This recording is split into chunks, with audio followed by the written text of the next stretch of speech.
Welcome to Storytime Haven.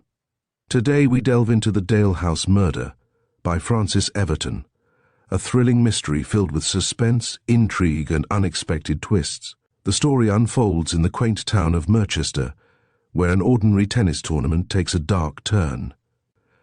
As tensions rise and secrets emerge, the protagonist, equipped with an uncanny sense of hearing, finds himself caught in a dangerous web. Get ready for a journey of crime, clues, and clever deductions in this gripping tale. Let's begin the mystery of the Dalehouse Murder. Chapter 1. I go to Merchester. Dear Francis, it will be jolly to see you again. For your partner in the mixed, I have only missed the most perfect peach by the skin of the pips. Do peaches have pips, I wonder? See how poor we are. However, Margaret Hunter, the girl you are to play with, is really very nice, and let me warn you in time, has a devastating attraction for men. She is a Merchester girl, but has been away for some time teaching in Sheffield, and as the aunt with whom she lives is away, she is staying with us for the tournament week. I have reported fully on your great personal charm, so beware. The girl I just missed for you is Stella Palfreeman, one of the prettiest girls I ever set eyes on. I met her at the Camford tournament last week. She is to stay with us too. Then there will be Kenneth and of course Ralph Bennett, who, by the way, were articled to the same solicitor in Sheffield, a regular house party for the event. Daddy has had a sort of nervous breakdown and has gone to Folkestone with Mother. They are to be there for a month, and the Tundish is looking after the practice. I wish Daddy could get him for keeps. He needs someone badly. You've never met the Tundish, have you? I wonder how he will strike you. He is quite old, older than you by a year or two, I should think, but like you, jolly in spite of his age and greying hair. He can tell the most thrilling yarns about his experiences in China. So you see, I shall be acting as hostess, and I can tell you we are going to make things buzz. Yours ever, Ethel. P.S. Can you come on Saturday? All the others will be here then excepting Stella, who hails from London and will not arrive until midday on Monday. It was Monday, June the 15th, the opening day of the Merchester Lawn Tennis Club's annual Open tournament, at which I had played regularly for the past few years. My sister Brenda and I were finishing an early breakfast, and I was rereading Ethel Hanson's letter. I should explain that I am chief engineer to a firm in the little Midland town of Millingham, where, since our father's death, my sister and I have lived happily together. Wisely, we spend our holidays apart, and I, when I can, take mine in small doses. It suits my business arrangements to do so, and I spend such periods of leisure as I can snatch from my work in playing in the lawn tennis tournaments at the neighbouring small towns. Given kindly weather, I challenge anyone to name a more enjoyable little holiday. It is 5 years since I first went to Merchester, and my friendship with the Hansons dates from then. Ethel, I remember, had not left school but had obtained a special holiday for the event. You will see that in her letter she refers to my age and grey hairs, but she is one of those intensely young things to whom anything over 30 is well on the downward slope. I am 38, moderately good at my work, and hardly that at games. I know that I am quiet, and I believe that my friends count me dull. Indeed, I can lay claim to only one exceptional quality of any kind whatever, and that, my remarkably acute sense of hearing, is nothing but an accident of birth. At times, though, I am almost uncanny, and when playing tennis I can generally hear most of my opponent's private comments. Play everything on to Jeffcock and we shall be sure to win, is the sort of remark I hear more often than I like. The summer was one of the hottest on record, and no drop of rain had fallen since the latter end of April. Day after day the sun shone unclouded. Grass and gardens were scorched and brown, and even the larger shrubs and trees began to droop and wilt. Nearly every one was feeling the unusual heat, and on Thursday I had caught a chill and had had to give up all idea of accepting Ethel's invitation for Saturday. But when Monday came I decided that I was well enough to risk it, though Brenda did her best to alter my decision. Had I known then of what the week held in store for me, I think I should have needed no persuasion of hers to make me stay away. Brenda, dear good soul that she is, had got the car round before we sat down to breakfast, and shortly after 8:30 I started out on my 40-mile run.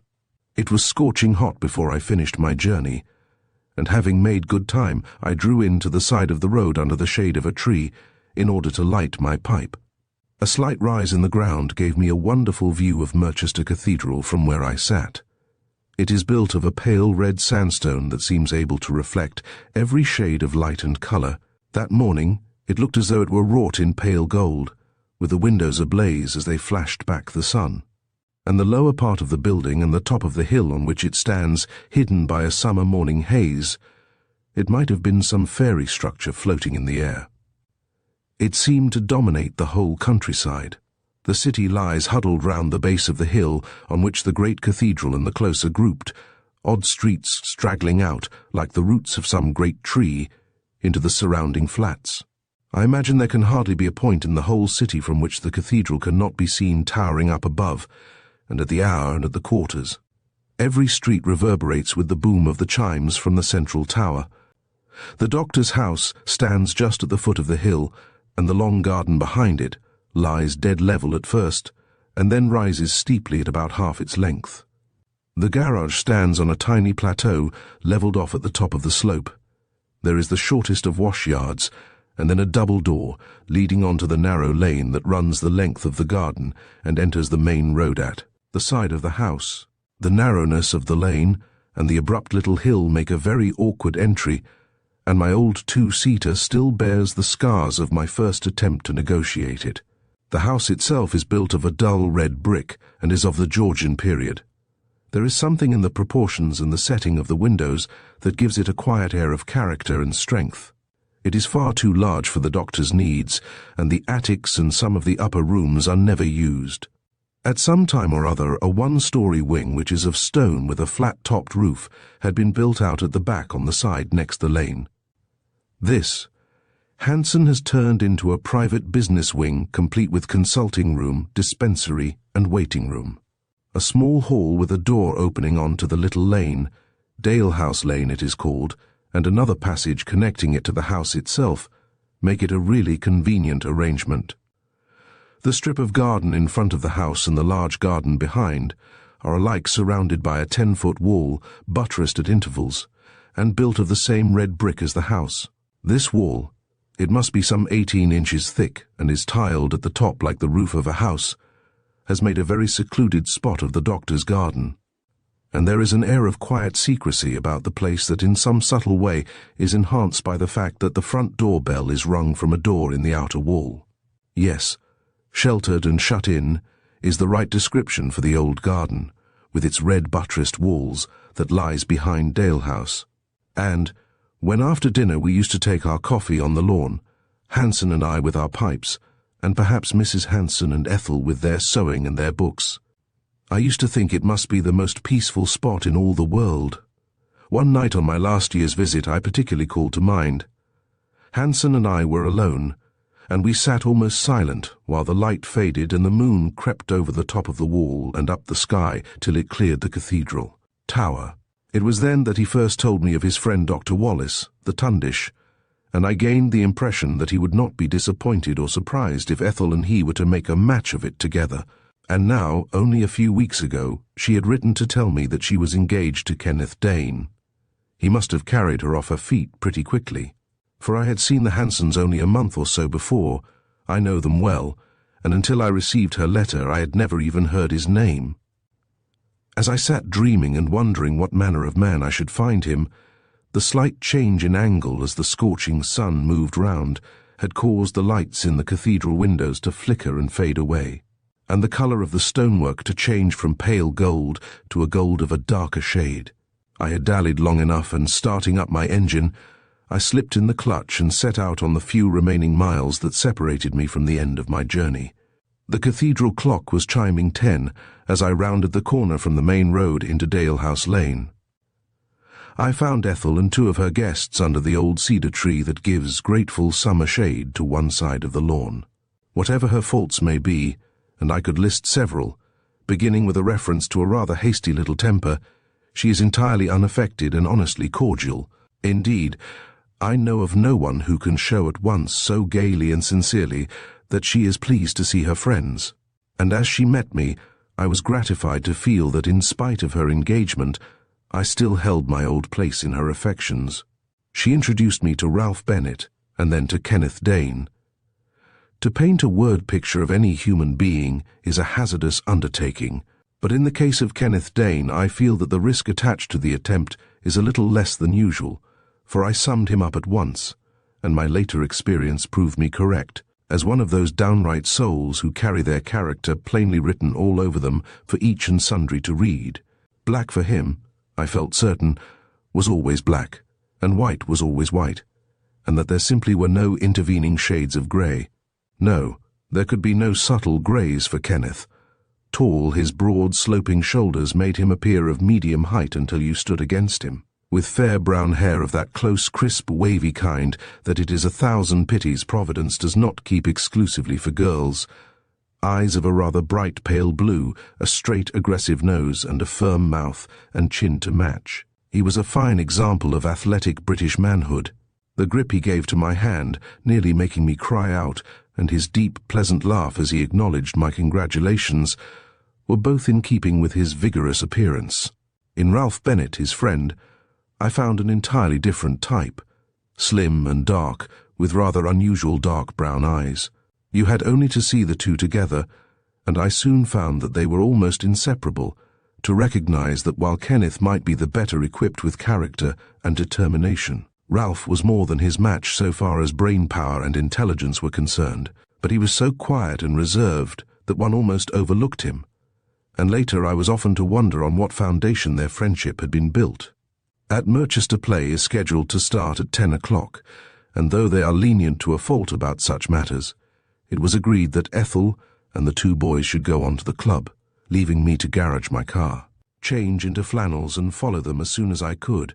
I understood that Miss Hunter, my partner, had already left for the ground when I arrived. The doctor's garage was occupied for young Bennett, whose people were of considerable wealth, had brought a splendid Daimler with him that entirely filled it, and so I had to find accommodation for my car at the rear of a neighbouring inn. It was already intensely hot, and I felt dizzy on reaching my bedroom, which, although the blinds had been drawn against the sun, was like a baker's oven. Having rested for a short time, I bathed my face and changed, and came downstairs to meet Dr. Wallace at the bottom. How he came by his nickname of the Tundish I have never yet been able to fathom, but we introduced ourselves, no one being present to perform the ceremony for us. He was kindness itself in the way he questioned me about my cold, made me go back and pack up a couple of spare shirts, promised to change after each match, and vowed that when we returned in the evening he would take me in hand and not only have me fit to play next day, but able to enjoy myself as well. Although I have no use for faith healing, or any bunkum of that description, there is no doubt that the personal equation does come into play where doctoring is concerned. When I had sat on my bed holding my head in my hands, I had begun to think that Brenda had been right after all, and that I had been a fool for coming, but it needed only a few of the doctor's short, decisive sentences when, hey, presto, I was feeling a little better already, and there was nothing so very much amiss. While I liked him from the outset, even at the beginning of our acquaintance, I think I felt that he was not exactly abnormal, but that he possessed hidden qualities that differentiated him from the rest of us. Of medium height and a thick-set build, his black hair showed just a powdering of grey at the temples, while his pallid, regular features seemed a mask through which his deep-set, twinkling eyes looked at you derisively, mocking you and defying you to guess what manner of man it really was that lay beneath. He took me with him into the dispensary to get some capsules to take with me to the club. It lies to the left of the passage that runs along the garden side of the doctor's wing. The consulting room is at the end of the passage, and both rooms have doors opening onto the little hall or lobby that forms the patient's entrance from Dalehouse Lane. A further door connects the two rooms. Beyond the lobby is a small waiting room. I was leaning against the table in the middle of the room, while the doctor, humming a gay air, was finding a pillbox to put the capsules in, when I heard someone laughing, a woman most certainly, in the waiting room. Not a matter for comment, you may think, but you should have heard the laugh. It was very low, and apparently did not reach the doctor's less sensitive ears, but, oh, how mean and cruel it was. You know how a certain sound, or the scent of a flower, say, may recall to life some vivid scene of childhood's days. When we were children at home, there was an old forbidden book describing the tortures of the Spanish Inquisition, and in it there was one illustration depicting a young girl stretched out on the rack with a woman standing by, her side laughing at her, which had impressed my young imagination and had caused me many hours of secret grief. It was an old woodcut, crudely drawn, and I had not thought of it for years, but the woman laughing in the waiting room brought the gruesome little picture back to life. The laugh came twice. Then there was the sound of an opening door, then whispering in the lobby. "Who was that, Miss Summerson?" the doctor asked, as the door connecting the dispensary with the lobby opened, and a pale, nervous-looking girl wearing a white coverall came in. The dispenser, I gathered. The doctor was fiddling about with my pillbox as he spoke, but I was looking at her as she came in through the door, and I could have sworn that she was startled when she saw that we were there. And if she was startled, I was surprised when she answered the doctor's question. "There wasn't anyone," she said. "I've been changing the water in the waiting room, and I shut the outer door as I crossed the lobby. Someone had left it ajar." Both her look and the rather over-elaborate nature of her explanation convinced me that she was lying. Too, I could have sworn to that laugh, to the whispering, and to the fact that someone had been there besides Miss Summerson herself. At the time I thought very little about it, however. Someone with a most amazingly repulsive laugh, had been to see her, and she didn't want the doctor to know of the visit. That was no business of mine, and I was just making my way toward the lobby. The club lies at the end of Dalehouse Lane, when who should come out of the consulting room but Ethel. She had been to the club, and as she was not required to play for a time, she had come home for some rubber tape to wind round the handle of her racket. As soon as her wants had been supplied, we returned to the ground together.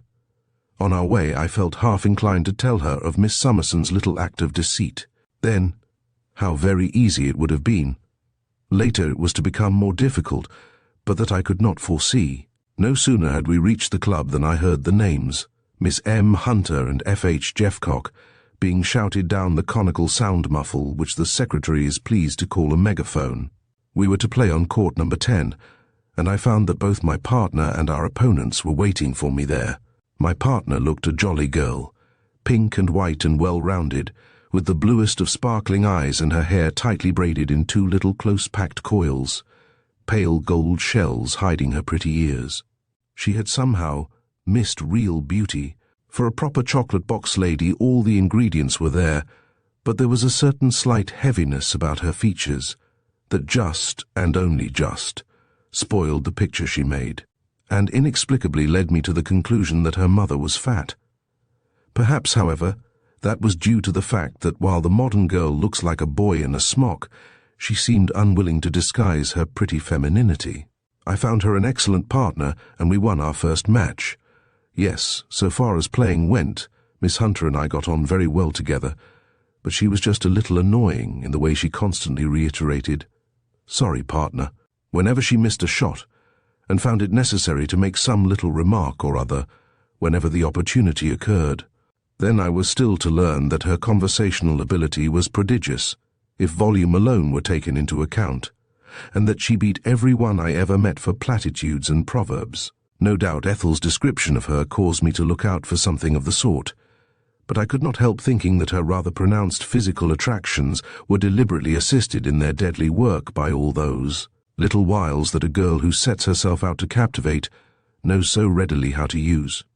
A coquette and a minx? No, certainly. A little immodest then?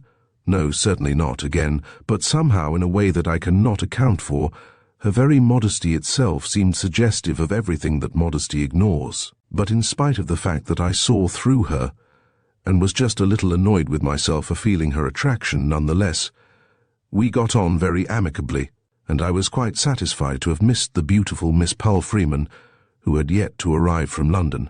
She arrived at lunchtime, Ethel and Ralph going to meet her, while Margaret and Kenneth and I reserved a table in the refreshment tent and started our meal. Ethel had not exaggerated her beauty.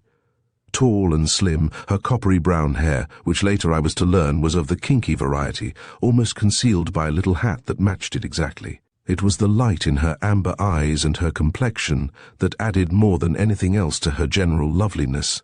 More than one head turned in her direction.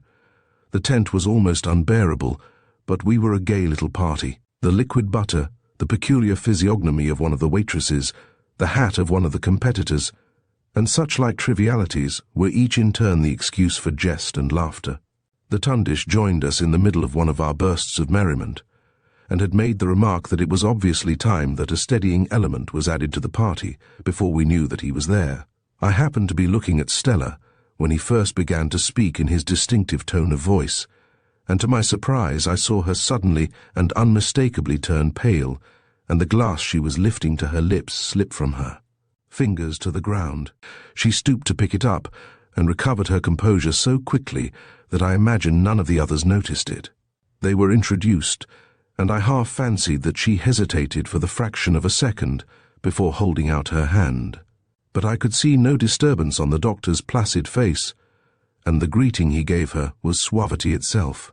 I did notice, however, that although I made room for him between Stella and myself, he squeezed himself in between Margaret and Kenneth, where the arrangement of the table dishes made it a much less convenient position. Ralph was obviously impressed with Stella, and I was not a little amused to see how readily and openly he showed it. I gathered that Margaret's thoughts were running in the same direction, for I saw her glance at Stella and a little smile, a mixture of amusement and appreciation, flicker across her rather full, wide mouth. It was unkind of me, perhaps, but I could not help imagining that there was self-satisfaction in her smile as well, and that it might be the result of some such thought as, "Yes, very beautiful indeed. There's at least 15 between us, but where men are concerned." Cigarettes were alight, and we were on the point of leaving the table, when Ethel, with characteristic suddenness, decided she would like another ice. "No, please don't. I think not. I'm sure you'd be better without it," the Tundish warned her. "Ethel, go and have another ice," she laughed emphatically, I imagine mimicking some childhood saying. "Ethel's doctor says she mustn't." Kenneth sprang to his feet, saying, "Why, of course she can. It's just the weather for ices," and he went over to the buffet and fetched her the pinkest and largest he could procure. She waded through it, quizzing the Tundish with every spoonful she ate, and Kenneth seemed aggressively and absurdly pleased that he had persuaded her to ignore the doctor's wishes. But in some subtle way, the Tundish, sitting with impassive face and twinkling eyes, seemed to turn his rebuff into a moral victory, and while he appeared satisfied and pleasant, they had the air of being a little ashamed of what they had done. Why this little incident should have stuck in my memory I can't quite explain, except perhaps that it was the forerunner of so many similar little incidents between Kenneth and the doctor. But without opening his mouth, he had made them both look like naughty children disobeying their nurse. And I think that it was about from this time that I began to suspect that, somehow, somewhere, there was something amiss with our party. Although we still continued to laugh and be jolly, I could not help feeling sensible that the pace was being forced, and that it was only by effort the ball was kept rolling. I wondered whether it was due to the arrival of the Tundish, and if so, why, or whether it was due to the fact that my cold was making me feel depressed, and that while I was approaching the 40s, the rest, with the exception of the Tundish himself, were all young and in their early 20s. Chapter 2. The Chinese Poison. That evening the 4 younger members of our party went to a scratch gramophone dance, and the Tundish and I were left to our own devices. He had tried to persuade them not to go on account of the heat, and had been particularly emphatic so far as Margaret was concerned. Stella did look a little fagged and pale, but my partner seemed in the best of spirits, and I could not understand why he should think that she especially required rest. Supper was late, as they dressed before they had it, but they did get away at length, and we went into the dispensary to get some medicine for my cold. While he was measuring it out, I wandered aimlessly round the room, glancing at the bottles on the shelves. The labels were written in so neat a hand that I asked him who had done them. "Oh, that is one of Miss Summerson's jobs," he replied. "And does Miss Summerson deal with the high finance in addition to her other duties?" I asked, standing in front of what looked like a heavy safe.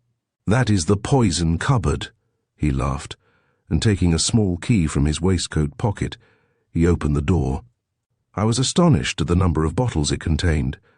On the lower shelves were the larger ones which I assumed held the poisons more commonly used, but the top shelf was packed with diminutive bottles of uniform shape and size. There was one, however, that differed from the rest, and that was the most peculiar little bottle I have ever set my eyes on. It was like a miniature flagon of burgundy in shape, but it had an exceptionally long and slender neck that was fitted with a large glass stopper of a flat, irregular design, giving it the appearance of some delicate imitation toadstool rearing its head above its little neighbours. "What an extraordinary number of poisons!" I exclaimed. "Surely all these are not the normal requirements of a country doctor's practice." And I took up the funny flagon as I spoke to examine it more closely. "Be careful, put it back, put it down, man," he almost shouted at me, and banging the door shut as soon as he had seen me restore the weird little bottle safely to its old position. He dragged me to the sink and made me rinse my hands in some strong disinfectant. I should have been amused, had he not been so obviously alarmed, and I protested that I might have been handling a bomb that had the fuse alight by all the fuss he made about it. "A bomb's a plaything for a baby in a pram compared with that dear little bottle." He laughed, and went on to explain that Hansen was by way of being a bit of a specialist in the study of poisons, and that the little flagon I had handled so carelessly contained a very deadly and almost unknown poison that he, the Tundish, had been fortunate in securing for his collection from central China.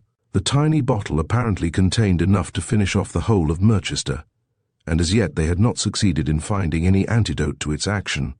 A colourless fluid with a distinctive taste and smell, it was immediately narcotic, but it engendered a sleep from which no one ever woke.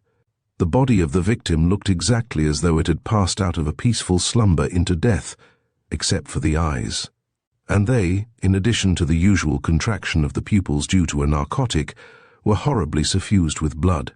It seems that had any of the poison got onto my fingers from the side of the bottle, and had I then allowed them to touch my lips, so deadly was the stuff that he might have been unable to save my life. All this he told me as I disinfected my hands at the sink, and by the time he had finished, I began to think that I had had a lucky escape, and I was no longer inclined to laugh at his considerate alarm. My hands properly rinsed and dried, we went back into the drawing-room to finish our pipes before going to bed. The Tundish told some interesting tales about his life in China, where he had gone out to live with an uncle when he was 24, and had only returned a few years ago. Then our conversation turned to tennis and the tournament, and I was telling him of the interest Miss Palfreeman had aroused as she joined us in the tent at lunchtime, when he interrupted me. "You know it's a most extraordinary coincidence," he began, with something akin to excitement in his usual level voice, and then instead of telling me what the curious coincidence was, his statement dwindled into indecision, and he sat thoughtfully watching the blue smoke spirals that curled to the ceiling from his pipe.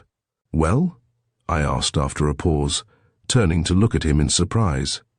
But there he sat staring vacantly at nothing, his face an expressionless mask, his eyes introspective and dead.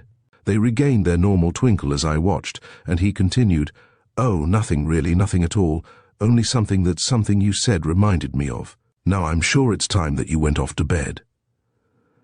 We said good night at the bottom of the stairs, and with my foot on the bottom step I asked him what on earth had made him say that Miss Hunter in particular looked as though she needed rest. I cannot think what made me ask the question, and it had no sooner crossed my lips than I realized how indiscreet it was. He looked at me quizzically. "Should a doctor tell, eh?"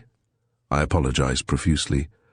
"Well, there is no harm done, and I don't mind telling you no, after all. I think that perhaps I had better not." I thought how annoying his little habit of starting out on some interesting confidential statement and then breaking off in the middle of it was, but obviously I could not press him, and I said good night again and went upstairs to bed.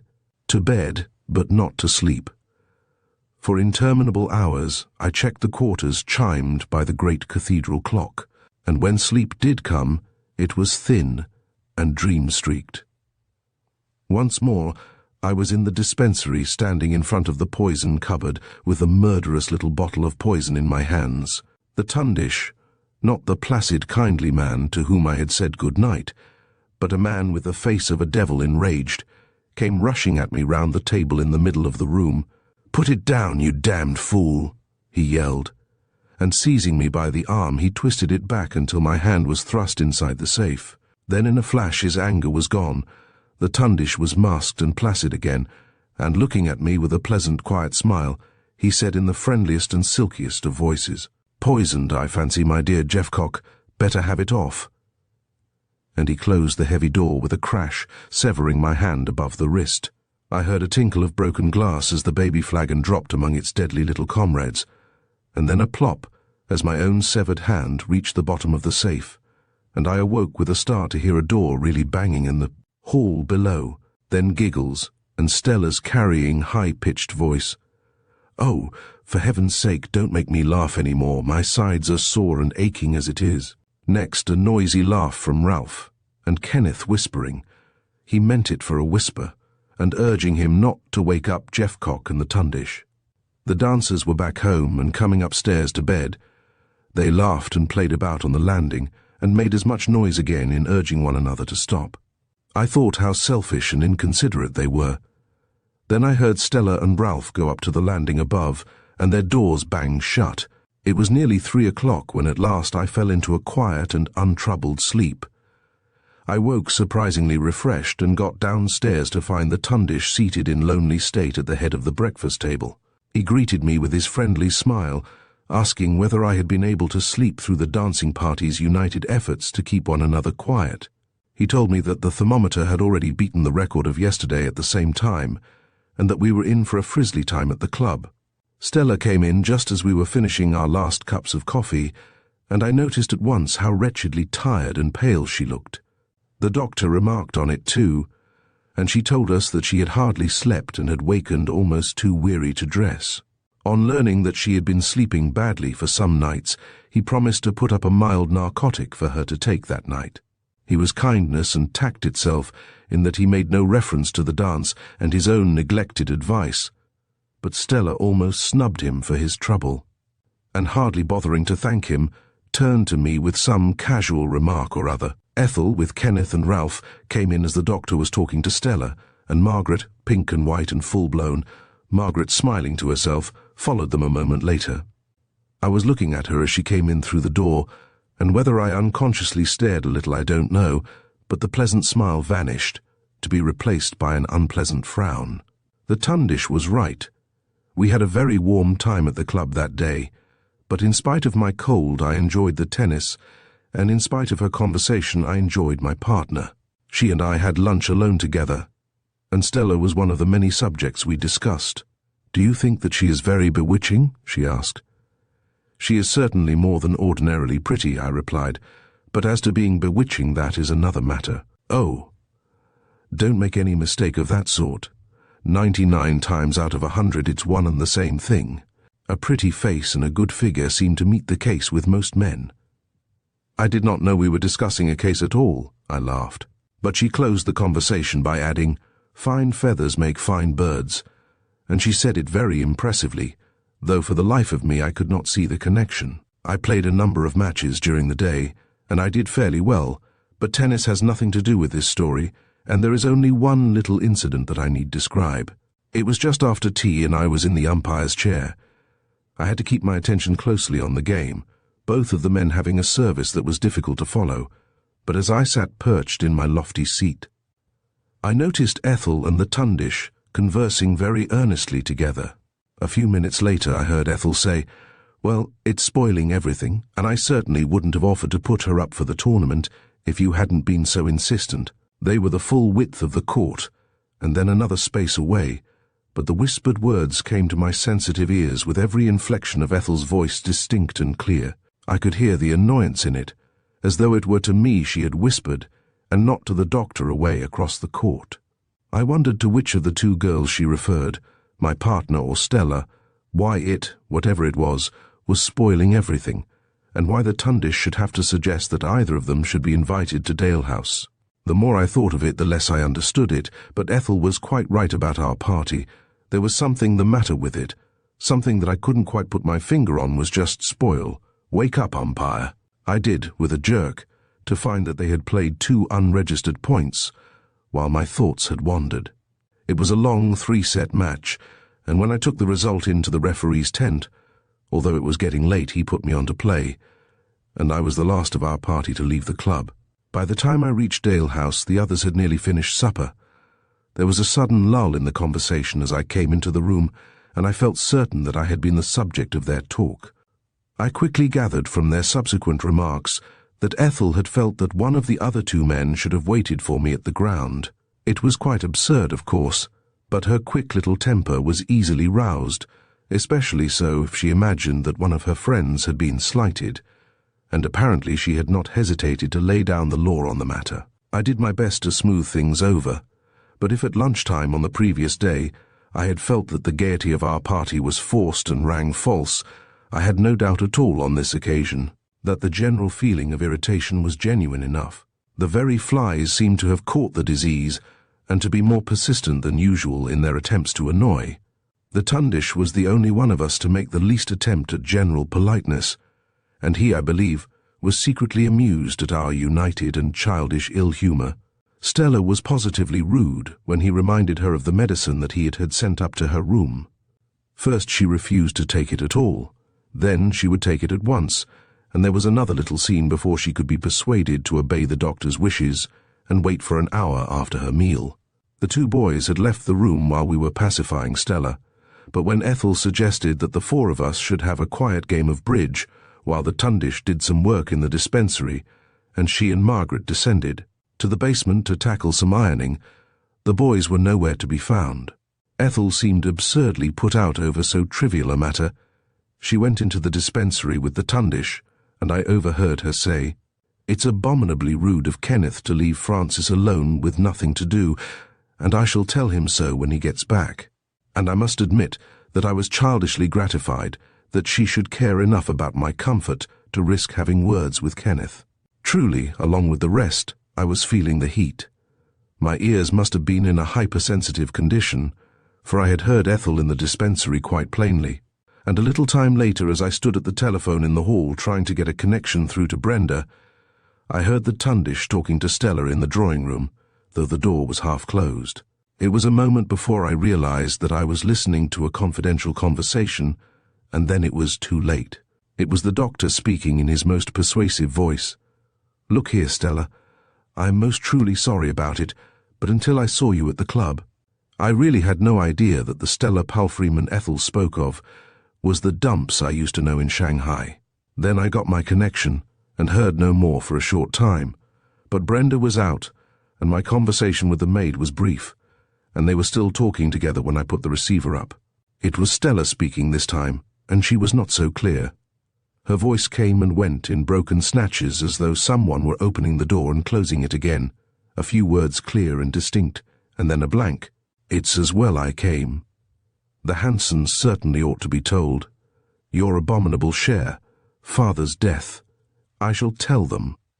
Evidently it was the end of the conversation, for as I was hurrying away from my embarrassing position, the Tundish came out of the drawing room and met me in the hall on his way back to the dispensary. He smiled at me pleasantly, appearing quite unmoved by the words I had overheard, and I thought to myself that whatever else he may have learned by his long residence among the Chinese, he had certainly acquired their proverbial bland impassivity. I wandered into the garden, where long evening shadows were creeping across the lawn, and sat down in one of the wicker chairs that stood beneath the cedar, my thoughts turning naturally to what I had overheard. Now I began to understand better why Stella had dropped her glass. The little scene in the luncheon tent came back to me. Stella's momentary hesitation when the doctor held out his hand, the doctor, suave and unperturbed, taking the less convenient seat.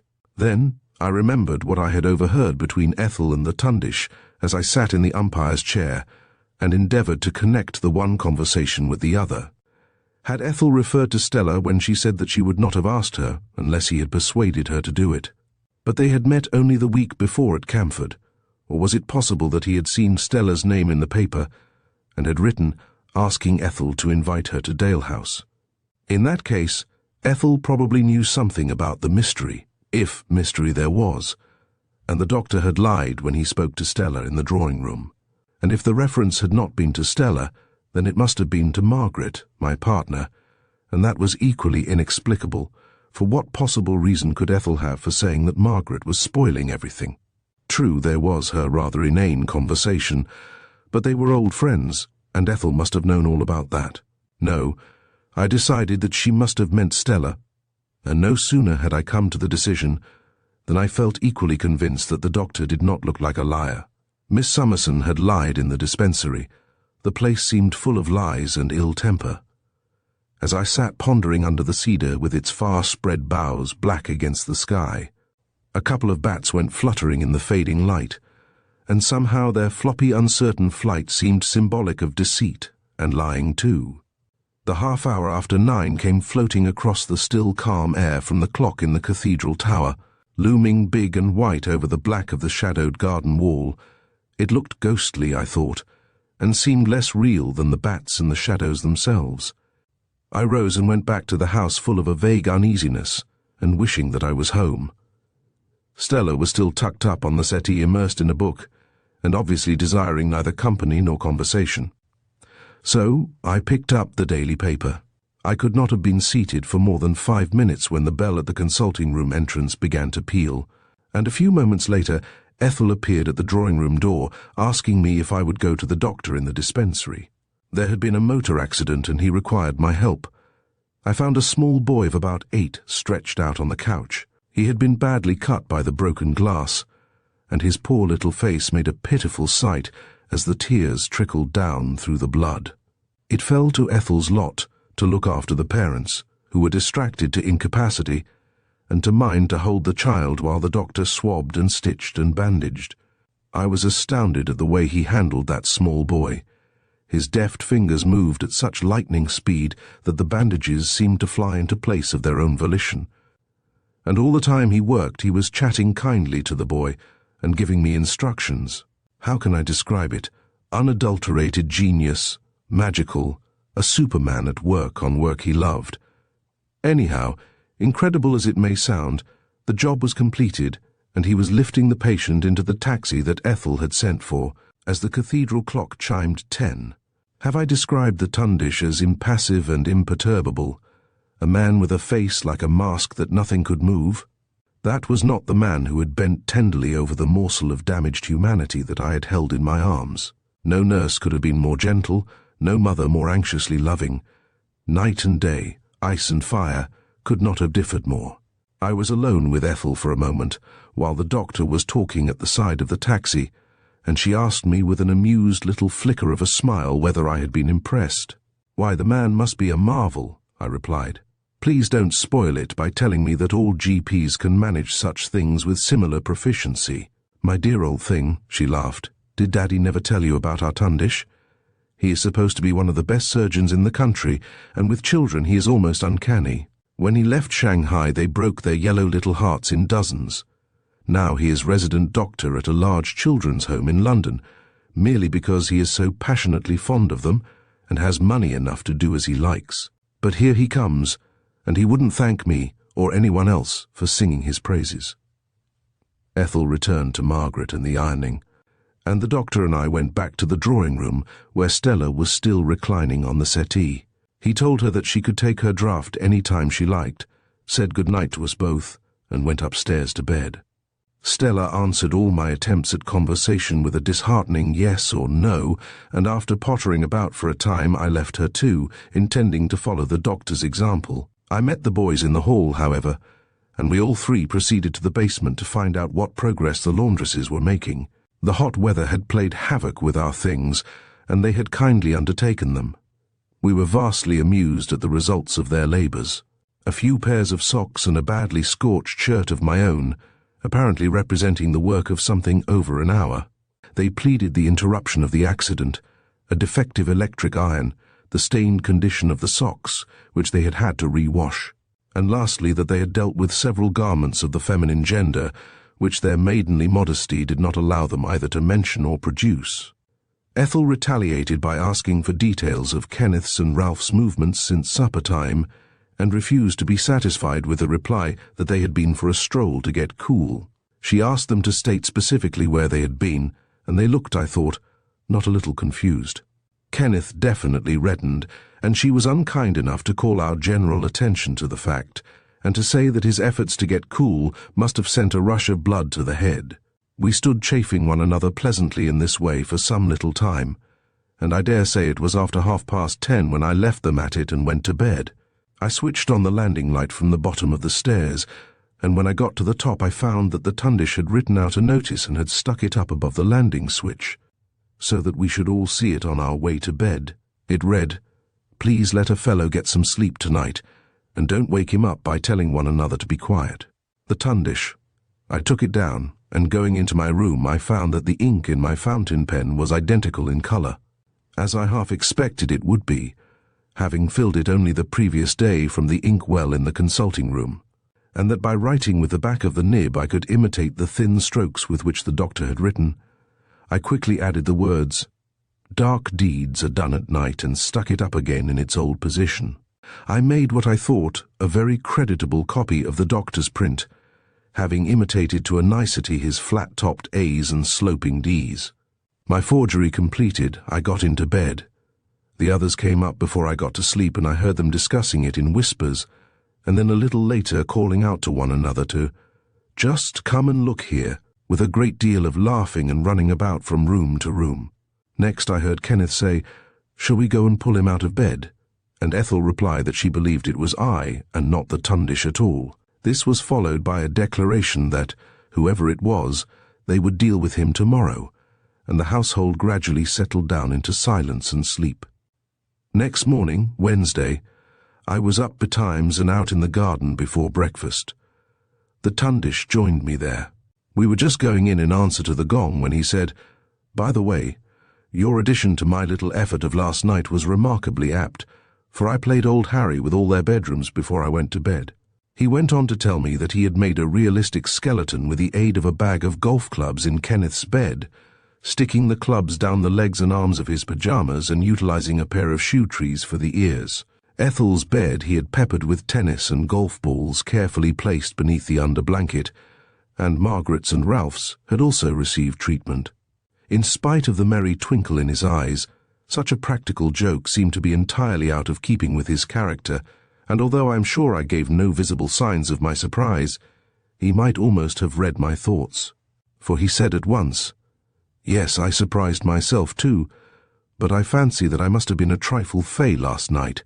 I shall have to look out tonight, though, for they are sure to attempt revenge." I told him of the whispered conversation I had overheard on the landing, and he suggested that as I might be going home before night, we should attempt to make them believe that I had really been the culprit. We both of us agreed that a too nice adherence to the truth was not essential in the matter of a practical joke. "No, we will both of us lie like troopers," he said, as we took our seats at the table, and whether I succeeded or not, he certainly kept his promise to the full.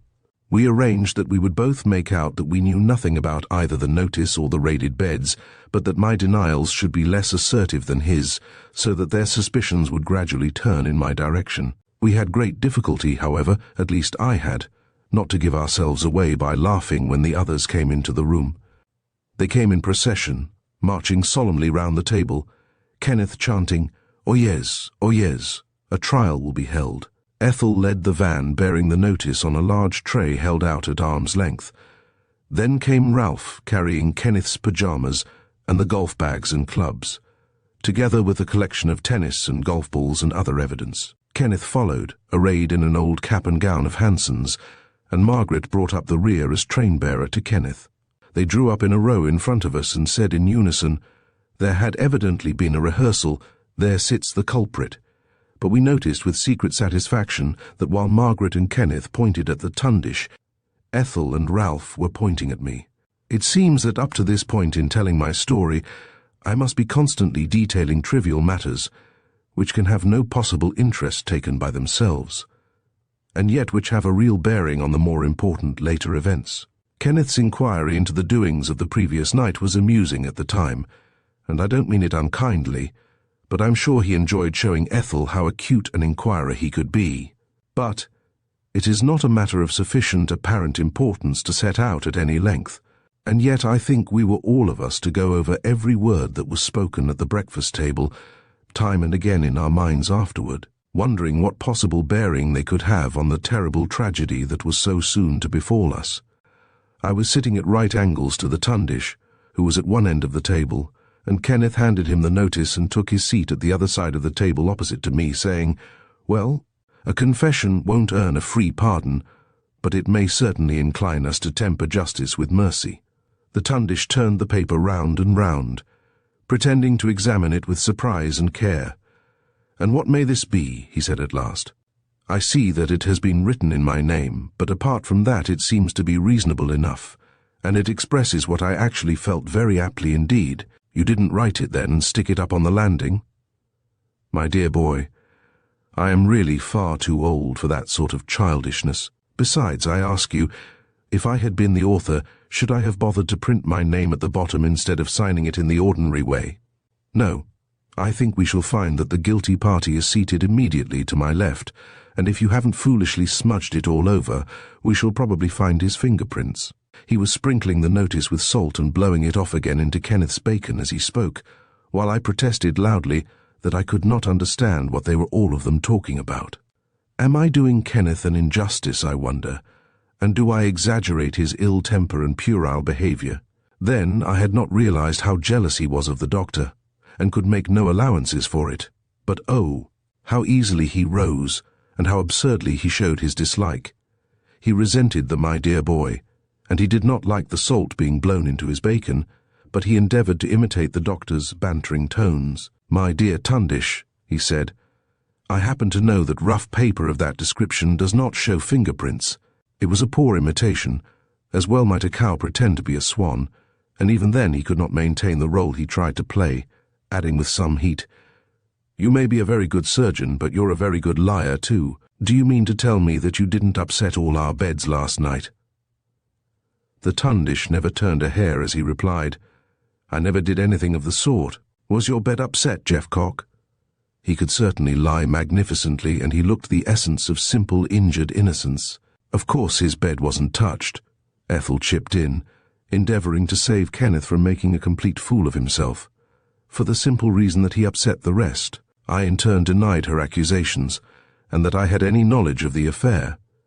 I pointed out that the inquiry was entirely irregular, inasmuch as Kenneth himself, who was acting as the judge, and the others who presumably represented the jury, were all claimants in the action as well, which was a manifestly absurd position. My chief concern, I went on to add, was on account of Ethel, as it went to my heart to think that she was the affianced bride of a young man who had so little knowledge of the world that he could be duped by the statements of such an obvious liar as the Tundish. But I am such a duffer at acting that quite unconsciously my denials only emphasized my guilt, and I did more to confuse them than the doctor himself. Kenneth, who had regained some of his usual equanimity, next produced paper and pencils, and asked us both to repeat the notice from memory, but this gave no very definite results. I tried to visualize the doctor's rather peculiar printing. I remembered his sloping D's and flat-topped A's, and made my attempts as much like the original as I could, but I went badly astray over some of the other letters. The Tundish, on the other hand, did his best to repress his normal style, but just failed to succeed, with the result that both our duplicates held certain resemblances to the one that had been placed over the switch, and neither was quite like it. It was the Tundish who pointed out that any of the party in addition to ourselves might equally have been responsible, that either Ethel or Margaret might quite easily have slipped upstairs from the basement during the evening, and that, as a matter of fact, their poor performance as laundresses was probably due to their absence, and not to the reasons they had alleged. That Miss Palfreeman had been left all alone while we had been engaged with the injured child, that Kenneth and Ralph had pretended to spend a whole evening strolling about to get cool, but that they obviously had some hidden secret and were unwilling to give any details of their movements, and finally that whichever of them had done it, he or she would certainly have upset his or her own bed as a blind for the rest of us, and that the fact that neither his bed nor mine had been touched was a most important piece of evidence in our favor. In the end, after much argument, carried on pleasantly by all of us with the exception of Kenneth, who seemed incapable of differentiating between an argument and a dispute. They had to admit that each one of us had had the opportunity of spending at least a quarter of an hour upstairs without being missed by the rest, and though suspicion remained divided, we had lied so well that they were not only in doubt as to which of us was guilty, but they really began to wonder whether we were either of us responsible at all. When we had concluded that no conclusion could be reached, Ethel got up from the table saying that she would run upstairs and find out whether Stella was getting up or whether she might not like her breakfast sent up to her room. She was back in a couple of minutes, and although I was seated with my back to the door, I could tell at once by the way she almost stumbled into the room that there was something serious amiss. She hardly had breath enough to speak, but at last she managed to get out. "Tundish, I'm frightened. Do come and look at Stella. Oh, I'm so afraid." The Tundish jumped to his feet saying, "What on earth is the matter?" and hurried after her out of the room, leaving us to wonder what could have caused her extreme agitation. He returned in less than 5 minutes and stood in the doorway looking at us as we sat round the table. I have said looking at us, but I very much doubt if he saw us at all, for he stood there in the doorway like a man in a trance, muttering away to himself again and again. I can't have made a mistake. No, I simply can't have made a mistake. I can see the scene again all as clearly as this paper I'm writing on. Ralph, who was seated next to me with his back to the door, looking over his shoulder, held his cup of coffee in mid-air. Kenneth, on the point of lifting a piece of bacon on his fork, held it poised. Margaret, sitting opposite, looked pale and scared, and we were all looking first at the doctor and then at one another, while he stood muttering in the doorway and gazing into space. It was almost as though some magician had suddenly thrown an evil spell which none of us could break. He seemed to come back to life quite suddenly and to realize the amazement with which we were watching him. Then, after a moment's hesitation, he said, "Stella is dead, and I've every reason to believe that she's been poisoned. Please, all of you, stay here for a few minutes until I come back." There was one wild, piercing shriek, and Margaret burst into half-hysterical sobs. It was horrible. First the silence while we waited, amazed, for the doctor to speak. Then the appalling words he spoke in his quiet, level voice, and then the sudden piercing shriek that filled the sunlit room. Chapter 3. Stella murdered. Stella dead. Stella poisoned. I think that, apart from Margaret, who sat silent after her one piercing cry of alarm, we none of us quite realized the horror of the situation, and I am sure that we none of us understood the doctor's muttered references to a mistake, or gave any thought to the manner of her death. Nothing in the scene before us suggested tragedy. The sun shone in at the 3 long windows which were open wide, and one of the 2 family cats sat leisurely washing her face on the sill, the drowsy hum of the bees at work in the garden border below, making a fitting accompaniment to her deliberate, graceful movements. The breakfast table was in the homely disorder of a completed meal, and we sat round it in flannels, prepared for tennis. Kenneth was still arrayed in cap and gown. The golf clubs, the shoe trees, and the tennis and golf balls collected from Ethel's bed lay heaped together in one of the 2 armchairs. None of these things suggested tragedy and death, but poor beautiful Stella lay dead upstairs. Only yesterday I had watched her playing vigorous tennis, and one little picture stood out clearly in my mind. She had stooped low to the ground to reach the ball, her bare arm sweeping gracefully at its fullest stretch. Her lovely pose as, lightly poised, she held her balance with one white-clad, shapely leg reaching out behind, tip of toe and fingertips of her free hand just touching the ground, her coppery hair showing little pools of sun-kissed ruddy gold, her amber eyes alight with pure enjoyment as she gave a little involuntary cry of pleasure when the ball, curving low, just skimmed the net, all made a vivid picture of joyous, slim agility. And that was only a few hours ago. But now, while we had been fooling round the breakfast table, she lay stiff and cold and dead. Kenneth took off his cap and gown, but for once Ralph was the first to speak. "Look here, we can't just sit round the table gaping. What did the Tundish mean by a mistake? Where is he? And where on earth is Ethel? I'm going out to find someone." I tried to persuade him to wait a few minutes, as the doctor had so particularly asked us to stay until he came back, and we sat silent again. Then Ralph wondered, why on earth didn't he want us to leave the room? And Kenneth made for the door, saying that he for one wasn't going to be told what he could, and he couldn't do at a time like this. Fortunately, Ethel came back before he reached it, and added her request to mine. She told us that the doctor was in the dispensary, examining the bottles from which he had made up Stella's sleeping draught, and that he would be with us in less than 5 minutes. She went over to Kenneth and put one hand on his shoulder as she spoke, saying, "Oh, it is all too dreadful. We must try to help the Tundish all we can. It is simply terrible for him." "Do you mean that he has made a mistake, then?" Kenneth replied, and I was surprised to hear how hard and harsh his voice was. No hint of sympathy softened the bluntness of his question, and Ethel's hand fell slowly from his shoulder. The door opened, and the Tundish came in. He stood in the doorway for a moment, looking at Kenneth with as sad a smile as ever I wished to see. "No," he said, "I don't think that I have made any mistake, but I have very serious news for you all. Will you please sit down?" He took the chair at the end of the breakfast table again as he spoke, motioning to Ethel to come and sit beside him. His arm was resting on the table, and I saw her put her hand against it with a timid little touch of sympathy, which he acknowledged with a smile of thanks. Kenneth saw it too and reddened and said in an unnaturally formal voice, "Now, Doctor, we are very anxious to hear what you have to tell us." I could have kicked him for the way he said it, and I think that that was the first time that it crossed my mind that he might be jealous of the Tundish. The doctor took no notice of his remark, but proceeded immediately to tell us in a calm, friendly voice that, as we already knew, he had made up an ordinary sleeping draught for Stella the night before. The medicine had been taken up to her bedroom and placed on a little table by her bed, by the maid, Annie, just before supper. It had consisted of a mild narcotic taken from one of the bottles that stood on the lower shelf of the poison cupboard, to which he had added 1 or 2 other ingredients which it was not necessary for him to specify, as they were entirely harmless in their action. Every prescription, he explained, was registered in a special book kept for the purpose in the dispensary, as soon as it was made up, and this he had done in the usual way.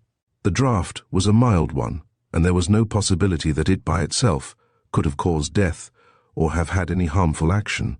He had just roughly checked over the contents of each of the bottles he had used, and they each of them contained exactly what they were alleged to contain.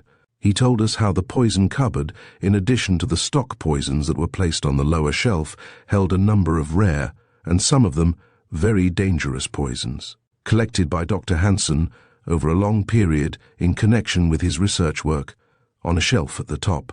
These were seldom touched, and it had not been necessary for him to handle them in making up the sleeping draught for Stella. As far as he could tell, they had not been disturbed. Here he turned to me, saying, "But you may be able to help us there, Jeffcock, for you saw them with me only the night before last. You had better come along and tell me if, as far as you can remember, they are still placed as they were then." We trooped into the dispensary, and he opened the heavy steel door of the cupboard, with a little key which he took from his waistcoat pocket.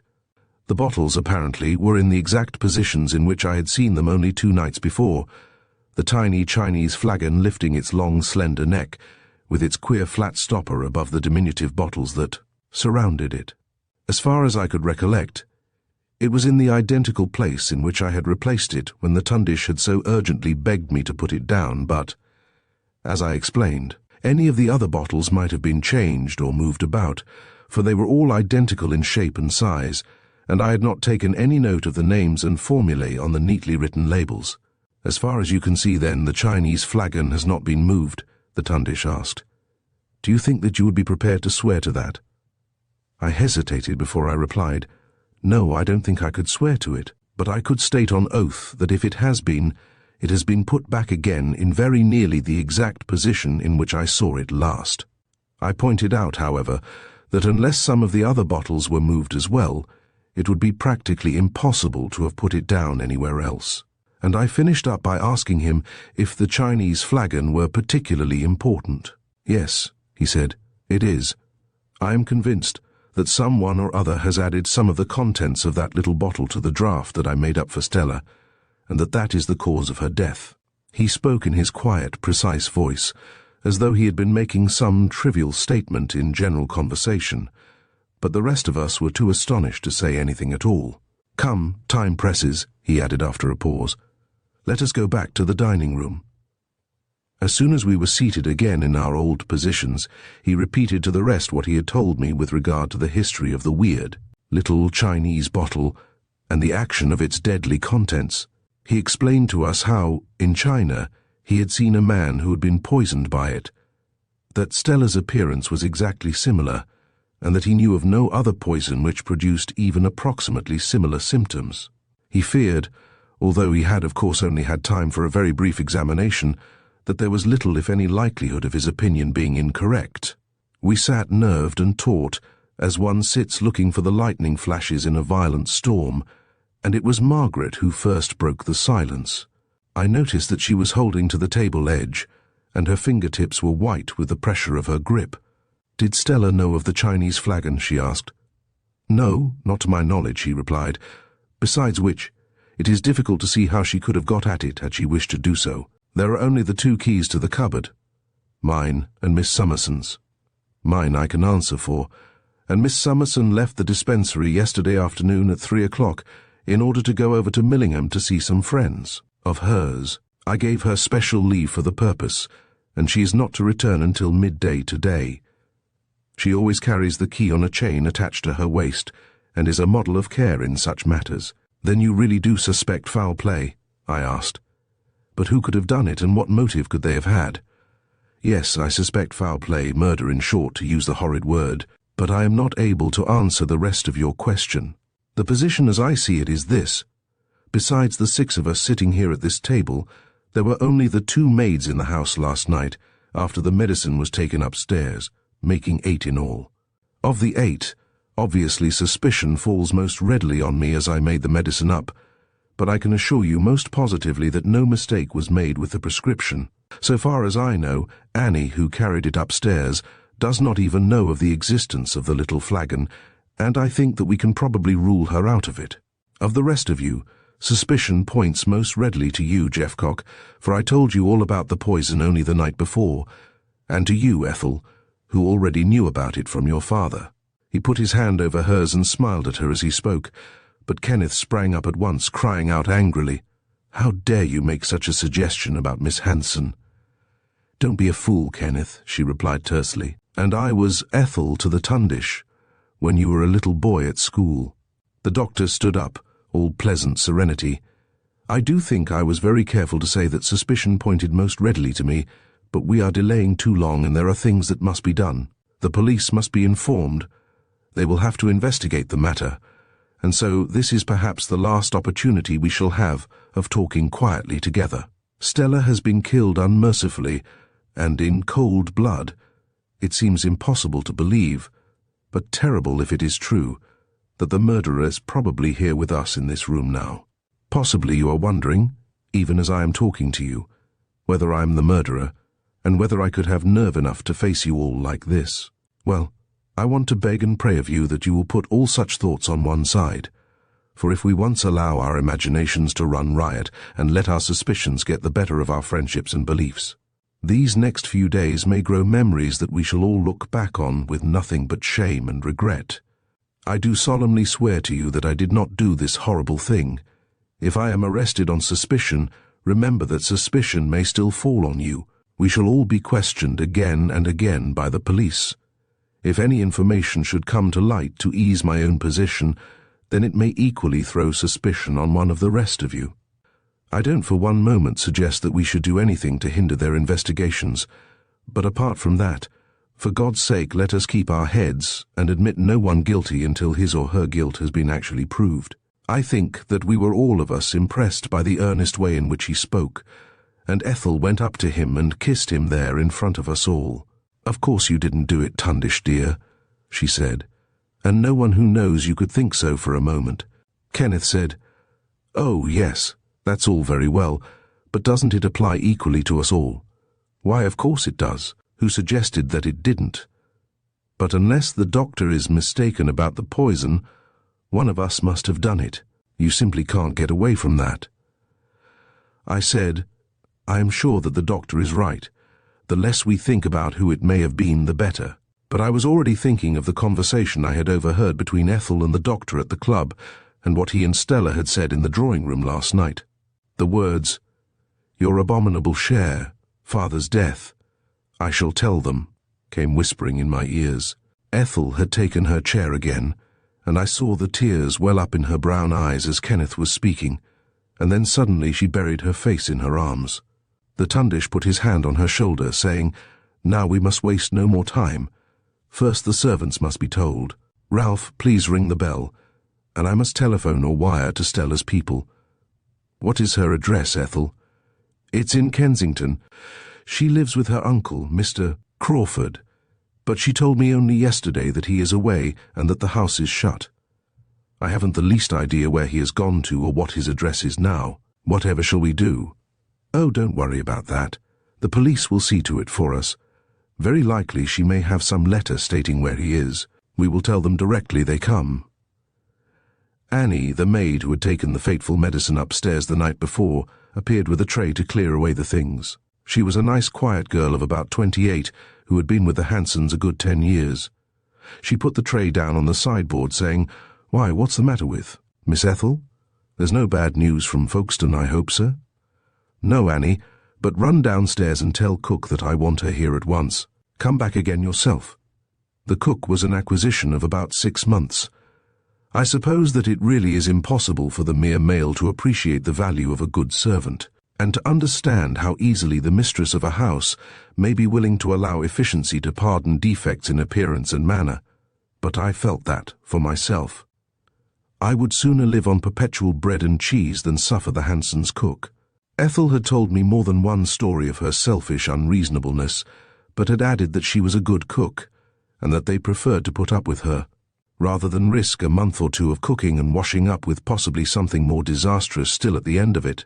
She came back with Annie, standing just inside the door with her arms folded and her beady black eyes darting from one of us to the other as she took in the scene.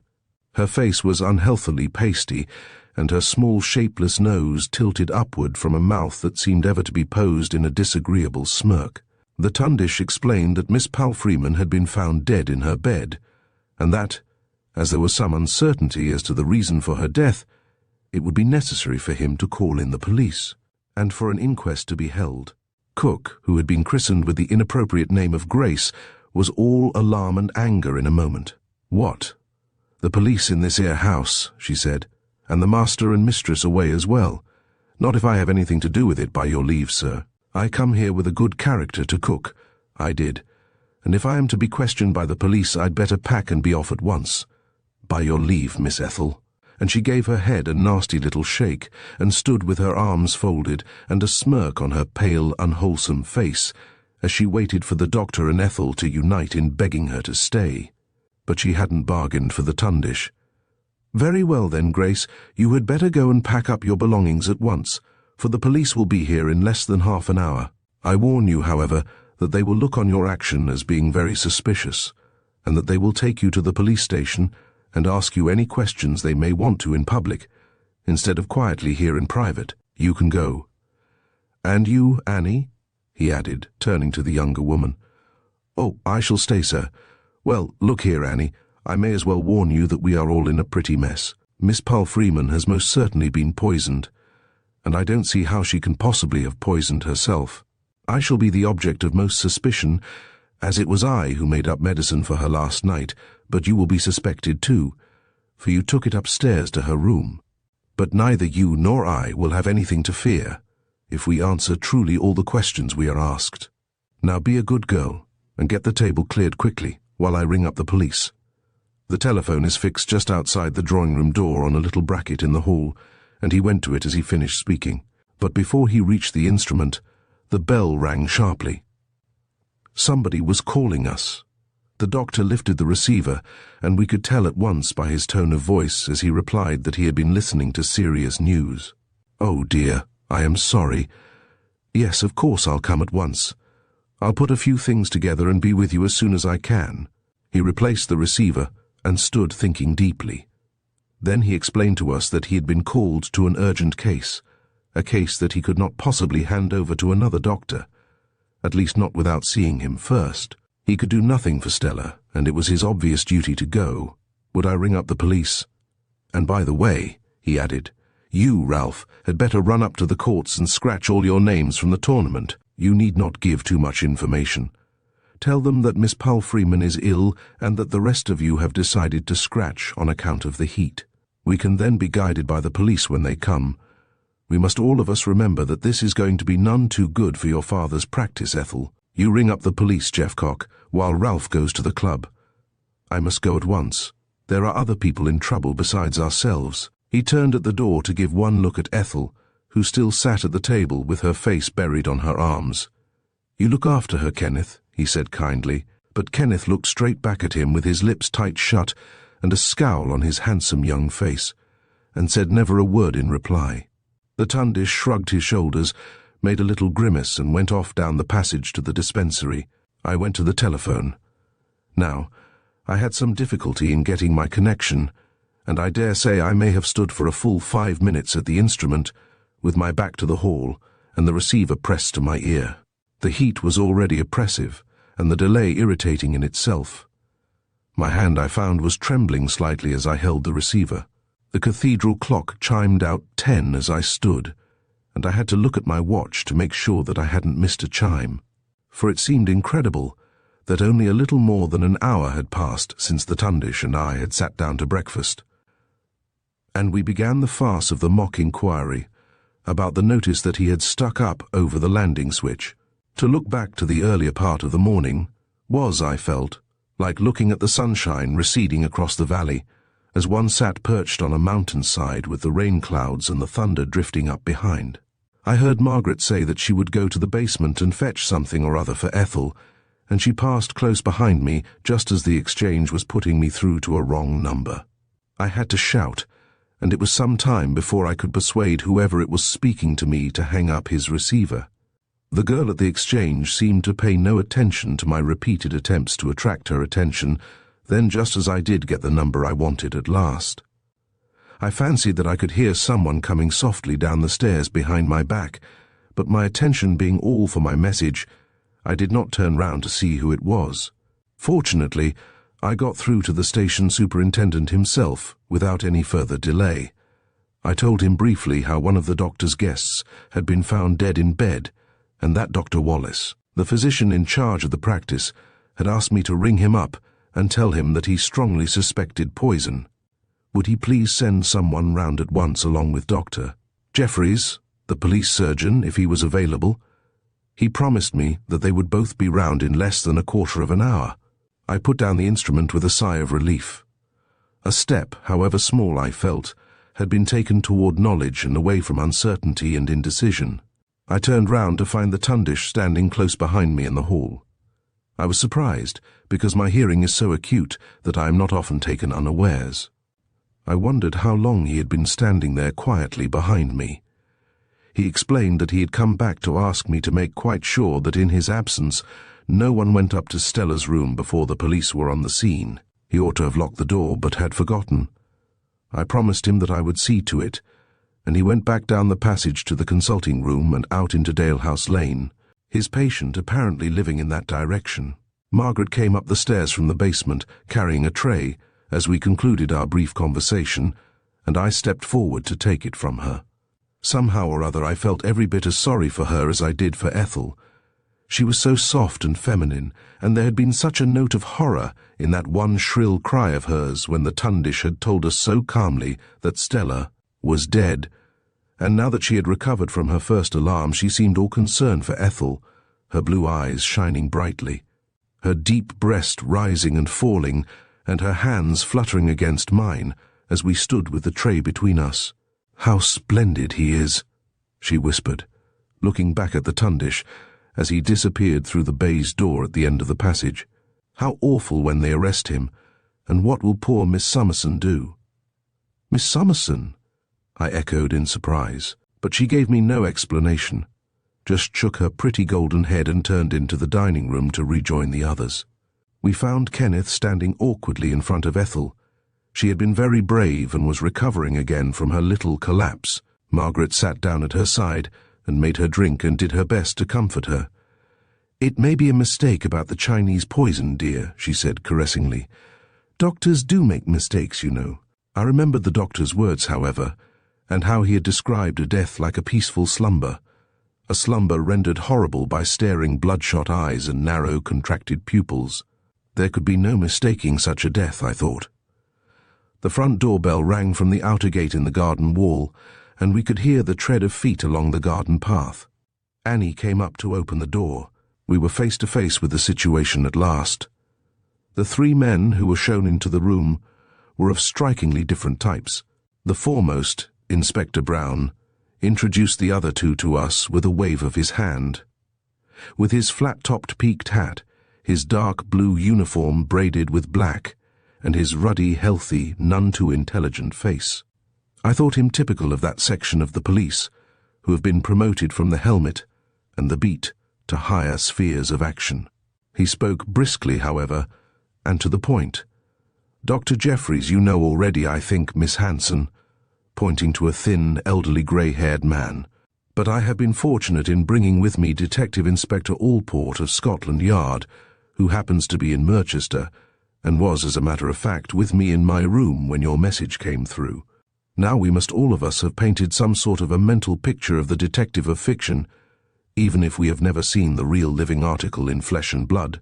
But I am not willing to imagine that Detective Inspector Allport of Scotland Yard could hold a place in anybody's mental picture. Without exaggeration, he was the ugliest little man I have ever set eyes on, and yet, scanning him feature by feature, I was only astonished that the tout ensemble was not even more grotesque. Little and undersized, his pale, watery eyes bulged after the manner of those of a great many extraordinarily clever people. His forehead was broad but sloping, and if his skin had not been of such a visibly coarse, unhealthy-looking texture, this would have been his one redeeming feature. His nose was bulbous, his mouth slopped all over the place, and his little chin was bunched up into a kind of irregular prominence, which was rendered interesting by reason of an unbelievably regular, circular dimple in the middle. I gazed on him, fascinated, and thought at once that for a man so handicapped to be anything higher in the social scale than a lavatory attendant must argue a character and mental equipment to be reckoned with, and I very soon found out that if perhaps I was inclined to exaggerate his apparent deficiencies and defects, I altogether underestimated his brain power and those hidden qualities that compel attention and respect. He took charge of the situation at once, speaking rapidly in a voice of markedly pleasant tone. "Dr. Wallace, I presume," he said, turning to me. I explained the circumstances of the Tundish's enforced absence, and how we had been unable to wire to Stella's uncle. Ethel gave him the uncle's address. "I will look after that, as you suggest. There may probably be information as to Mr. Crawford's present whereabouts among the unfortunate young lady's papers. If not, they will soon find it for me in London. You can leave it to me and need not bother further. But the doctor. It is very unfortunate that he has been called away, but I suppose that he will be back before long. He has no doubt left a note of the address to which he has gone." I had to confess that I didn't think he had, and Ethel, on being questioned, could only state that, so far as she could gather from what she had heard of his conversation on the telephone, it might be one of three. He pulled down a corner of his funny little moustache and stood biting at it, obviously annoyed. "Strange, very strange, that he should have left the house," he muttered angrily. "However, Doctor, you had better examine the unfortunate young lady yourself in the meantime. Perhaps Miss Hanson will be kind enough to show us up to her room. The rest of you will kindly oblige me by not leaving this room until my return. Please call up the servants and keep them here as well." He asked Ethel if the room had been locked up and everything in it untouched, and I explained what the Tundish had told me about how he had left the door unfastened and the instructions he had given me. The little gargoyle frowned his disapproval, turned on his heel and left the room, Ethel, Dr. Jeffries and the inspector following. I rang the bell for Annie and cook. "Little swipe," was Kenneth's comment, and I think we all of us felt that we could endorse it. The maids came up at once. Grace, clad in her outdoor clothes, sat down ostentatiously on the edge of a chair, with a feather in her atrocious hat, nodding her disapproval and independence. Her whole attitude showed that she considered her term of service to be at an end, and that far from taking the doctor's advice, another minute would have seen her out of the house. I saw Ethel give a wry little smile. Annie stood respectfully against the wall. "Grace, God save the mark! and Annie had barely settled down when we heard footsteps on the stairs. I imagined that it would be Allport and Brown returning with Ethel to ask us the questions we all expected to have to answer. But to my surprise, Dr. Jeffries came in with them as well. Allport came in first, rudely stepping straight in front of Ethel, and his bulging eyes seemed more prominent than ever as he asked me angrily, "Where is the key? You told me Dr. Wallace said that the door of the room was unlocked." Chapter 4. Detective Inspector Allport. Ralph, evidently, had not heard what I had said about the key to the bedroom, and neither could he have heard Allport correctly, for he asked Kenneth, in a loud whisper, whether he was talking about the key of the poison cupboard. Allport gave him one swift glance, but then he turned to me, waiting for my answer to his question. "Surely you must be mistaken," I answered at length, when I had conquered my astonishment. Dr. Wallace told me most definitely that he had forgotten to lock the door, and he came back on purpose to ask me to prevent anyone from going upstairs until the police arrived to take charge. "Oh, I must be mistaken then, of course, if you say so. The key is in the door all the time, and we all came downstairs again for the sake of a little exercise." My reply seemed to have angered him beyond all reason, and he stuck his ugly little apology for a face over the edge of his stiff stand-up collar and glared at me as he spoke. Then he turned to Ethel. "You are quite certain that the key was in the door?" "No, I am not." "But you told me just now that it was." "I beg your pardon, but I said nothing of the kind. What I said was that the key was generally in the door. You don't suppose that I stopped to make an inventory?" I could have clapped her on the back for standing up to the little spitfire, and as a matter of fact, he seemed rather to enjoy it himself, for he smiled quite amicably and turned to Annie, asking her if she could give him information on the subject. "No, sir. As Miss Ethel says, all the bedroom door keys are usually on the inside, and I should expect that Miss Palfreeman's would be there like the rest."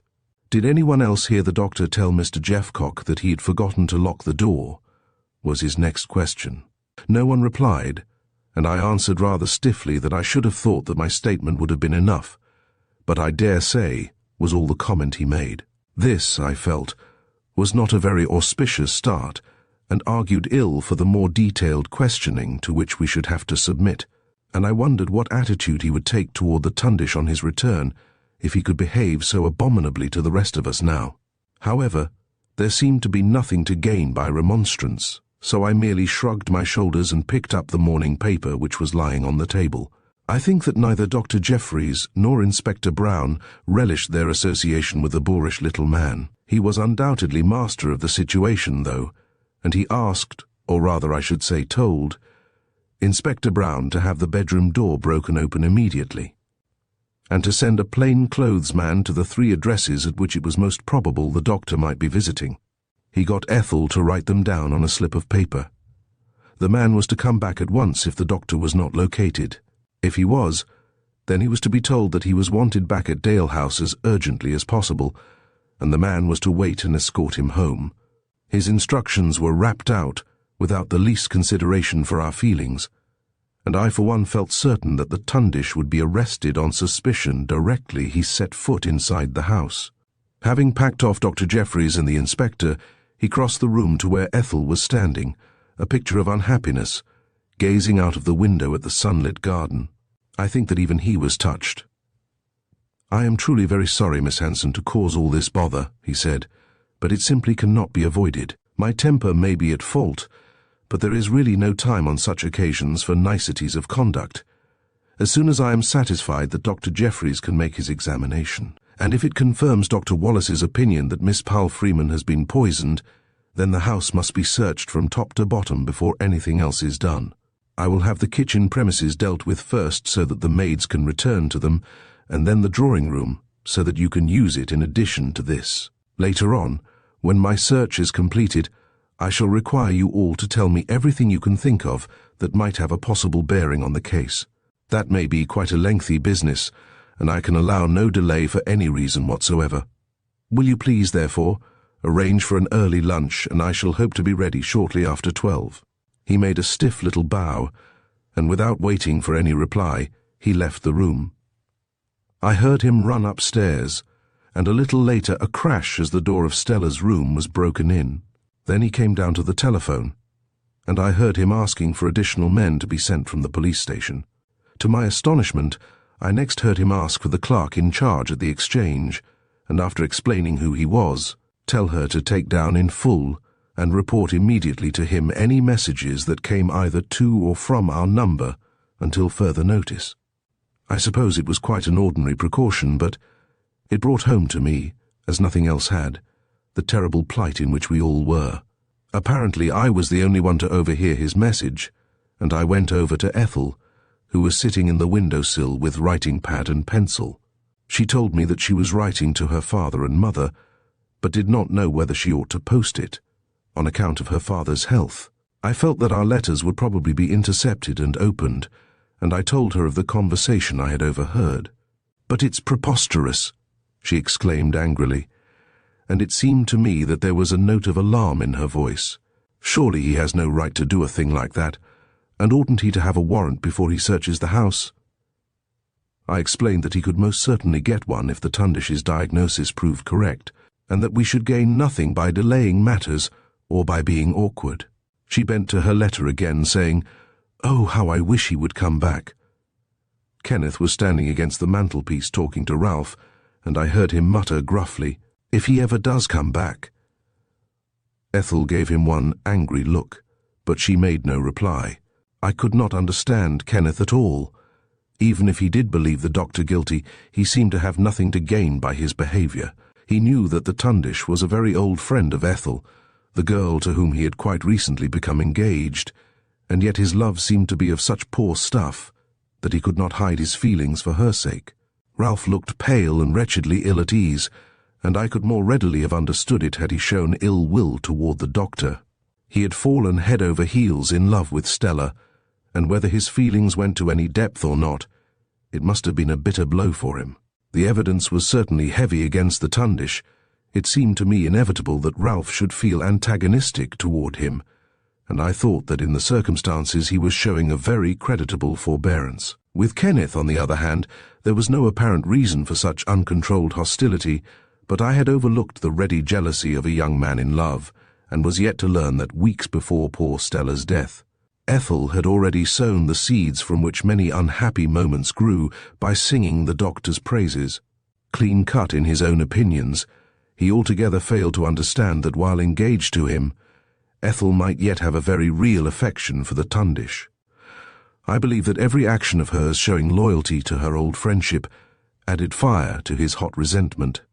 Having once decided in his own mind that the doctor was guilty, then he was a murderer and no longer a human being in need of sympathy and understanding. Kenneth's love was overwhelmed by his jealousy, which in turn was fed by Ethel's loyalty to her friend, and his own utter inability to compromise or look at a situation through any eyes but his own, that she could distress herself over a man who in cold blood had taken the life of a young girl, a girl staying in her own home at the time, and that she could brazenly kiss such a man in front of us all, was to him proof positive that her feelings were stronger than those of friendship alone. But in spite of his unreasonable behavior, I was truly sorry for Kenneth, though it was incomprehensible to me that he could stand aloof and frowning, while Ethel sat alone, wretched and distressed.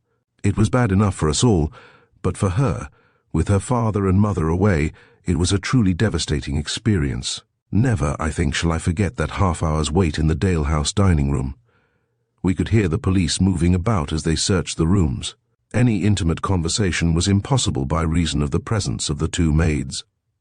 The cook sat with folded arms, insolently defiant, sniffing loudly at intervals. Annie stood with quiet tears rolling down her cheeks. They neither of them spoke a word. Ethel pretended to write. I leaned over the table with the morning paper spread out. But we were all of us listening to the police and for the Tundish to return, wondering what the disagreeable little detective would do when he did come back, and thinking which of the rest of us it could be if the doctor were acquitted. Across my own mind, as I leaned over the table, gazing with unseeing eyes at the paper I was pretending to read, there flashed a succession of little scenes. Ethel and the Tundish sitting close to each other, earnestly conversing, 2 courts and more away from where I sat, perched in the umpire's chair. the Tundish talking to Stella in the drawing room, and the sound of threat in her high-pitched voice, the Tundish meeting me in the hall directly afterward, pleasant and serene.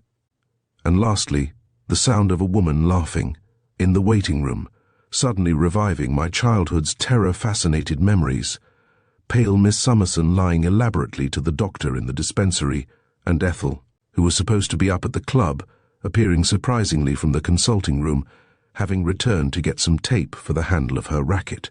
The heat alone, apart from all other considerations, was almost more than we could bear. While the clock on the mantelpiece ticked the seconds away with a regular monotony, time seemed to stand holding its breath. Our nerves were so on edge that when at last the door was briskly opened, there was not one among us that did not give a little jump. It was Allport. He asked Ethel to go with him upstairs and tell him who had slept in the different rooms. She was with us again in 5 minutes, and told the maids that they could go downstairs, and that we, if we wished, could use the drawing room once more. I felt as though we had been imprisoned for hours, but it was barely 11:30. Ethel and Margaret and I moved into the other room at once, but Kenneth and Ralph stayed where they were, talking in low tones together. Ethel hesitated at the door, and I wondered if she were going to ask them to join us, but she thought better of it and followed Margaret and me. She was about at the end of her endurance, and for her sake alone, I dreaded the impending conference. The drawing room had been turned topsy-turvy. The carpet had been rolled up into the middle of the floor, and the furniture, including the heavy piano, had all been hurriedly moved. The music, the bookshelves, the chair covers, they had all been searched and scattered. We had expected nothing so disturbing and thorough, and the state of the room took us all three by surprise. But I, for one, was secretly glad to have something active to do in putting things to rights. Margaret, I thought, was wholly admirable in the way she unselfishly suppressed her own feelings and helped to steady Ethel. As we had crossed the hall, I observed that a policeman had been stationed at the end of the passage to the doctor's wing, standing in such a position that he could command a view both of the stairs to the landing above and to the basement below. I wondered what our neighbours must be thinking of all this police activity, and how long it would be before we had to bear with newspaper publicity in addition to our other troubles. My imagination grew busy with the headlines. Early as it was, Annie was already setting out a cold lunch in the dining room, and Ethel explained that Allport had particularly asked her again to hurry it up, saying that directly their search was completed, he would want to begin his preliminary inquiry. I could not understand the desperate hurry, but she said he had told her that speed was everything, that he could do nothing until he had all the available information at his finger ends, and that such a detail as a mealtime could not be allowed to interfere with his plans. He improved, she thought, on better acquaintance, but I agreed with Margaret when she said that it would be difficult to imagine him doing anything else. We had barely finished our little conversation, and it was a great relief to talk, when the telephone bell rang in the hall. I opened the drawing-room door. The policeman still stood on guard at the end of the passage, but although the instrument was only a few yards away from where he stood, he asked me to answer it for him. He evidently had very strict instructions not to move from his position. It was the police station calling and asking for Inspector Brown. I promised to tell him to ring them up at once, and after consulting with the sentry, I went upstairs to find him. There was no one about on the landing, and full of curiosity as to what was going on, I ascended the stairs to the floor above. The room in which Stella had slept is so placed that anyone going up the stairs can see right into it when the door is open. It was open on this occasion, and as my eyes reached the level of the upper landing, I found myself looking straight at the nightmare face of the hideous little detective. For a moment, I could not understand how it could be at such a level, but on moving up a few steps I realized that he was kneeling on the floor in the middle of the room. He had just taken a small envelope out of his pocket, and as I watched, he allowed what looked like 2 tiny fragments of glass to trickle into it out of his hand. He was evidently deep in thought and entirely lost to his surroundings, for I had taken no precautions to move quietly, and he neither saw me nor heard. There he knelt immovable, the envelope in one hand, a perplexed little smile on his shapeless, protruding lips. I moved forward, but it was not until I was right up to the bedroom door that he realized that he was not alone.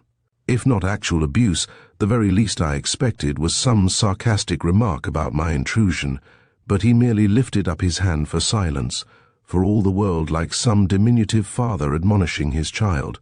I could hardly refrain from laughing at the grotesque little scene, until I looked beyond him at the bed with its white sheet covering all that was left of poor Stella. A single wisp of her kinky coppery hair came curving over the edge of the sheet. He waited a minute in thought, and then asked me what I wanted, moving out onto the landing and closing the door, which still hung on its hinges. Reverently behind him, "This is a sad, strange business," he said. I told him about the call for the inspector, and he said he would go and find him at once, but the inspector saved him the trouble, for he came up the stairs as we were speaking together. He was carrying a coat, and he was evidently in a state of some excitement. "Well, we have found the key, Mr. Allport. At least I believe we have," and he put his hand into the side pocket of the coat and brought out an ordinary bedroom door key.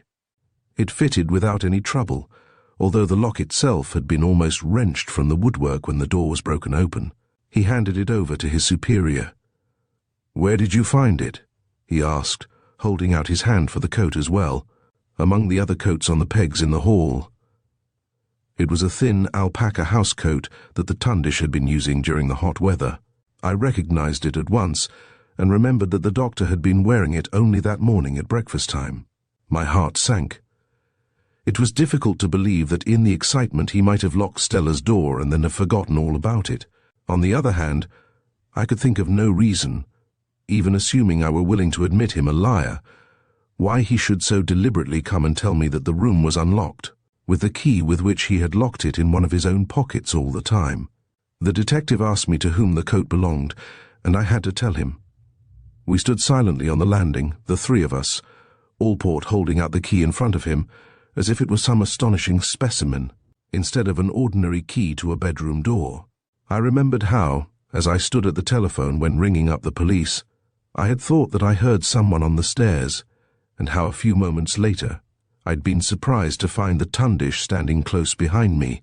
But puzzle my brains as I might, I could see no reason why, even if he were guilty, as both the detective and the inspector obviously thought him, he should run secretly upstairs to lock Stella's door, and then go out of his way to tell me that he hadn't.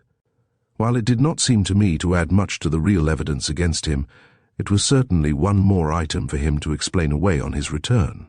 Now my thoughts had been so absorbing that for a time I had forgotten both my companions and my whereabouts. However, a gentle chuckle from the inspector brought me to my senses, and looking up, I found that if my thoughts had been interesting, the detective was still gazing at the key as though he had been hypnotized.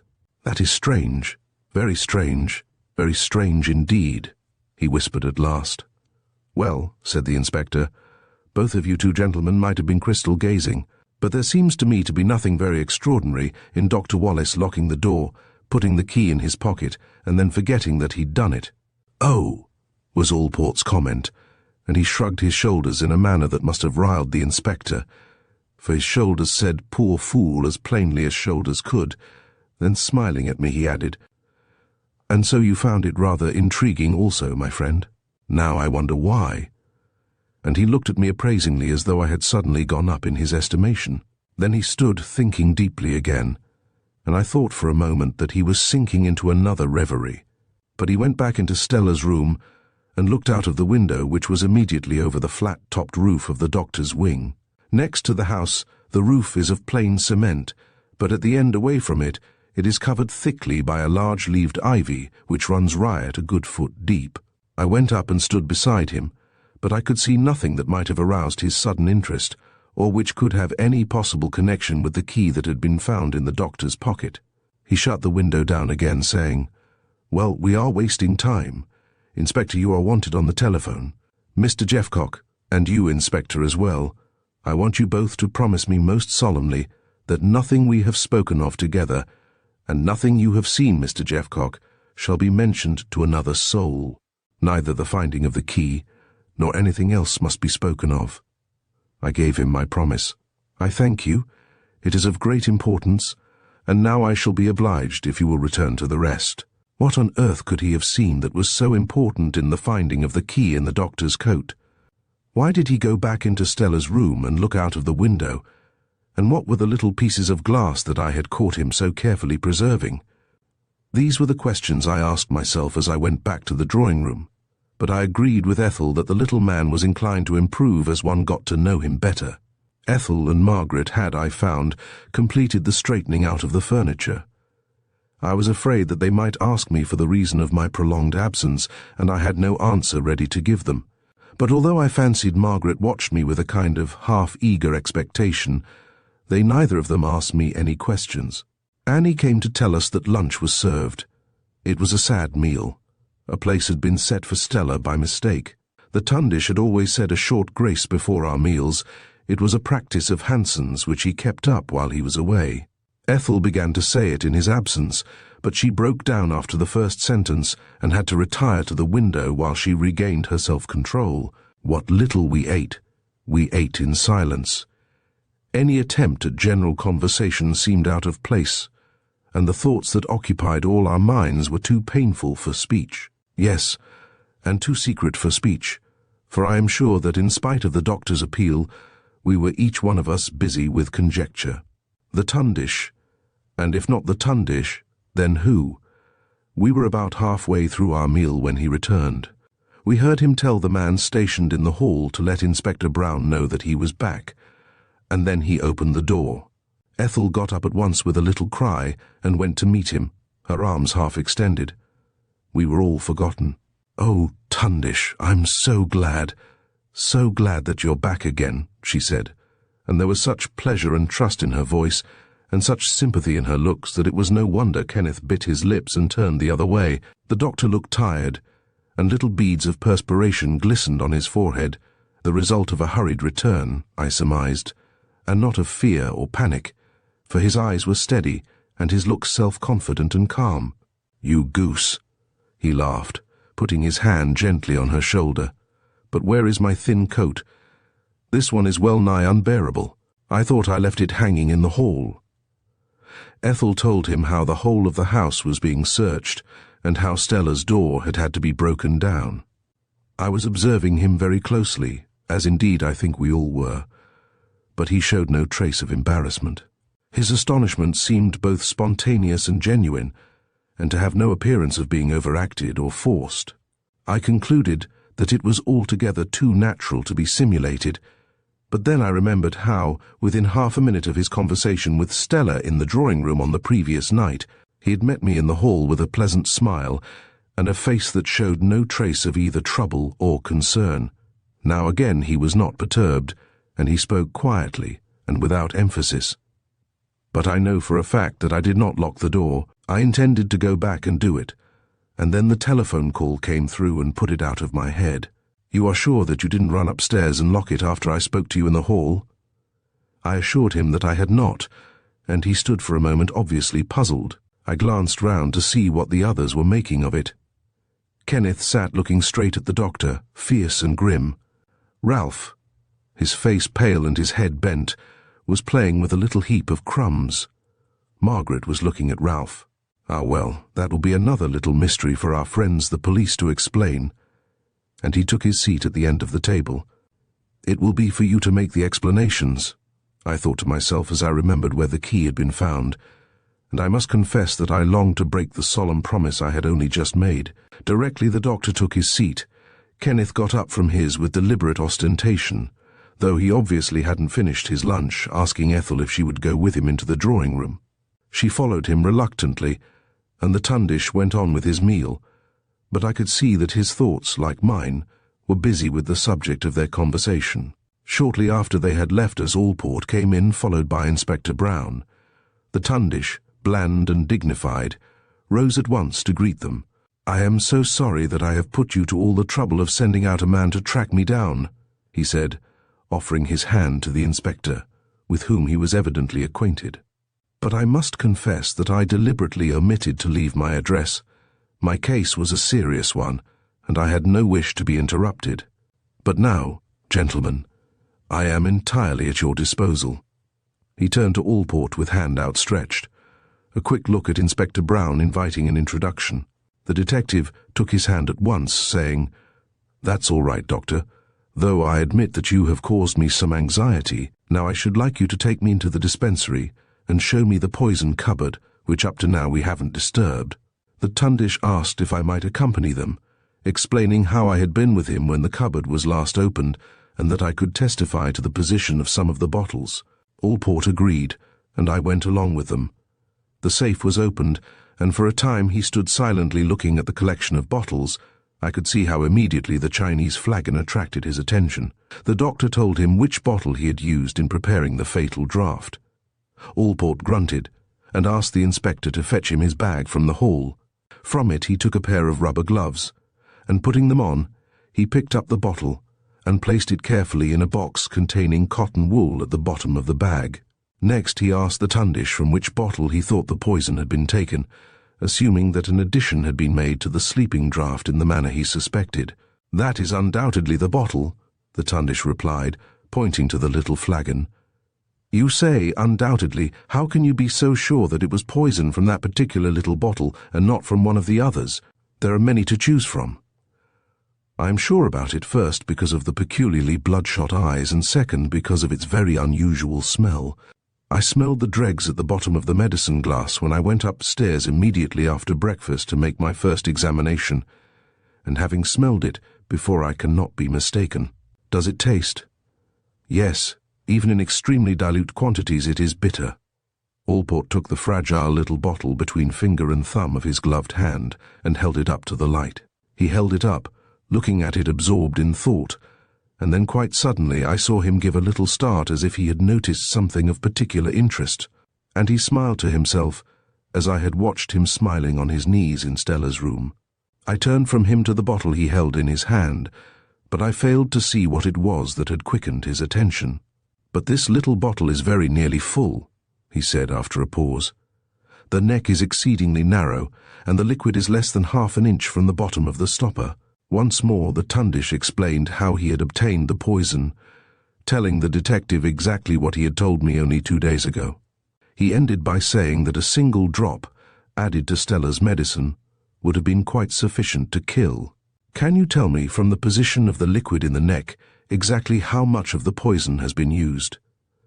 The doctor thought for a moment, and then replied, "Not with any very great accuracy, of course, but I should say not more than 2 or 3 drops at the most.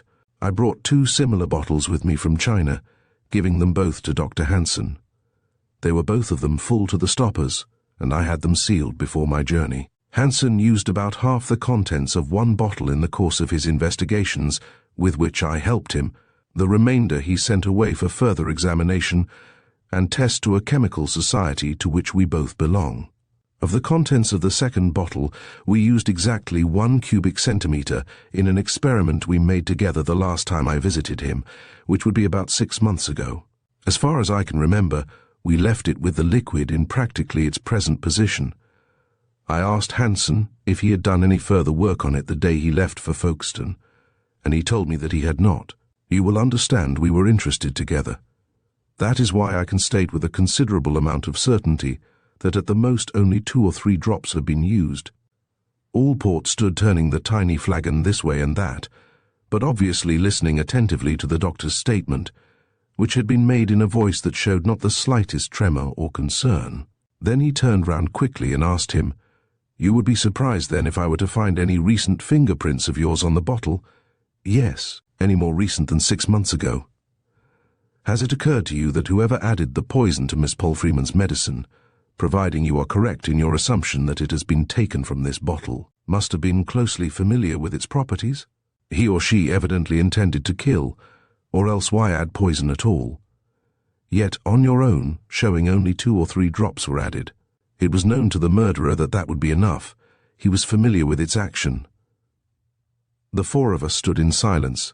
Then he added very quietly, "That, you will agree, narrows down the field of inquiry somewhat." The Tundish neither paled nor turned a hair as he replied, "Yes, oh yes, it certainly narrows it down. As far as I can see, it reduces it to either me or Jeffcock here or to Miss Hansen. To my knowledge, we are the only 3 people in the house having information about the poison. To your knowledge." "Why do you say that?" to your knowledge. Because it is always possible that the maids or someone else may have overheard Hanson and myself talking together about it. Miss Summerson, for instance. Oh, Miss Summerson knows all about it. In fact, she has helped us with some of our experiments. She left the house, however, before the draft was made up, and she has not yet returned. To your knowledge, Allport added. Why, whatever do you mean? The Tundish said, showing some little excitement at last.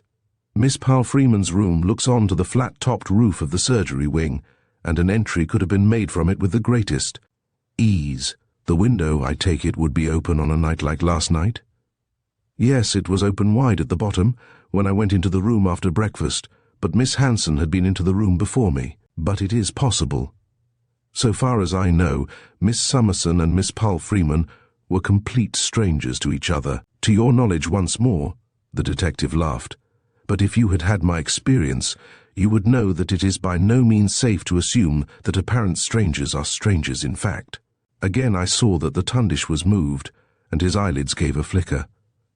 Did the little man notice it too, I wondered? And did he know of the doctor's previous meeting with Stella in China, or was it a shot in the dark? He seemed to be entirely absorbed in the little bottle, and to be carrying on the conversation as a sort of accompaniment to his examination of it. It almost appeared as if he thought that if he were only to look at it long enough and hard enough, he might wring its secret from it. And all the time he looked, his face held its puzzled smile. Well, let us return to the dining room, he said at length, and he laid the Chinese flagon carefully in the box in his bag along with the other. We were just leaving the dispensary when a sudden thought occurred to me. Wait a moment, I cried. Surely it is not safe to assume that only 2 or 3 drops of poison have been taken from the bottle. Anyone would almost certainly fill it up again to its old level from the tap, which is all handy at the sink, before they put it back in its place in the cupboard. Allport turned round with a smile of amusement at the excitement I had shown. Exactly so, he said, but I must confess that I have been expecting the doctor to call my attention to the possibility. I never thought of it, said the Tundish. I am glad, was the rather surprising reply. Chapter 5. Allport's Alternatives. Without further remark, Allport turned and led the way back to the dining room, the inspector following immediately behind him, the Tundish and I bringing up the rear. As we walked along the passage, the doctor decreased his pace, so that after the other 2 had passed through the dining room door, he and I were alone for a moment in the hall. He whispered to me hurriedly, Jeffcock, you must do all you can to keep the peace between Kenneth and Ethel. You can see for yourself that I can do nothing. What with her hot temper and his subconscious determination to make his conduct match his mouth and chin.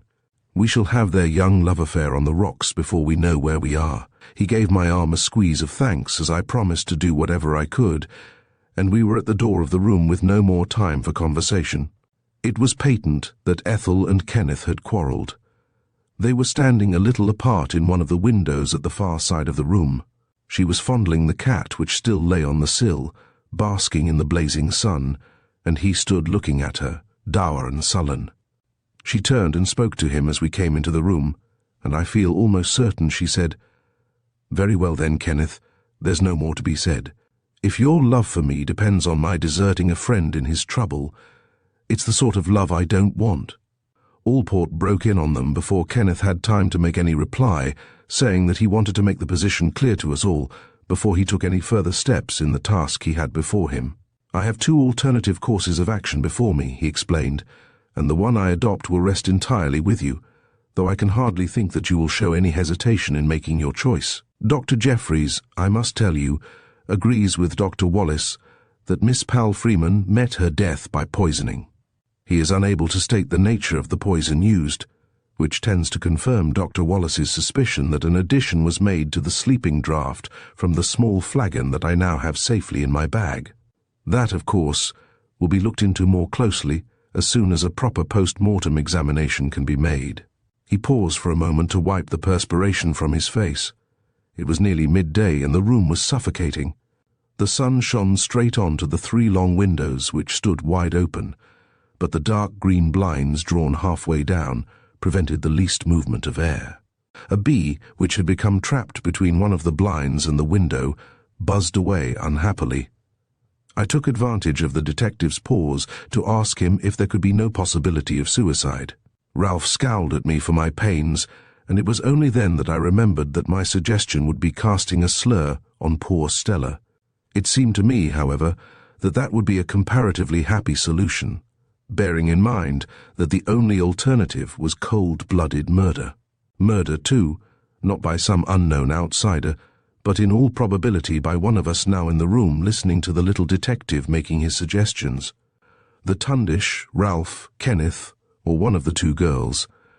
It seemed equally absurd to associate any one of them with such a crime. Allport soon settled the point, however. Suicides don't usually throw away the glass from which they have drunk, he said. And in addition to that, there are other points which preclude any such possibility. I had given no thought to the glass from which the poison had been taken. The references seemed to rouse the Tundish. He was sitting on the end of the table, apparently entirely at his ease, his legs swinging idly as he lighted a cigarette. The match burned down and scorched his finger ends, making him start, so absorbed was his attention in the detective's remark. Ethel had seated herself on the window-sill, where she was pensively stroking the cat, her mind occupied, I felt sure, more with her quarrel with Kenneth than with the matter immediately in hand. She turned round quickly, however, directly the glass was mentioned, and burst out with, "But the glass!" Then she paused uncomfortably, reddened, and resumed her caressing of the cat. "Yes? But the glass?" Allport queried. It was the Tundish who completed the broken sentence, however, calmly lighting another match as he did so. Miss Hanson was going to say that the glass was on the little table at the side of Miss Palfreeman's bed when she first went up to her room. It was still there when I went up a few minutes later to make my hurried examination. The glass was one of the usual graduated taper measures. I lifted it from the table, saw that there were a few drops of liquid at the bottom which I smelled, and then I put it back on the table again. When I came downstairs I meant to lock the door but forgot to do so, and as I have already explained, I asked Mr. Jeffcock to see that no one went into the room just before I went out to see my patient. That is all I can tell you about it. None of us spoke a word. The detective was deep in thought.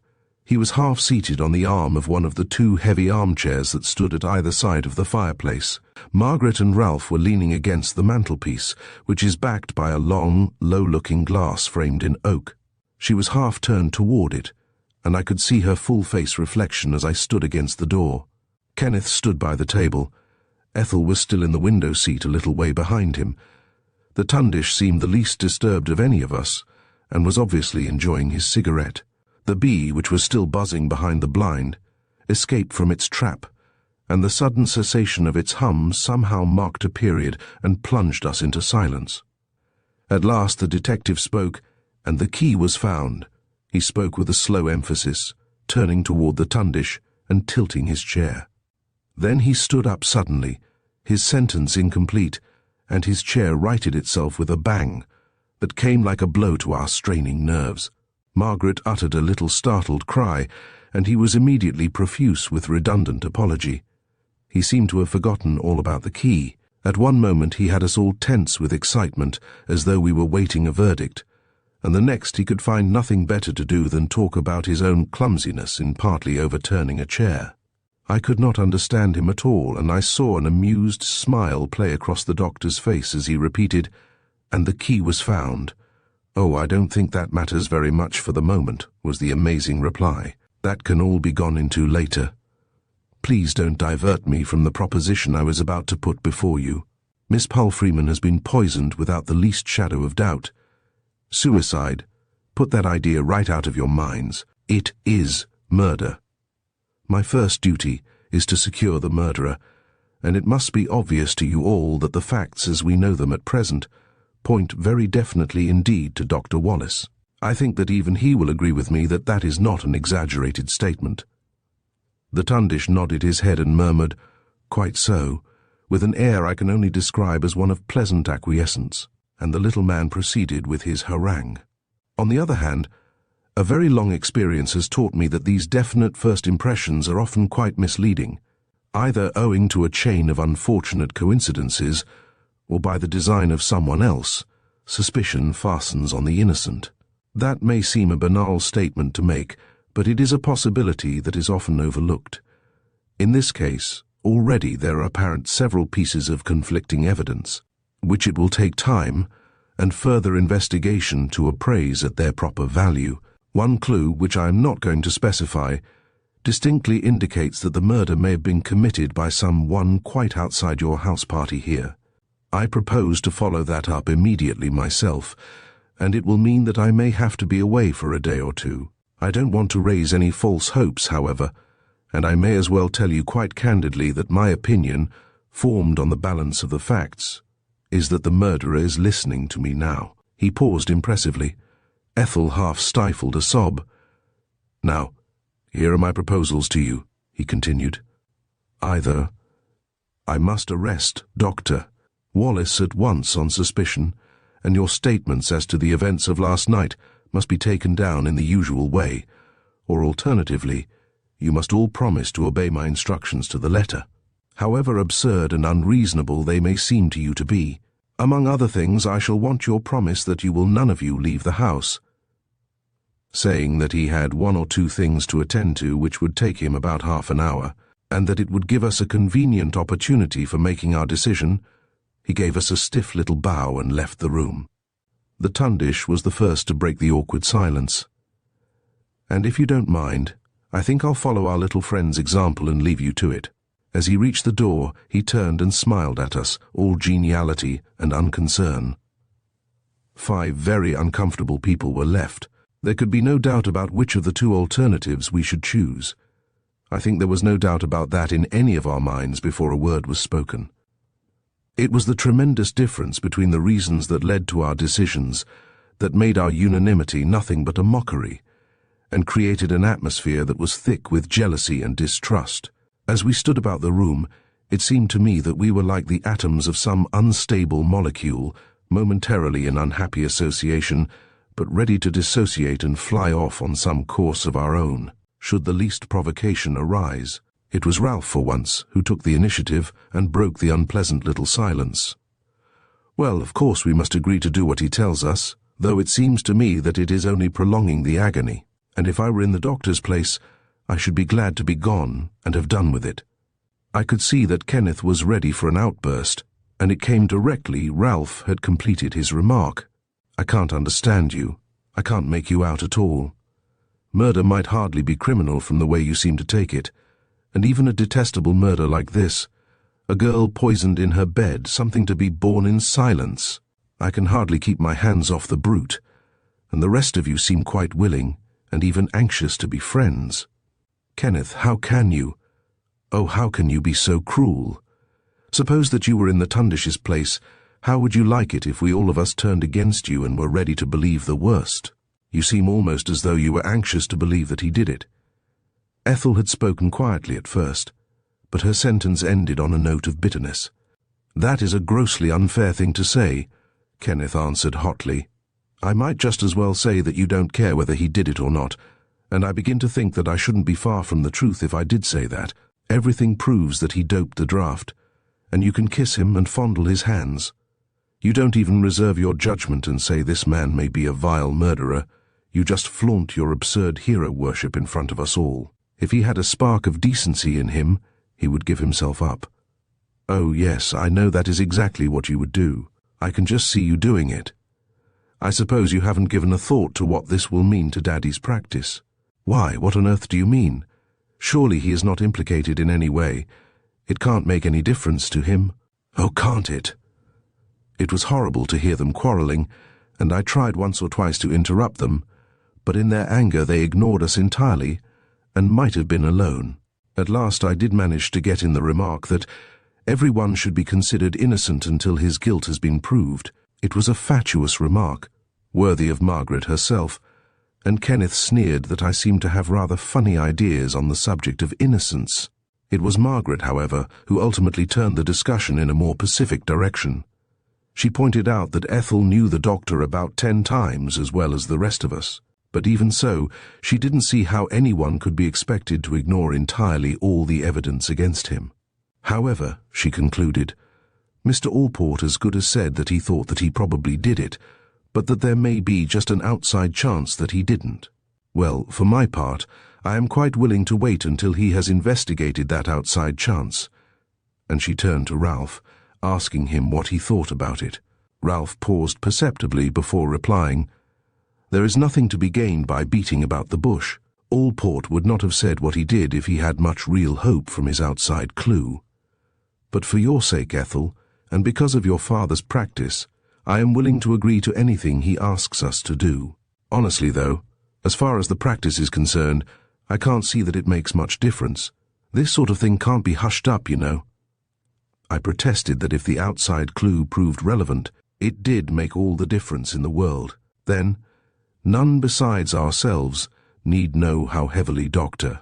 Hanson's locum tenens had been involved, and endeavouring to carry out the Tundish's request, I concluded with, for my part, whether this clue leads to anything or not, I shall take a lot of convincing before I can believe that either he or any of the rest of you are poisoners. But even as I said the words, I was wondering, if the doctor hasn't done it, then which of the others has? "Right, then now we all know exactly where we are," Kenneth grumbled. "Ethel and you have quite determined that he is a hero.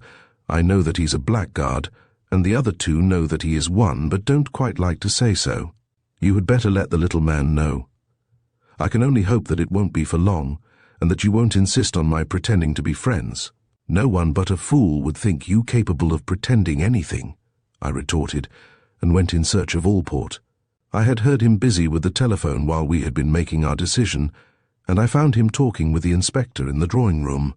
He was balancing himself on the curb round the fireplace, and I imagine he had been laying down the law to the local official, who looked annoyed and uncomfortable, and emitted a grunt of emphatic disapproval as I entered the room.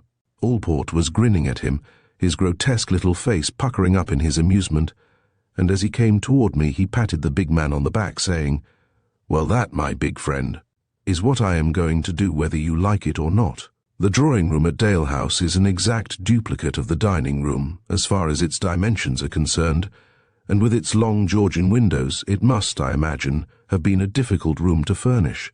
Mrs. Hanson had done her best with it, but the deep armchair and comfortable settee always looked to me out of place and a little apologetic, like a party of chorus girls who, going to a nightclub, have landed in a bishop's palace by mistake. A grand piano stood at right angles to the inside wall. It was little used, and on the top were several family photographs in frames. I had told Allport that we were ready for him when I interrupted his conversation with the inspector, and he came toward me smiling. I could not help thinking that he was pleased with the inspector's opposition. When he reached the piano, something caught his eye, however, and I saw his amused expression die away, and one of astonishment take its place. Then, to my surprise, he picked up one of the photographs, and after scrutinizing it closely, took it out of its frame and examined the back. Inspector Brown stood watching him from the hearth rug, and I gazed at him from the doorway.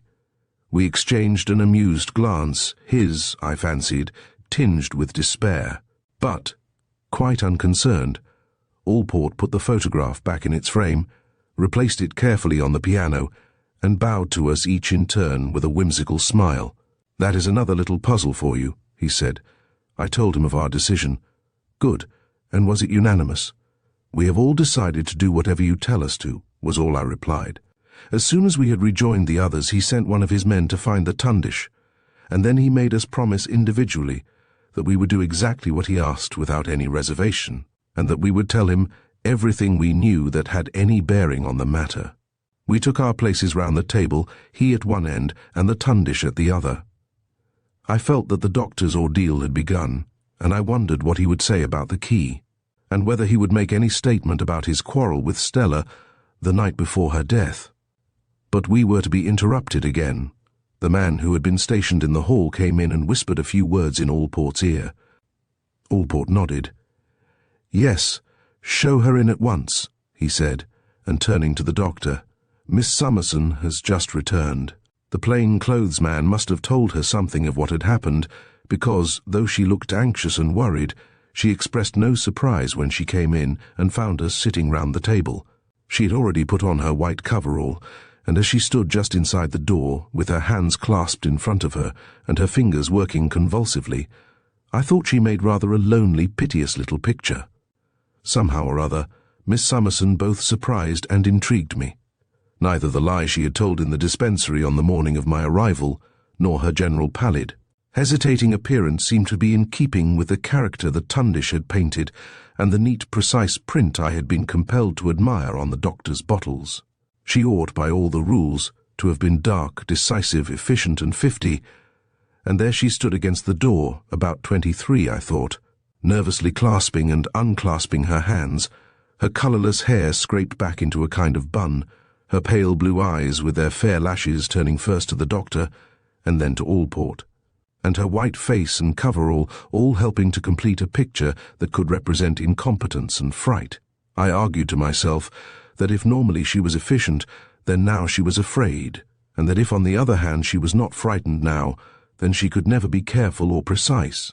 But to that conclusion, the writing on the labels gave the lie, so I guessed that she was badly scared. We were soon to learn one reason for her embarrassment, however, for before Allport had time to ask her any question, she said in a voice that trembled with emotion, "Doctor, I've lost the key to the poison cupboard. What can I do? What shall I do? Please tell us all about it, and if you can, when and where you lost it," Allport questioned in his iciest tones. "I didn't miss it until I got to," she stammered. And then to our general discomfiture she reddened to the roots of her pale hair, put her hands to her face and burst into tears. Ethel got up and went to her, while the rest of us waited unhappily for the flood of tears to abate. The detective looked angrily over his shoulder at the clock. "I never went at all," she sobbed at length, turning toward the Tundish. "I told you an untruth about going to Millingham.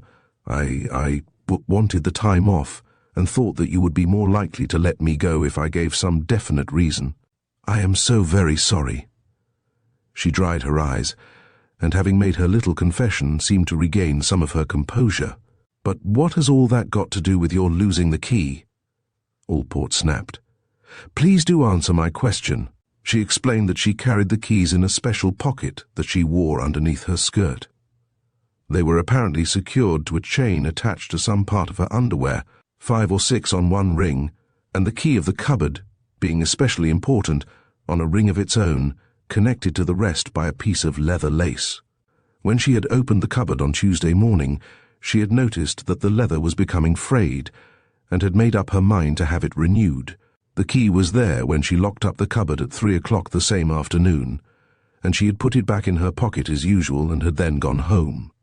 She didn't notice that the lace was broken, and the ring with the key gone, until she undressed on going to bed. What did you do then? Nothing. What could I do? It was 11 o'clock. But surely you ought to have come and told the doctor first thing in the morning. It was rather an important key to lose, wasn't it? Yes, but I thought that most likely it must have dropped out onto the dispensary floor. I don't use the pocket for anything but for the keys. Where were you this morning? In Merchester? Yes, first thing. And yet you didn't come to make sure that the key was safe? No, and after some hesitation I couldn't. Now, why couldn't you? Well, for one thing, I had told Dr. Wallace that I was going to Millingham for the night when I wasn't, but it wasn't altogether that. What was it then? I don't want to tell you. But, my dear young lady, you must tell me. This is not a game of clumps, it's a serious matter. Come now, what is it that you don't want to tell me? I got engaged this morning. Oh, yes, but surely you could have spared just half an hour to ask about the key. But you see, I didn't know that I was going to get engaged. My fiancé came to stay with us yesterday afternoon. He was going away by car first thing this morning, and we had arranged beforehand that I was to go as far as Boston with him and then come back by train. We started at 6:30. I was upset about the key, but I wasn't going to give it all up. You see, it meant too much to me. And quite right, too, came emphatically from the Tundish, and yes, I should think so indeed, from Ethel. Then it amounts to this, continued Allport, who seemed quite callous to the girl's obvious and natural embarrassment. You had the key at 3 o'clock yesterday, and you missed it at 11 o'clock when you went to bed. I suppose you made a thorough search of all your pockets and your bedroom and so forth. Yes. Well then, Will you please go into the dispensary and write down very carefully and in full detail exactly what you did and where you went between 3 and 11 o'clock yesterday? That's all I want for the present." Miss Summerson had barely reached the door, however, when he called her back again and asked her to show him the other keys. She fumbled about underneath her coverall and produced a small bunch of keys on a ring at the end of a chain. "Tell me exactly how the other key was fastened to these." "It was on a little ring by itself, fastened to this ring by a short piece of leather lace. But what a most extraordinary arrangement. Why didn't you keep it on that ring along with the rest? It would have been safer, wouldn't it?" "Yes, I suppose so, but these are my own keys, and I wanted to keep the other separate." "Why?" Miss Summerson made no reply, but stood miserably in front of him, fiddling with the bunch of keys. "You are sure that all this about the leather lace is not imagination?" "No," almost inaudibly then. "I mean to say yes, there was a lace just like I've said. Have you ever seen this queer arrangement, Doctor?" The Tundish, I thought, hesitated for the merest fraction of a second. Then he said pleasantly, "No, I don't think I have. I knew that Miss Summerson had the key secured to a chain, somewhat in the way she has described, but I never had any reason to handle her keys or ask her exactly how they were attached." Allport sat drumming with his fingers on the table for a time. Then he shrugged his shoulders and told her curtly that she could go, adding, "Please be careful to be exact in the report I've asked you to write out." Miss Summerson hurried from the room. Chapter 6. The Inquiry in the Dining Room. "No one has found the key, I suppose?" was Allport's first question as soon as Miss Summerson had shut the door. "The maid would have reported it if she had found it when she swept out the dispensary this morning, I suppose, Miss Hanson?" "Yes, but if you like I will go and ask to make sure," Ethel replied. "No, don't bother to do that." Then, after a pause, he asked, "And which of you were in the dispensary last night after Miss Summerson locked the cupboard at 3 o'clock? Were you?" He asked each of us the question individually in turn, and it transpired that Ethel and the Tundish alone had passed from the hall into the dispensary itself, though I had been in the consulting room at the time of the accident to the boy. I began to think that the inquiry would be a lengthy one, if each question were to be repeated so monotonously, but he seemed to take an enormous interest in our replies, and to wait with a kind of ghoulish excitement after each. "And were you?" as though he were hoping to catch us in the admission of an indiscretion. I have often thought of that hour in the stifling dining room at Dalehouse as the most tense and exciting of my experience. The little man, seated at the end of the table, was angrily determined to search out the truth. In deadly earnest he looked at each speaker as one by one we answered his numerous questions. But he found time to glance swiftly round the table now and again to see what impression this question or that had made on the rest of us, then back again, like some hawk with its prey. While he seemed to have no method or order in framing his questions, it soon occurred to me that a great many of them were put, not so much for the purpose of getting any answer or even information, but rather to see what the effect of the question itself on the rest of us might be. The doctor sat bland and impassive through it all. Nothing disturbed him. His replies came out suave and sure. Never once did he hesitate. Not once did he give the impression of being on the defensive. And I think it was this quality in his replies that rather accentuated the feelings of all of us as we sat unhappily round the table. To Ethel, I feel sure, and to me as well, his calm and his dignity were splendid. To Kenneth, I am equally sure they were nothing but an additional proof of guilt. I could gauge his every thought. No one but a villain could keep thus collected in the face of such suspicion. Innocence, surely, would have shown more concern. And Ethel, how could she? She seemed to hang on the doctor's every word. From him to Allport, as answer followed question, she turned her pretty head, hurt when the questions were brutal and direct, proud and glad for the dignified reply. He a murderer, a poisoner, and she the girl whom he loved. I believe his soul was sick with jealousy. And Margaret and Ralph, I could see, thought him guilty too, but they were more aloof. They did not condemn, and they had some sort of feeling of pity. There we sat through a long, long hour, the blinds drawn against the streaming sun, the pleasant garden noises coming in through the open windows. The clock ticked the time slowly and leisurely away, and once there was the sound of tramping feet on the stairs, as they carried Stella's body down to take it to the mortuary. The room was at fever heat, and our pulses raced as Allport tortured us each in turn. "And your key, Dr. Wallace, where do you keep it?" "Here in my waistcoat pocket. Not a very safe place, surely." "I have always found it so." "You are sure it has not been out of your possession?" "Yes, I could swear to that." "What do you do with it at night?" "I don't do anything with it. I leave it in the pocket." "And you really think it safe to carry a key of such importance loose in your waistcoat pocket?" "Yes, I think it is as safe there as it would be anywhere else." "Humph. And now, I want you to tell me about these." Taking out his pocketbook and unfolding the notice the Tundish had printed and the 2 duplicates he and I had printed later on at breakfast, he turned to the doctor for information and was told in detail about the practical joke, about our conversation in the garden, and about Kenneth's inquiry at the breakfast table. The Tundish spoke simply and to the point, omitting nothing, not even our arrangement to lie like troopers in our efforts to mystify the rest. "Humph, it all sounds rather extraordinary, you know, Doctor. Not what I should have expected of you somehow. I take it there was no ulterior motive?" "No, it was a practical joke and nothing more." "You don't think it necessary to tell the truth then, I gather, on every occasion?"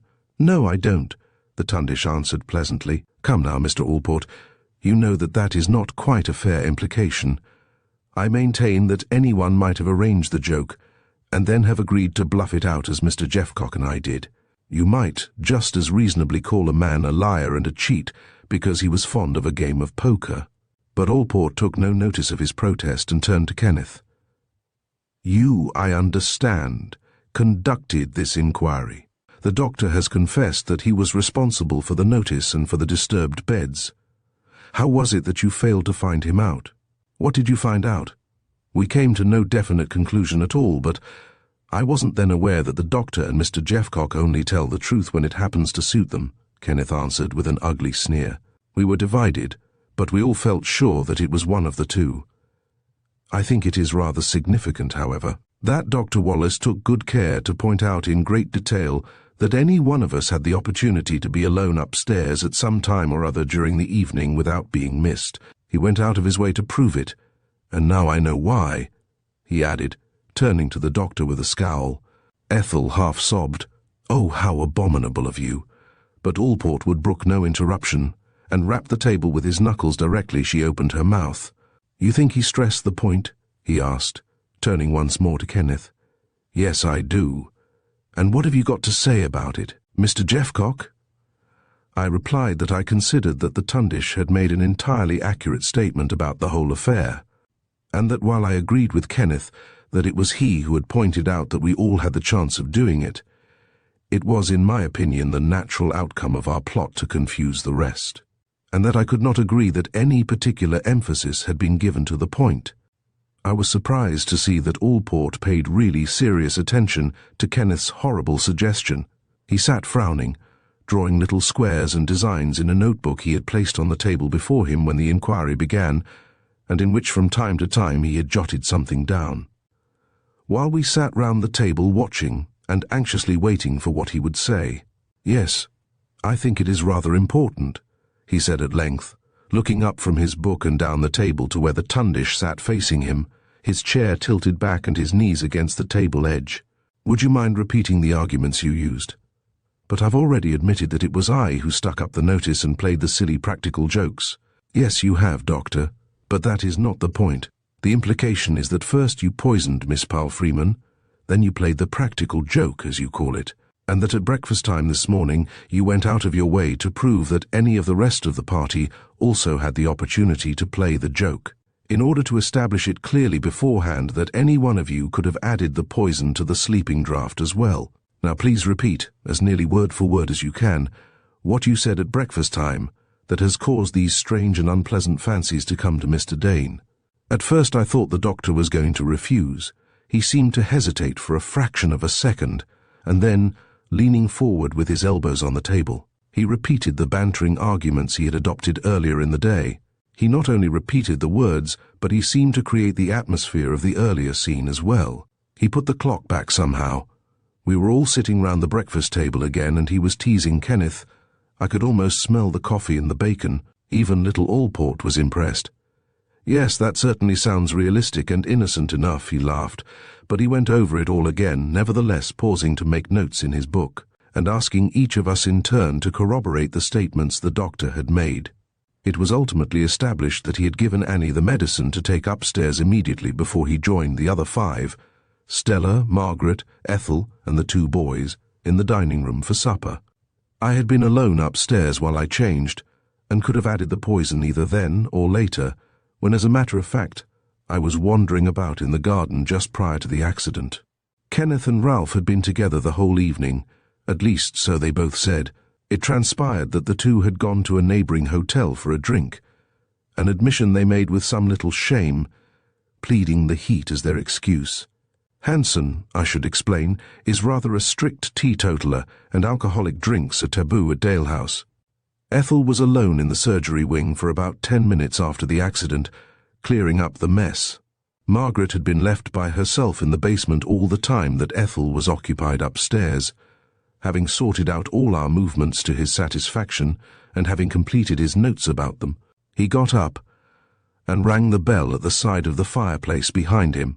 When Annie appeared to answer it, he surprised us all by asking her whether the little heap of washing he had noticed on the dresser, when he had searched the basement, was the clothes that had been ironed the night before, and whether they had yet been put away. "No, sir.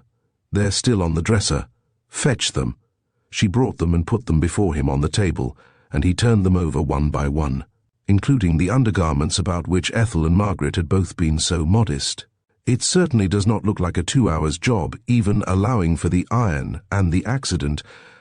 I agree with you there, Doctor. Not on piecework pay anyhow," he concluded, as he came to the socks at the bottom of the pile. "But where is the brother to this?" he asked sharply, holding up an odd sock that I recognized as one of mine. It was marked on the inside, and he noticed it at once. "FHJ. Which of you 2 ladies ironed Mr. Jeffcock's socks?" We all looked at Ethel and Margaret, and they at each other. Neither of them spoke, and then they both began to speak at once. "You did, Ithie." Finally, though neither of them seemed very certain about it, it was agreed that probably Ethel had ironed that particular pair, though she denied most emphatically having either brought the odd sock upstairs or put it away. The Tundish agreed that she had not brought it up with her from the basement by accident, when he called for her to help him with the boy, and both Annie and Cook, on being called and questioned, asserted that they had neither of them touched it. At length, Allport gave up in disgust his attempt to locate it, and picking up the heap of clothes, threw them angrily into one of the armchairs that stood at the side of the fireplace. Having done so, he seemed to make a new start, and turned to me. "Now I want you to tell me honestly, Mr. Jeffcock, weren't you just a little surprised when the doctor told you what he had done? Didn't you think it rather peculiar that a man of his age and position should play tricks of that description?" I had to confess that I had. "And what made you add what you did to the notice? Dark deeds are done at night." "I don't know why I made the addition, but it seems to me such a peculiar thing that you should have picked on those words. Did you know then that the bedrooms had been upset?" "No. Did you know that Miss Powell Freeman was dead when you made the addition?" "No. We none of us knew till breakfast time this morning." "Possibly not. Possibly one of you did." I could have twisted his ugly little neck. "You knew that Dr. Wallace had lived in China?" "Yes." "And Miss Powell Freeman?" Now I had been wondering whether I ought to disclose the conversation between Stella and the Tundish that I had overheard, and whether I was right or wrong, I don't know. But I had made up my mind that I would say nothing about it, at any rate for the present. In the first place, it seemed to me that if it were deceitful of me to keep my knowledge from the police, it would be still more dishonest to tell them what I had heard. It was a private and confidential conversation, which quite unwittingly I had been able to overhear by reason of my abnormal powers. I had promised Allport to keep nothing relevant hidden, along with the rest, including the Tundish, but how was I to know that it was really relevant? Might I not have misinterpreted what I did hear? Those gaps in Stella's speech, in how many different ways could they not be filled? Again, was it my business or part of my undertaking to report half-heard remarks? If it had been something to do with Stella's death, then surely it was a matter for the Tundish, and he, God knows, was heavily enough involved without my going out of my way to add to his burden by ranging myself at the side of Kenneth.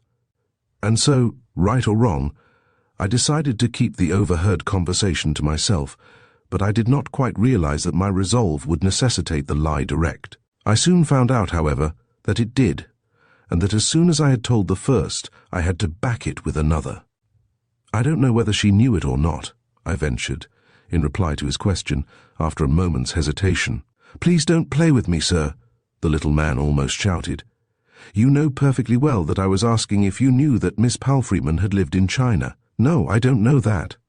"That I was asking if you knew that Miss Palfreeman had lived in China?" "No, that she had ever lived in China." I lied as boldly as I could. "Did you know that they had quarrelled?" "No," I lied again. He stared at me, and I was not surprised, for even to me it had sounded too loud a denial and somehow unconvincing.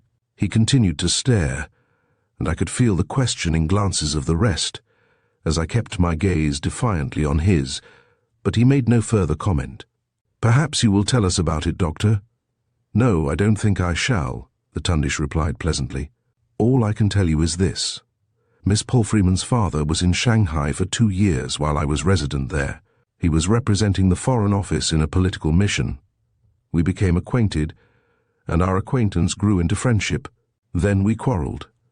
In fact, it was largely on account of our quarrel that I left China when I did, but I never at any time had any difference or quarrel with Miss Palfreeman.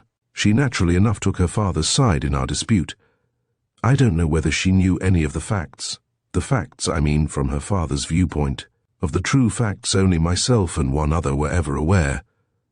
Anyhow, she quite incorrectly thought that I ruined her father, and she disliked me accordingly.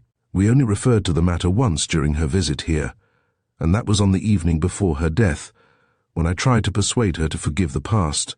Her father committed suicide, but if necessary I can prove conclusively that I had nothing whatever to do with the trouble that came to him. All I can tell you now is that I made a certain solemn promise that I intend to keep.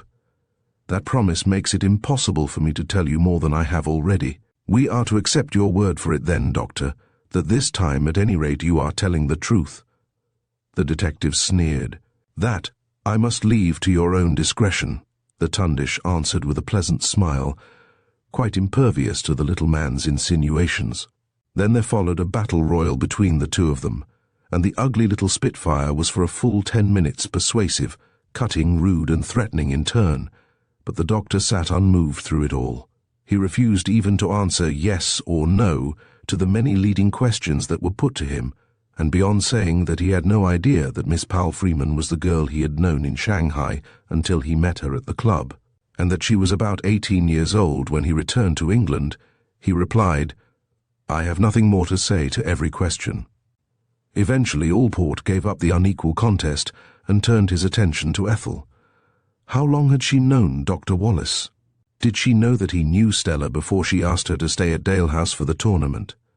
Some of his questions were brutal, I thought, and seemed to be framed with a view to causing the maximum of annoyance, and I felt that it was only the realization of the danger in which the doctor stood that made her able to bear the ordeal. "I understand you are engaged to be married to Mr. Dane." No, but I certainly understood that you were." Ethel crimsoned and was silent, and Kenneth burst out with an angry, "But I say, that can't have anything to do with Miss Palfreeman's death."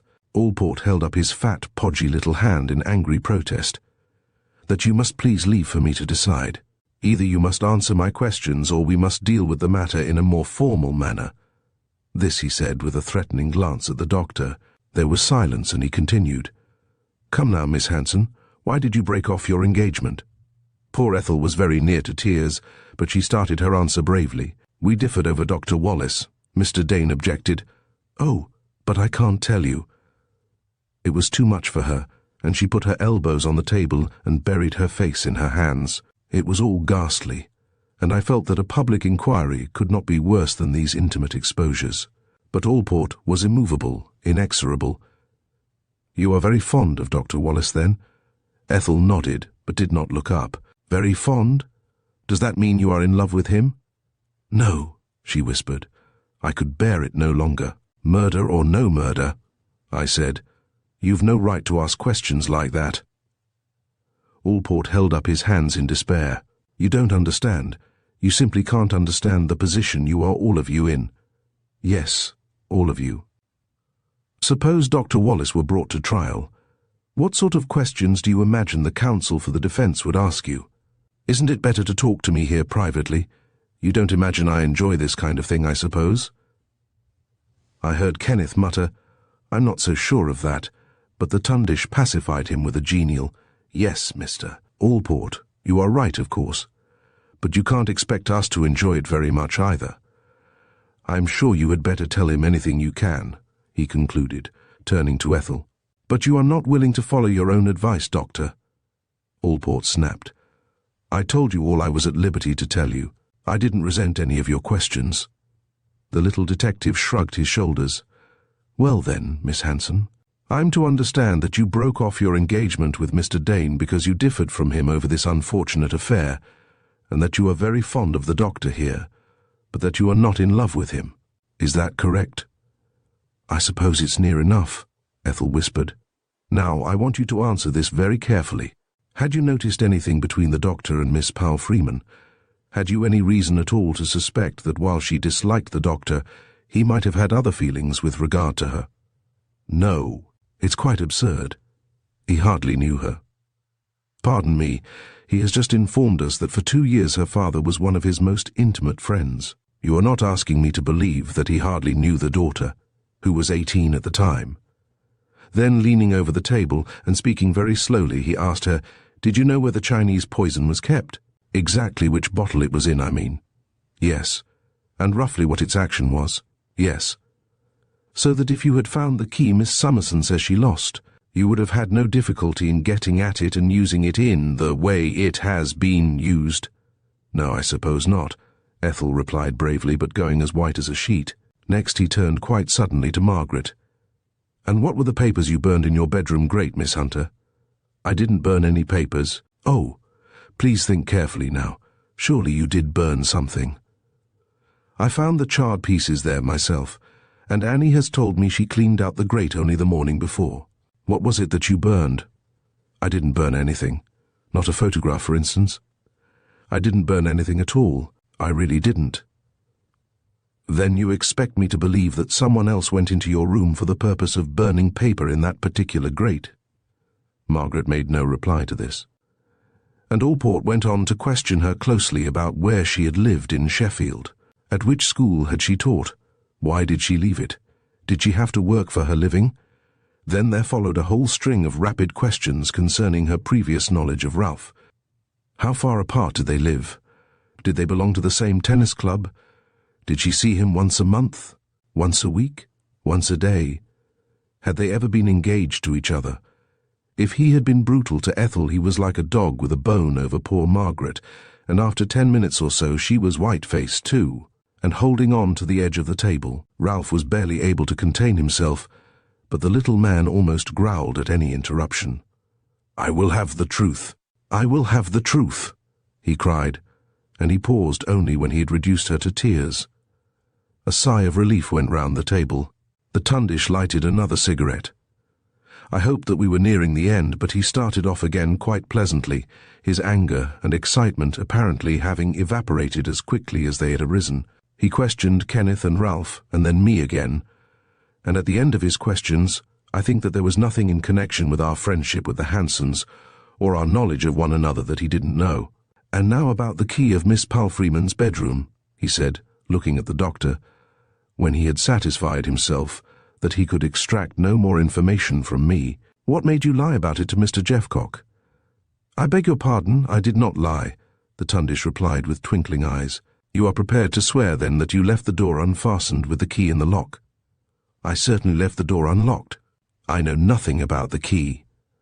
"And yet, when Dr. Jeffreys went upstairs, the door was locked and the key to it gone, so I understand. Someone must have locked it, you know."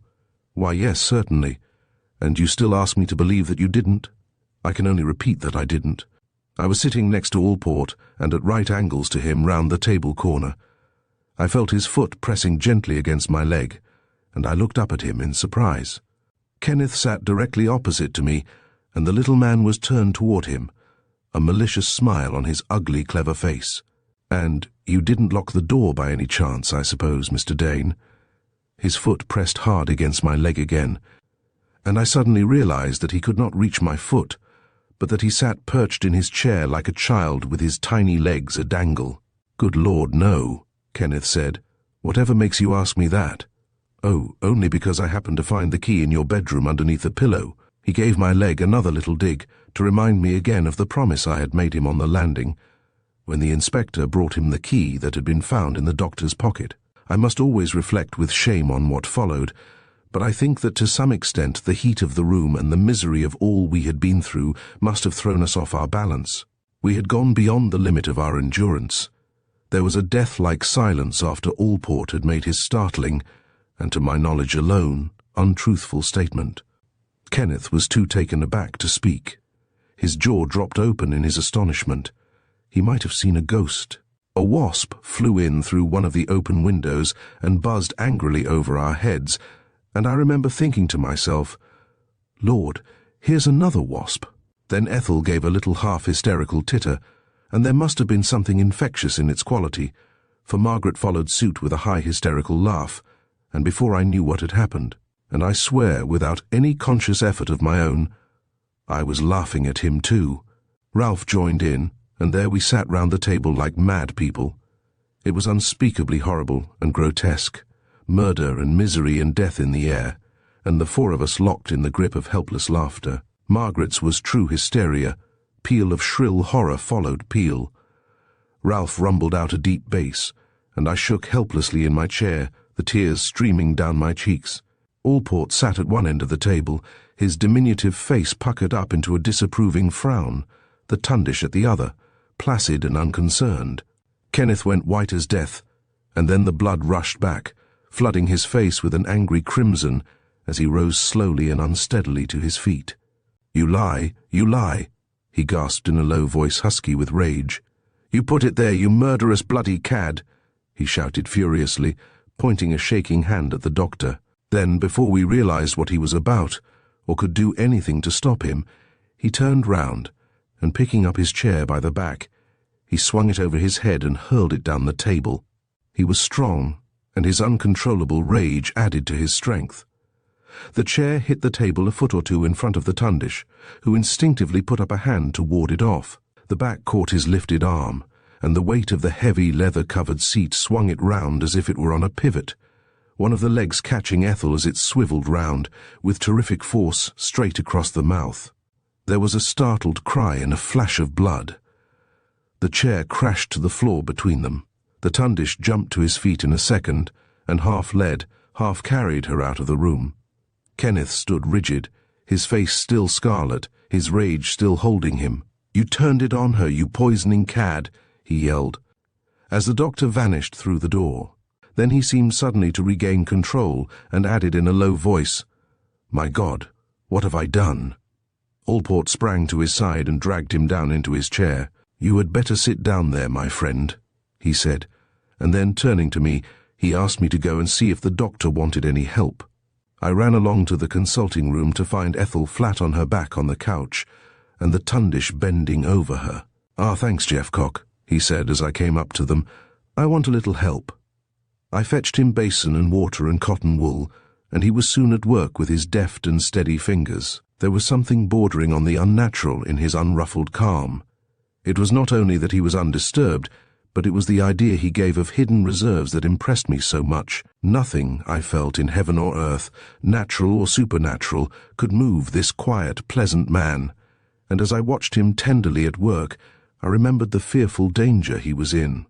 I pictured him actually on the scaffold, the rope about his neck, the hangman ready to pull the fatal bolt and drop him to God alone knows where. My fancy even led me to the length of wondering how he would stand. With folded arms and bended head? No, too melodramatic that. Smoking a cigarette, perhaps? No, again, that would savour too much of braggadocio.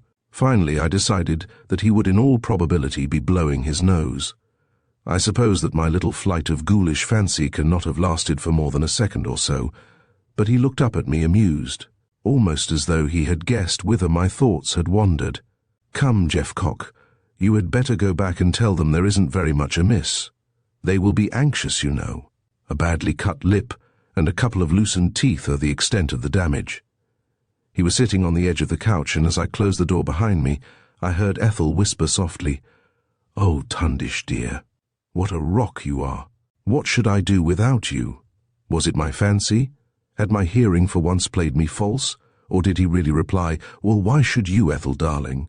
Chapter 7. I argue with Kenneth. Up to this point in my story, while, as was only natural, I had some doubts about the Tundish, he certainly had all my sympathy. If Ethel was his most outspoken champion, I was more than ready to endorse her opinions.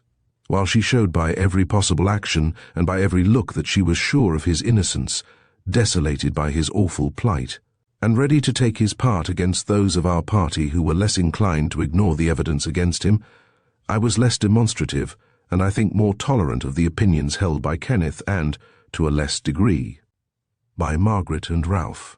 But I was quite eager to feel as sure as she was about his innocence. I was ready to set down the finding of the key in his coat pocket, his unsatisfactory account of his dealings with Stella's father, and all the other evidence that indicated his guilt so strongly as nothing more than a string of coincidences, mere unfortunate accidents of circumstances, that time and patience would be sure to explain away. Indeed, when I look back, I am always astonished at the way the doctor dominated our little party. He made no effort to clear himself. He accepted all the damning facts that told so heavily against him, without either attempting to belittle or explain them away, and then he simply ignored the whole uncomfortable position. Kenneth and Ethel quarreled openly. Margaret, Ralph, and I were worried and ill at ease. He, in danger of immediate arrest and the end of his medical career, alone remained calm and undisturbed. But somehow, I did not like the idea of his falling in love with Ethel, or at any rate making any open declaration of his feelings. It was not only that I felt that it added yet another note to the general discord. It was unseemly and inopportune. It was deliberately inconsiderate. And it was from this time that I began to wonder if Kenneth's attitude were not more reasonable than I had at first supposed it, and that my admiration for the doctor began to be more troubled in its quality. I admired him still, but I had the uncomfortable feeling that just conceivably my admiration might be misplaced. I returned to the dining room and reported on Ethel's condition. Kenneth sat at the end of the table in the chair that little Allport had been occupying. His own still lay on the floor where he had hurled it. He was looking straight before him, a picture of glum despair.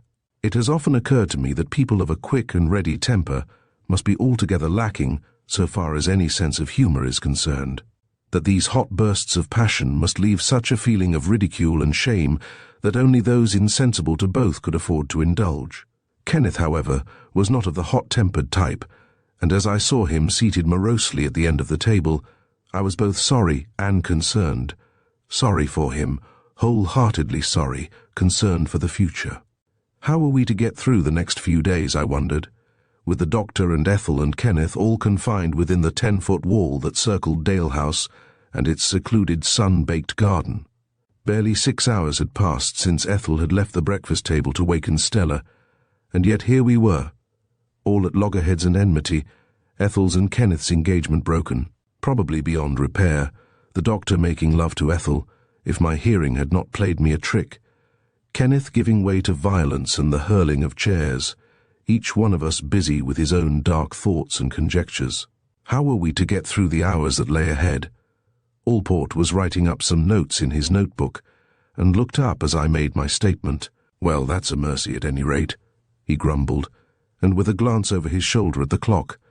"Will the doctor be long before he is back?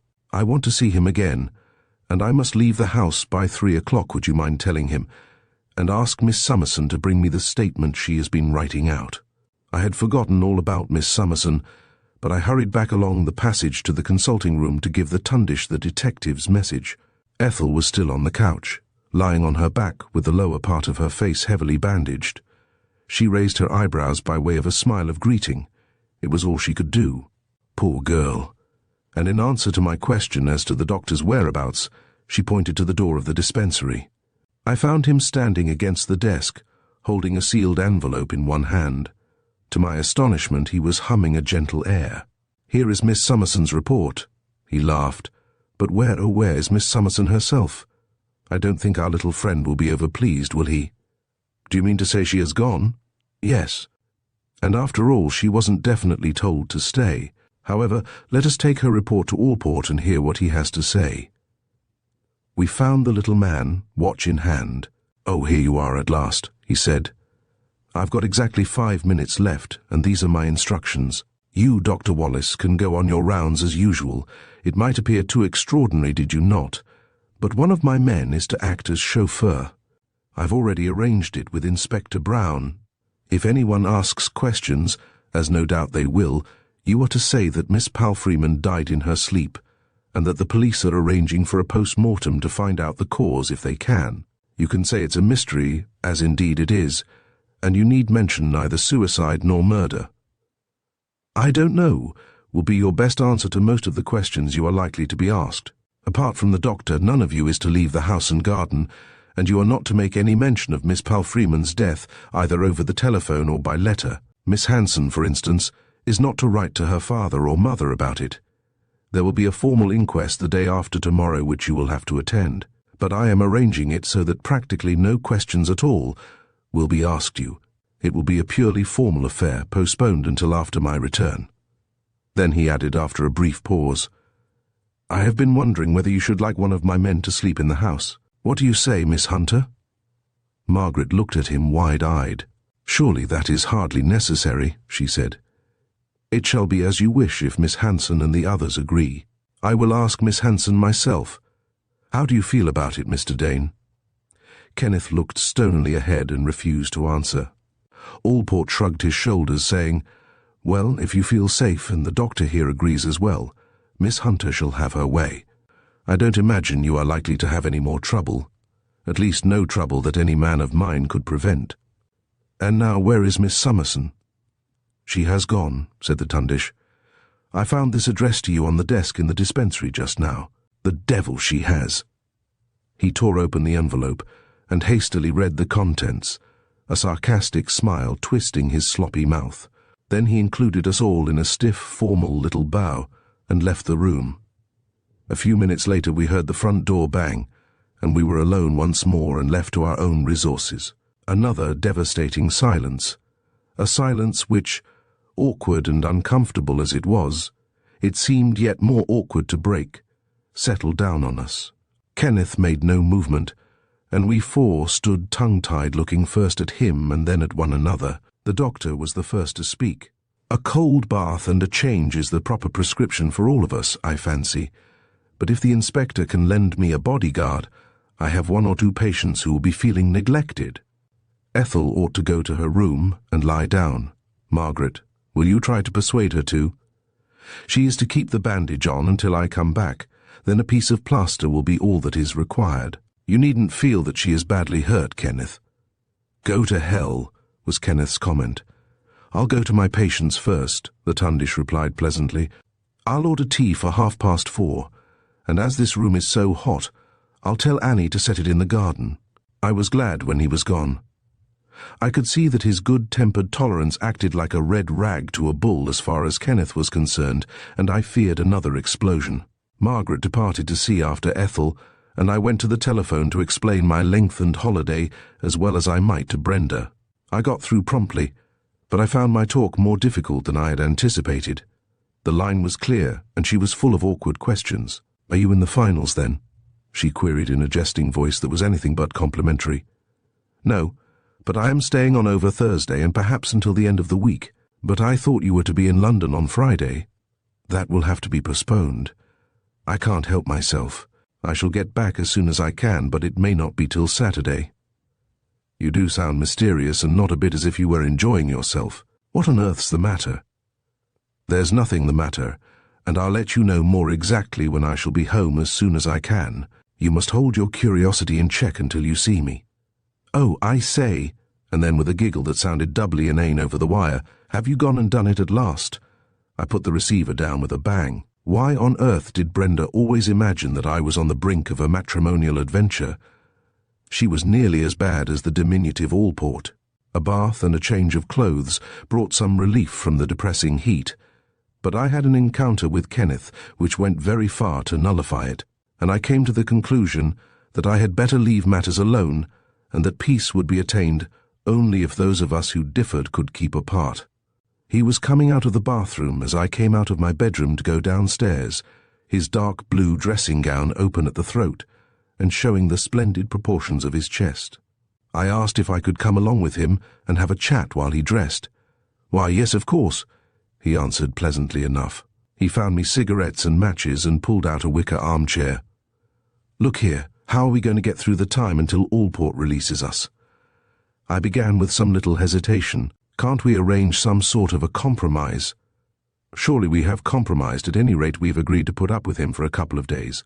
"Yes, but that's not much good if you and he are going to quarrel whenever you meet," I ventured. "Won't you try to believe that he may be innocent until Allport has gone into it a little further?" "No, I won't. You mean well, Jeffcock, I know, but it's no good. You think I'm unreasonable, but just ask yourself how you would like it if you were in my place. He commits a cold-blooded murder and then takes advantage of Ethel's absurd hero worship to persuade her to break off her engagement with me. Ever since I first knew her, she has been singing his praises." "But you can't be as certain as all that," I insisted, "and I don't believe he has said a single thing to try to persuade Ethel to break away from you. In fact, he asked me to do my best to keep you together, to prevent your falling out over him, and besides that, even if most of the evidence points to him, we are all of us pretty well tarred with the same brush. I knew all about the poison, and so did Ethel. The key of the bedroom door was found under your pillow, you know," I added rather maliciously. "Yes, and who put it there?" He burst in. "Why, he did. Of course he did. And the rest of you are willing to believe every word he says. He's only to ask you to keep Ethel and me together. Damn his impudence. And you immediately believe that he is a paragon of unselfish piety, a sort of martyr sacrificing himself for others. Do you honestly mean to tell me that you have no doubts about the man yourself? I can't conceive it possible that either he or you or any of the others could have done such a thing. But Stella was murdered, you know. You simply can't get away from it. Opportunity, motive, everything points as clearly as it can to the doctor. It's impossible to overlook what he said, or rather what he didn't say, about his quarrel with her father, and then she's found poisoned the day after her arrival. And quite apart from all that, the way he allows Ethel to slop over him is sufficient to damn him, in my opinion. No real man would encourage it when she was engaged to me.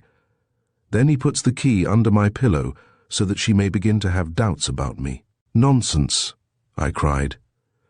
"Ethel hasn't any ideas of the kind. Even I know her well enough for that. As for the key, any one of us could have put it under your pillow, and after all, we have only the detective's word for it that it was found there at all." "Oh, don't be a fool. Of course it was found there. You can talk about it until you are blue in the gills, but I shall still believe him a poisoning." He was lacing up his shoes, and one of the laces broke with a snap. It was the last straw. "Curse him," he cried. "You say, how are we going to get through the time till Allport comes back? He'll be damned lucky if he gets through without a broken neck." "And in heaven's name, what good would that do you?" I asked. "Good? Why, the same sort of good that it does me to tell you that you're nothing but a blinking fool. Clear out." I went. I felt that I was doing more harm than good, and that I almost deserved his description. My original estimate of his character had been correct. There were no greys for Kenneth. On the landing, I stood for a moment, considering whether I would go back to my room and sit there till tea time, or try to find some shady spot in the garden. I wanted to be alone. I wanted to think. But there was another little surprise awaiting me. As I stood, I heard a swishing noise on the stairs leading up to the floor above. It was too intermittent to have been made by one of the maids sweeping down. A shuffle, and then a gentle pad, pad, pad, and then another shuffle. My curiosity was aroused. I couldn't make it out. I tiptoed along the landing to the foot of the stairs. It was Margaret. She was down on her hands and knees searching for something.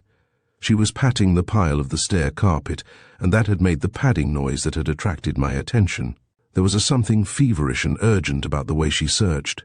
"Hello, lost anything?" I called out. She stopped her search quite suddenly and did not answer me at once. The pause was perhaps no longer than a second, but it was there. Why, yes, I've dropped a sixpence. It's so unlucky on the stairs, you know, and I think it must have rolled into a crack. I've just been up to tell Annie that Ethel wants her tea in her room. Never mind it. I'll tell Annie to keep her eyes open for it. We went downstairs, she to her bedroom, and I to the hall below, where I nearly ran full tilt into Annie at the top of the basement stairs. I sauntered out into the garden and lighted my pipe. I had paced once along the lawn in the shade of the cedar and was retracing my steps toward the house when Margaret came to meet me. "Have you seen Annie anywhere?" she queried. "Yes, she came up the basement stairs as I came down just now." "Oh, did you tell her about Ethel's tea?" "No, I thought you had been up to the top landing to tell her that." "I did, but she wasn't in her room. I'll just run in and tell her and then come back to you. I do so want a quiet talk with someone sensible and sane." She hurried back to the house and I opened a couple of deck chairs and sat down to await her return. How I wanted an opportunity for an hour's quiet thought. But the heat and the midges were terrible. They were all pervading. They swamped thought and everything else. There must be, I thought, some pernicious influence at work. On my previous visits I had always been impressed with the calm and ordered life at Dalehouse. I had enjoyed sitting out in this lovely sheltered garden after dinner with Hanson, pipes going, conversation natural and unlaboured, while the light faded away to leave the great cathedral silhouetted in black against the sky. The cathedral still towered up above the garden wall, but that was all of calm and peace that remained. Even before the awful discovery of Stella's death, I had sensed an uncomfortable restraint in the air, and now every little incident and every simple conversation seemed fraught with some hidden meaning and double purpose. I could not even accept Margaret's simple assertion that she had lost a sixpenny bit on the stairs without wondering why she should have been handling money on the way to speak to Annie. Could she have pulled it out with her handkerchief?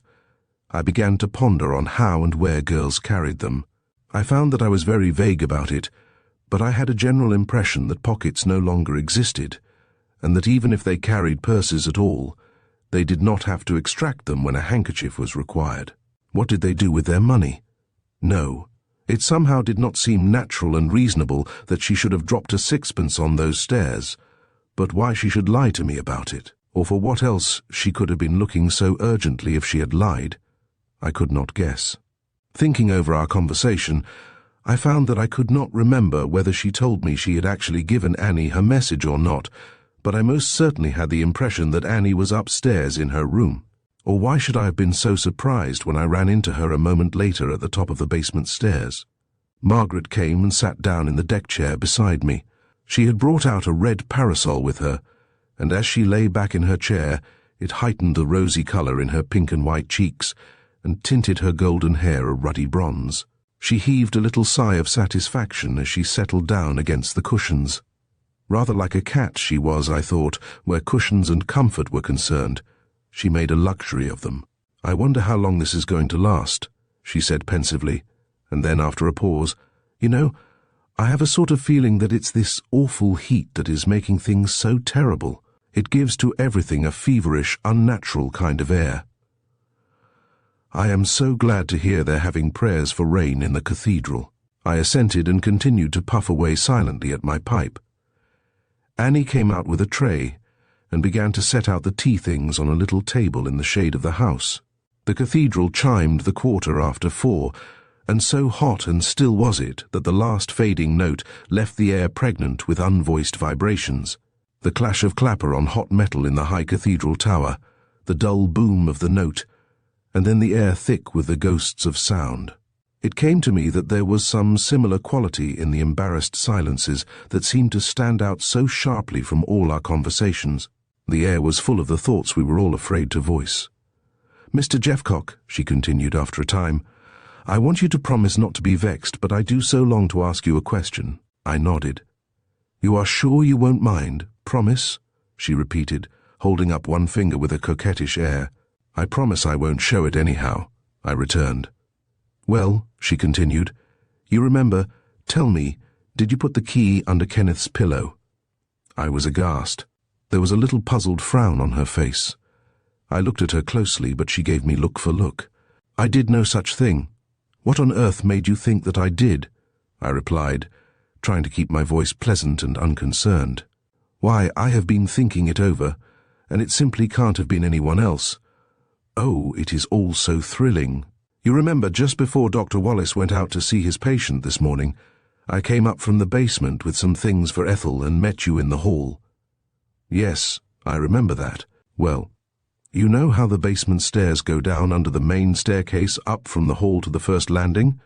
I don't know if you have noticed how plainly you can hear anyone on the stairs just above, but I could swear that as I came up from the kitchen, I heard someone tiptoeing down them over my head. I did really, Mr. Jeffcock. Then I found you in the hall. Wasn't it queer? Do you really mean to say that it wasn't you?" "No, it most certainly was not I. I was at the telephone until just before you appeared, and I never left the hall at all." I hesitated whether to tell her how I too had fancied that I heard a stealthy tread on the stair. But a good 5 minutes must have passed between what I heard and the time when she came up from the basement, for I had continued to speak to the police station, and then I had spoken to the tundish after that. Could the noise I thought I had heard have been someone creeping up the stairs, not down them? But in that case, who could it possibly have been? Everyone, including the tundish, could then be accounted for. I decided to say nothing at all about it. Instead, I asked her as pleasantly as I could, "And have you conveyed your rather unkind suspicions to any of the others?" "No, oh no," she replied, "and I really did not mean to be unkind. But the whole affair is so puzzling. Things happen, and there's no one to make them happen. There's no good, solid reason for anything." Then, after a little pause, she added, "Do you think, then, that Kenneth threw away the medicine glass? I suppose that he must have done it, and then have locked the door to Stella's room and put the key under the pillow in his own, meaning to throw it away as well a little later on. But why, oh why, should he do it?" "He can't have done it," I reminded her. "He was in the dining room with Ethel and Ralph all the time. Don't worry your head about it. Leave it to Allport. Here is Annie with the tea." Annie put the teapot on the table, and was just on the point of returning to the house, when she turned round and called out good-naturedly, "Oh, please, miss, I found your sixpence." "Thank you so much, Annie. Where was it?" "On the landing, miss." "Oh, it must have rolled down then after all. I am so glad. It is so unlucky on the stairs." It was the first time I had heard the theory that ill luck followed the dropping of money on a staircase, but Margaret was famous for such quaint little superstitions, about ladders, umbrellas, the moon, and so forth, and she was continually throwing salt over her shoulders, or doing something equally silly, to save herself from catastrophe. She was half a generation behind the times, I think, but she was so good-natured and simple over it all that we readily forgave her absurdities and the many conversational bricks she dropped. Anyhow, I thought to myself, that solves the mystery of the girl who searched the stairs in fevered haste, and I wondered how many of the other little incidents on which I had pondered, and how many of the intriguing remarks I had overheard, might not be capable of explanation in a similarly simple manner.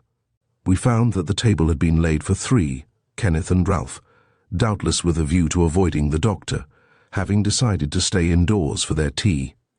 We moved the little table from the back of the house to the shade of the cedar tree, and the tundish joined us just as we were sitting down. I envied the easy way in which he kept the conversation going, without once touching or obviously appearing to avoid the unhappy subject of all our thoughts. There had been a stack fire at the Cattersons' farm, a mile or 2 out of the city. A horse had been burned to death. Canon Searle had been nearly drowned on holiday at Bournemouth, cramp when he was swimming out of his depth. So on and so forth, for a full 20 minutes. It was a relief to hear someone talking naturally and lightly about nothing in particular. And then he pulled up sharply in the middle of a sentence. I looked up to see what had caught his attention. 2 men were coming in through the door in the wall at the end of the surgery wing. Each held one end of a ladder. They proceeded to rear it up against the coping of the flat-topped roof onto which Stella's bedroom window looked. Then they produced a pair of shears and a small saw, and began to clip the tangled mass of the large-leaved ivy. "Are they gardeners?" Margaret asked. "Police," the tundish replied laconically and added, "pruning for glass. Margaret emitted a little, "Oh." We heard the telephone ring faintly in the hall, and the doctor left us. We too continued to watch the gardeners. The thing that we longed to forget was back with us again. Chapter 8. Dr. Hanson's Casebook. For pleasure or comfort of any sort it was too hot in the wall-girt garden, but merely to be away from the house brought a certain sense of ease and rest. Sitting under the old shady cedar, it was easier to keep dark thoughts away, and difficult to realize that the homely-looking red-brick house was a shelter for murder and crime. Difficult to realize that at some hour during the previous night, the little Chinese flagon had been secretly lifted from its place on the shelf among its almost equally deadly little neighbors. Lifted, oh, so gently, and the queer flat stopper quietly removed from its fragile, slender neck. Then just a tilt, and drip, drip, drip, a few drops added to the contents of a tapering glass, and at some hour of the hot, still night, poor Stella had slipped out of sleep into death. Whose hand, I wondered, had set that murderous little bottle back in its place? Was it a hand that trembled and shook, or was it steady and deft like the hands I had seen so swiftly busy with the bandages round a small boy's face? Inspector Brown's two gardeners were making laborious work of their search. The end of the roof where the ivy grew was full in the blaze of the sun, and coats and waistcoats were in turn discarded. There were intervals for chatty little rests and the mopping of faces. In 3/4 of an hour, a very small bit of the roof had been dealt with, and I calculated that it would be dark before the whole could be cleared unless progress was speeded up. The inspector was evidently of the same opinion, for he came in while we were watching, and we soon heard his loud-voiced complaints across the lawn. A little later the party was increased to 3. They cleared the roof methodically, a foot at a time. When the main strands of the tangled growth had been cut and disentangled, they were carefully shaken out and thrown to the lawn below. The loose leaves on the roof were examined and put into a bucket. These having been removed, the smaller bits were collected together and riddled through a sieve. The siftings were swept aside, and the remainder carefully searched. Then another few strands were cut, and the process repeated. Margaret and I watched them idly as we sat, their clippings and the noise of the bucket, as it was handled up and down from the roof, punctuating our desultory conversation. I fancy we were both meditating with lazy inconsequence on the day's events, and our few remarks reflected our meditations. "We are sure to have some of them down from the club to make inquiries this evening," I said. "Yes, it will be rather awkward, won't it?" A long pause in which I puffed away leisurely at my pipe, and she lay back gently rotating her red parasol. "Don't you think we ought to have some definite understanding about what we are all of us going to say when callers do appear? We are sure to have no end directly it gets about. The Hansons know nearly everyone there is to know in Merchester, and I can assure you from my own experience that we simply can't be beaten where curiosity is concerned." She moved her chair round as she spoke to get a better view of the surgery wing. "I think that you are right," I said, knocking the ashes out of my pipe. "I'll have a word with the doctor about it. He would deal with them better than any of us," she agreed. "But he may not be here all the time, and I can't imagine that either Ethel or Kenneth would excel at the job. They are both too." She paused for a word. "Exactly," I laughed. "They are both of them too, and you can leave it at that." We fell back on our meditations, and I thought what a peaceful, drowsy scene it would have made if only the men at work on the roof had been gardeners indeed, and Margaret and I the remnant of some pleasant social gathering. Gardeners pruning an ivy tree for next year's more vigorous growth, hope for the future and life. Plain-clothes policemen searching for a piece of poisoned glass, murder and death. The cathedral chimes rang out again and roused us both. It was 6 o'clock. We had sat in the garden for nearly an hour. We got up and went back to the house, she to go to Ethel, and I to find the Tundish. He was in the dispensary, the coolest spot in the house, his feet on the desk in front of him and his chair tilted back to a dangerous angle. He was scowling at a manuscript in which he was deeply engrossed. Now, I had anticipated his pleasant, "Hello, Jeffcock," but I was met with a frown and a curtly spoken well. It was the first time I had seen him either bothered or abrupt. The heat of the past few days, which had prostrated the rest of us and made us irritable and touchy, had not been sufficient to sap his energy or sour his sweet temper. I remembered that, in addition to facing the appalling position in which he found himself here at Dalehouse, he had had to rush away directly after breakfast to some other scene of illness and distress. He had hurried back through the sweltering heat to meet the aspersions of Allport and the angry attack of Kenneth. Throughout the fevered day he had been calm, kindly, and unruffled. A rock, as Ethel had whispered, for all of us to lean on. I was surprised, therefore, to find him frowning and sharp-spoken, and he either saw my surprise or else he read my thoughts, for he closed the book with a bang, took his feet off the desk, and stood up, saying, "Sorry, Jeff Cock, old man, but I've got an incipient hump. In my opinion, you've been through enough to turn you into a veritable dromedary so far as humps are concerned." I answered, "Oh, that you mean my strong position as favourite for the gallows stakes?" "No, my dear Jeff Cock, to be perfectly truthful, that bothers me not at all. Death is a friend we shall all have to shake by the hand. It's this depressing little record of unwholesome happenings and disease that nearly gave me a fit of the blues." I looked at the book with interest. "It's Hanson's casebook," he answered my unspoken question. "Such books should be burned, and then the ashes scattered at sea, for half the world's unhappiness springs from the disorders that we doctors write up so secretly in our casebooks and keep hidden away under lock and key." He flicked the pages between finger and thumb with a look of sad disgust as he spoke. "Ugh," he said, as he replaced the book in a drawer in the desk, which he pushed home with an angry bang. I asked him what he thought we ought to say to any callers who might come, and whether we had not better have some agreement among ourselves as to how much information we were to give them when they came. "Why, yes, of course we must," he said pleasantly. "I hope that I shan't have to go out again tonight, and probably I'd better see anyone who calls while I am here. I shall be able to choke them off more easily than Ethel would, and it will appear quite natural for me to explain that she has gone to lie down and rest. Then at supper time we can decide together what to say to all the Merchester busybodies tomorrow. It surprises me that we have not been pestered with callers already. It is all over the city, I know, for half a dozen of my patients found it difficult to hide their curiosity when I was out on my rounds this afternoon. You will see that quite apart from the kindly concern of Hanson's more intimate friends, half Merchester will be calling or ringing us up during the next 24 hours. They will come for subscriptions, to borrow books, and to be treated for imaginary complaints. Anything, in fact, that will give them a chance to satisfy their ghoulish curiosity. And here is the first of them now. Unless I am very much mistaken, the bell had begun to ring as he was speaking, and Annie announced Rushton, the secretary of the tennis club. He was asking for Ethel. We had him shown into the dispensary. After shaking hands with us and refusing to sit down, as he wanted to get back to the club as soon as he could. He came to the object of his visit with commendable brevity. He hoped that it was not true that Miss Palfreeman was dead, but that she was merely ill, as Mr. Bennet had told them when he called at the club to scratch our names in the morning.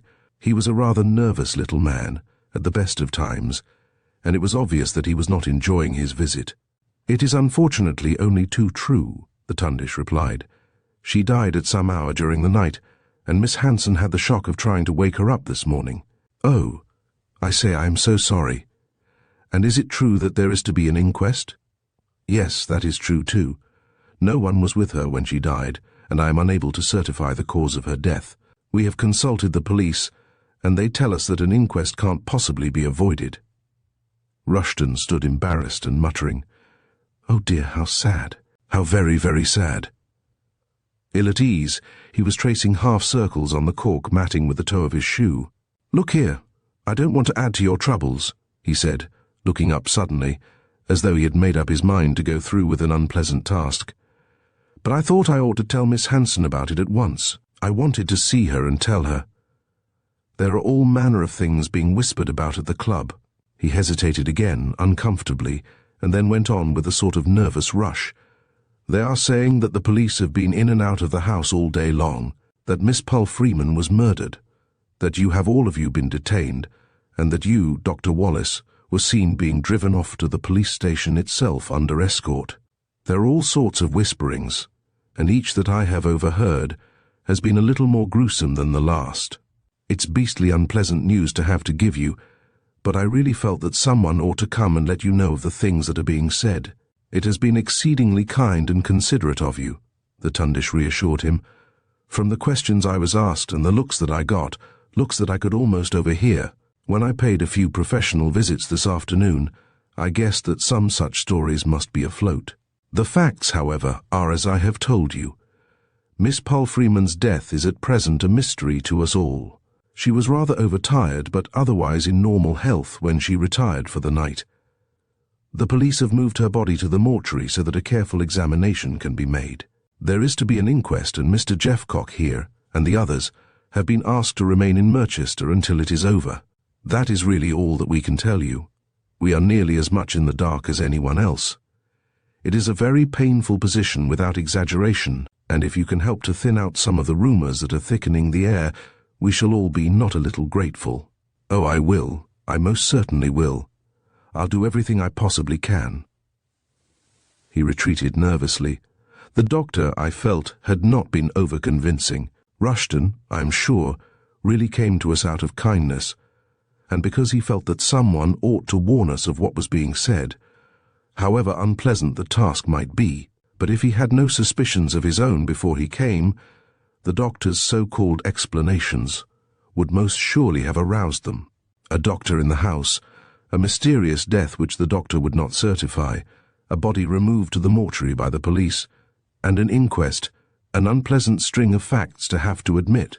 Add a little imagination, a dash or two of spite, and a misunderstanding here and there as the details are whispered by one scandal-loving cathedral matron to the next, and it is easy to realize that the final story might even out-crimson the actual facts. The Tundish had done his best, but it was very evident that until the whole abominable business was properly cleared up, and Stella's murderer discovered and caught, nothing that we could say or do would silence the gossip that was about. That is the first of a great many kindly people who will make it their business to call because they felt that we ought to know of the awful things that are being said, the Tundish remarked with a wry grimace. Don't you think that he really did feel like that? Oh, yes, yes. And so will many of the others who come for the same purpose, but they will one and all go away to strengthen the rumors of which they came to warn us. I'm not blaming them. It's human nature. We shall find it rather trying, though, I fancy. It's 6:30. I'll just run upstairs and find out how Ethel is getting on, and then if it is not too hot for you, I'll join you in the garden for a stroll. I agreed, and went out through the front door, round the end of the house, and into the garden behind. The heat was still devastating. Not a leaf was astir. Not even a stray wisp of cloud broke the pale blue of the sky, a blue that faded imperceptibly into a misty white above the top of the high garden wall. Inspector Brown's 3 men were still busy with the ivy on the roof, and the heap on the lawn had grown to a goodly size. Nearly 3/4 of the roof had been cleared. The inspector himself stood watching them at work, peaked hat in hand, his red round face looking like a damp-boiled beetroot from underneath his handkerchief, which he had knotted at the corners and placed on his head for protection against the sun. He beckoned to me as I rounded the end of the house, and I went and stood by his side. "You're making good progress," I said. "Yes." "Have you found what you were looking for?" "Yes." "But you are going to clear the lot while you are about it, eh?" "Yes," and looking at me queerly, and mimicking the little exclamation with which I had finished my own sentence, he added, "There might be something else, eh?" He continued to stare, his eyes looking for all the world like a couple of bright blue buttons stuck in his big red face, and then he surprised me by asking, "Do your initials happen to be F.H., Mr. Jeffcock?" "Yes. Why do you ask?" But I never got an answer to my question. He turned abruptly and walked away, ignoring me rudely and completely. I half thought of following him to make further inquiry, but his broad, solid back and his thick bull neck both looked unresponsive. So I mastered my curiosity, and crossing the lawn to the cedar tree, sat down in the shade to wait for the Tundish. I was beginning to think that he must have forgotten me, when Margaret hurried to me. "He wants us both in the dispensary," she said, before she reached me, and turned quickly back to the house, beckoning me to follow. He got up from the desk as we entered, and placed the prescription book, in which he had been writing, on the table that stood in the middle of the room. Then he took 3 bottles and a taper medicine glass from the shelves over the bench and put them on the table by the book. He was solemn and portentous. Margaret and I were silent as we stood and watched him. "I am going to prepare some medicine for Ethel," he informed us when he had got everything ready. "And in the circumstances, I feel that I should like you to see me make it up. I can't explain my wish in so many words. In fact, I really don't quite know why I want you to be here. If I wanted to poison Ethel, I could of course do it with the greatest ease while you both stand looking on. For instance, you can check the prescription, which I have written out in full, and you can check the bottles with the prescription, but you can't possibly be sure that I haven't already tampered with the bottles. So you see, it is all rather farcical. And yet I do very definitely feel that I should like you to witness me making it up." I was aghast at the horrible suggestion his words contained, but he stood smiling at us pleasantly, imperturbable, inscrutable. "I think that I can understand your feelings a little," Margaret said inaptly. "You're afraid it might somehow happen again. Is Ethel really ill, then?" "No, oh no, not exactly ill, but the bang on her mouth has loosened one tooth, and some of the others have had a nasty jar. It has given her neuralgia, and I want her to have a comfortable night if she can. We still have some unpleasant hours ahead, I fear." He was making up the medicine as he spoke, pouring first from one and then from the other bottles, a series of simple acts which he seemed to invest with some quality of magic. The glass, lightly held between finger and thumb, might have stood on a slab of stone for steadiness. Each ingredient trickled quickly, yet surely to fill it to within a hair's breadth of the graduation mark against which he had placed his thumb. Not once did he have to make an addition or adjustment, and so quick and precise was it all that he had finished while he was answering Margaret's question. And the simple, everyday movements took on the aspect of a conjuring trick. We initialed the labels of the bottles he had used and the prescription he had written in the book after checking the one with the other. Margaret, too, had evidently been impressed by his sleight of hand, for she said, "And now shall I sit on a broomstick and whisk it upstairs to Ethel?" It was the most original remark I had ever heard her make. "No thanks, I'll take it up myself." Margaret reddened, but he smiled at her coolly, adding, "I want to have a chat with her," and he picked up the glass and was gone. We didn't say anything, but if looks could speak, I think we were both of us wondering why he should have bothered to ask us to see him prepare the medicine, and then, having had us for witnesses, have refused to let Margaret take it up to Ethel. He could have gone up with her for his little chat. It was queer and extraordinary. I could not understand it. Chapter 9. Kenneth and the Tundish. Ethel did not come down to dinner, and altogether it was an unsatisfactory, unsatisfying meal. Jaded and worn out, we were really in need of food. But the meat was neither hot nor cold, the potatoes uncooked and uneatable, cook being evidently too overcome to attend to such everyday affairs. Annie, poor girl, looked tired out, and not a little ashamed at having to set such dishes before us. Indeed, she nearly broke down altogether when she informed us that she was sorry, but cook had made no pudding. "Why on earth not, Annie? Whatever is she thinking of?" the Tundish exclaimed. "She says she's all of a flutter, sir. You know how she goes on. I'd have made you something or other myself, only she told me nothing about it until it was too late. You're a good girl, Annie, and it's no fault of yours. I'll see cook afterward." Margaret looked her amusement, and as usual managed to bring in one of her proverbial sayings. This time it was passably apt, however. "Fools rush in where angels fear to tread," she said, glancing round the table brightly. Kenneth's lips curled. The doctor was interfering again. The telephone bell rang a good half-dozen times before we had finished, and each time the Tundish got up to answer it without murmur or protest. I could hear his end of the conversation, which ran almost word for word alike on each occasion. "I'm sorry, but she's gone to lie down and I don't want to disturb her. Yes, very sad indeed. Sorry, but I can't hear what you are saying. This line is very indistinct. Hello. I'll let her know that you rang her up." Then the receiver was put up and he would return, looking amused. "It's easy work on the telephone," he laughed. "It's all far too easy. was Kenneth's comment.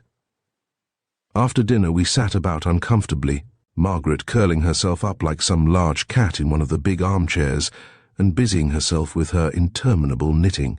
I felt that somehow it would have been in keeping with her had she produced black wool, but it was still a pink jumper which had appeared at many odd moments before that engaged her attention. The two boys strolled up and down the garden for a time, and then they tried a game of chess.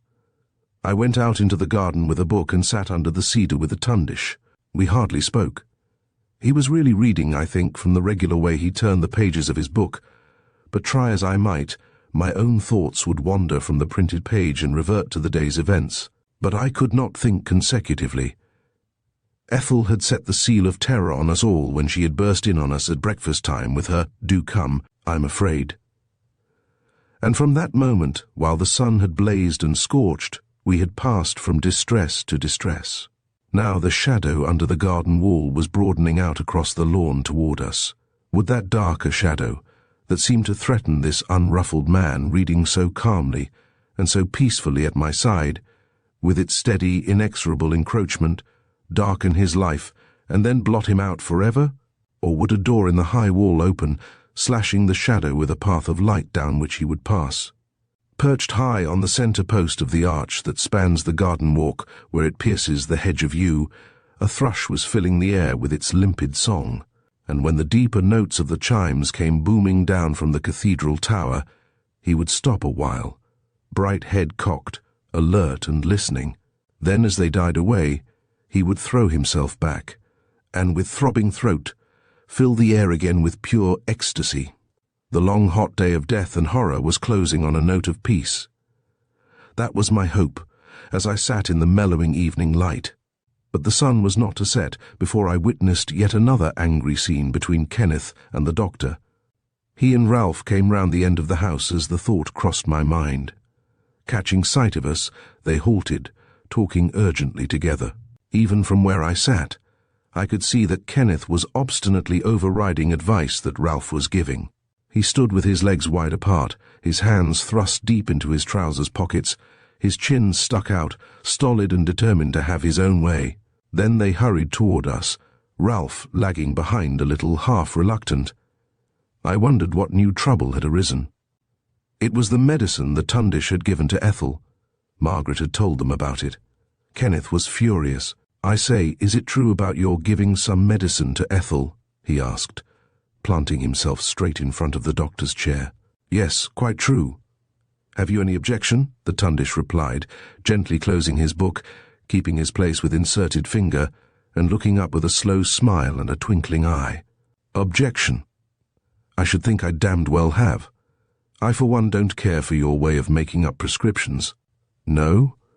Well, if you should be taken ill, Kenneth, and I have to prescribe, the medicine shall be made up at a chemist's and delivered in a sealed bottle. Now, if you will excuse me, I should like to get on with my book." "But Margaret says she has just been upstairs to find out if Ethel wanted anything, and her bedroom door is locked and there was no reply when she knocked," Ralph urged, looking anxiously up at Ethel's bedroom window, in which the blinds were drawn.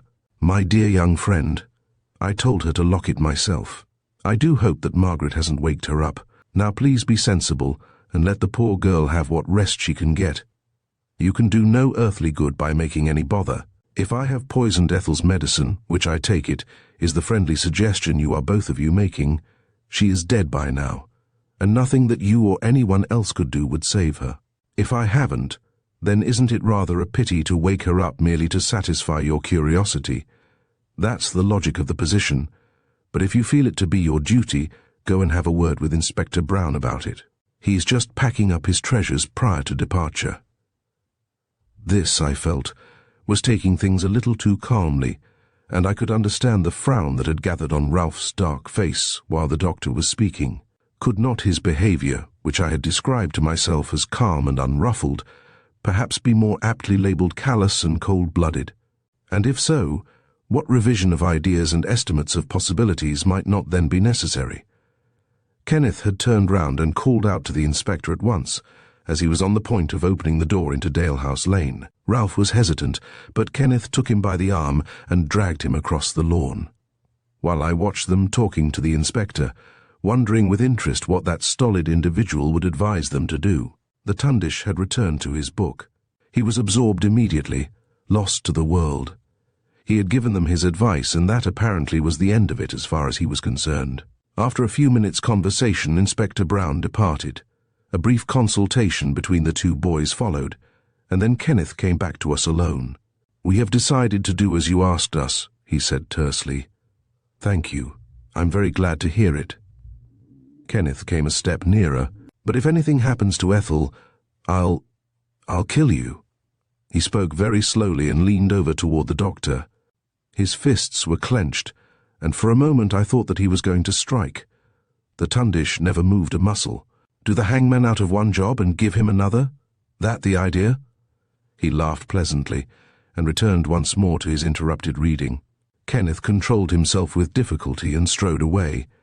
A boy went whistling down the lane. The doctor continued his reading. I looked at him slyly as he sat quietly engrossed by my side. "I can't help sympathizing with Kenneth and Ralph, you know," I said. "It isn't that I suspect you of having had anything to do with Stella's death, but, he interrupted quizzically. I did not know how to finish my sentence, how to put into words that would not offend, the feeling I had that there was something foreboding, something suggestive, in his having made up medicine for Stella one night. And then again, after the terrible disaster for Ethel, the circumstances were too much alike. 2 taper glasses. 2, "Come, Jeffcock," he said kindly when he saw my hesitation. "For heaven's sake, don't let the hot weather get on your nerves too." "That's all very well," I reminded him, "but you must have had some very similar feelings yourself. Or why did you want us to witness your making up of Ethel's prescription?" He looked at me and laughed outright. "Wrong again. I never felt a qualm. I wanted you and Margaret in the dispensary for a very different reason." I'm sure that my astonishment was obvious, but he ignored my surprise and closed his book, saying, "Now I'm going to bed. Thank God this awful day is over." It was evident that I should get no further information from him as to his real reasons for our presence in the dispensary. Even if I pressed him, the subject was closed. We walked slowly across the brown-scorched lawn and back to the house.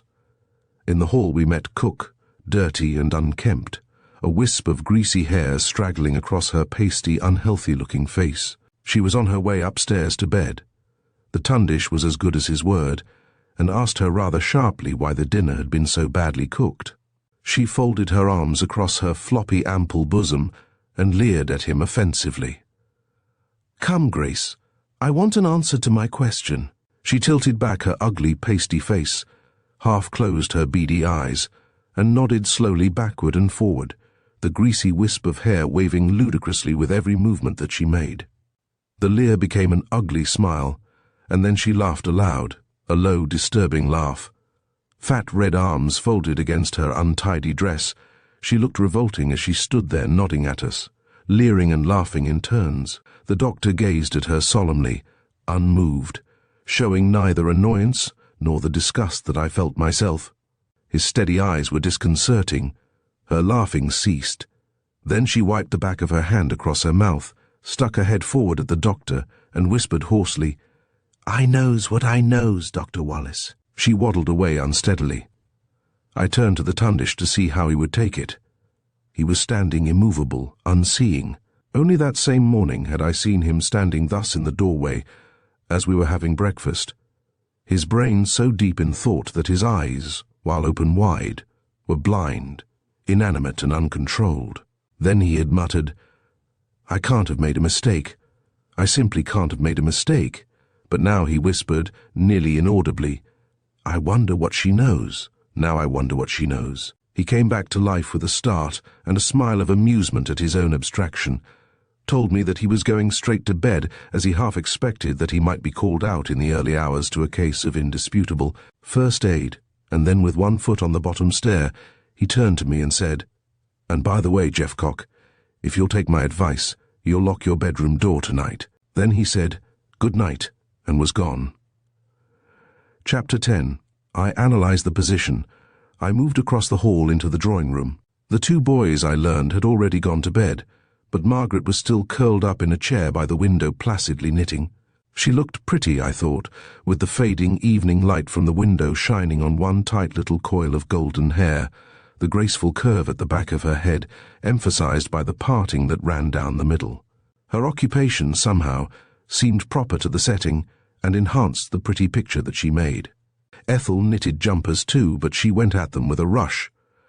With Margaret it was all leisurely movement and grace, and I imagined her feelings when knitting, as those of a cat, which sits in the sun and slowly and endlessly washes its face. She greeted me with a sleepy smile, stifled a yawn, and proceeded to gather her belongings together.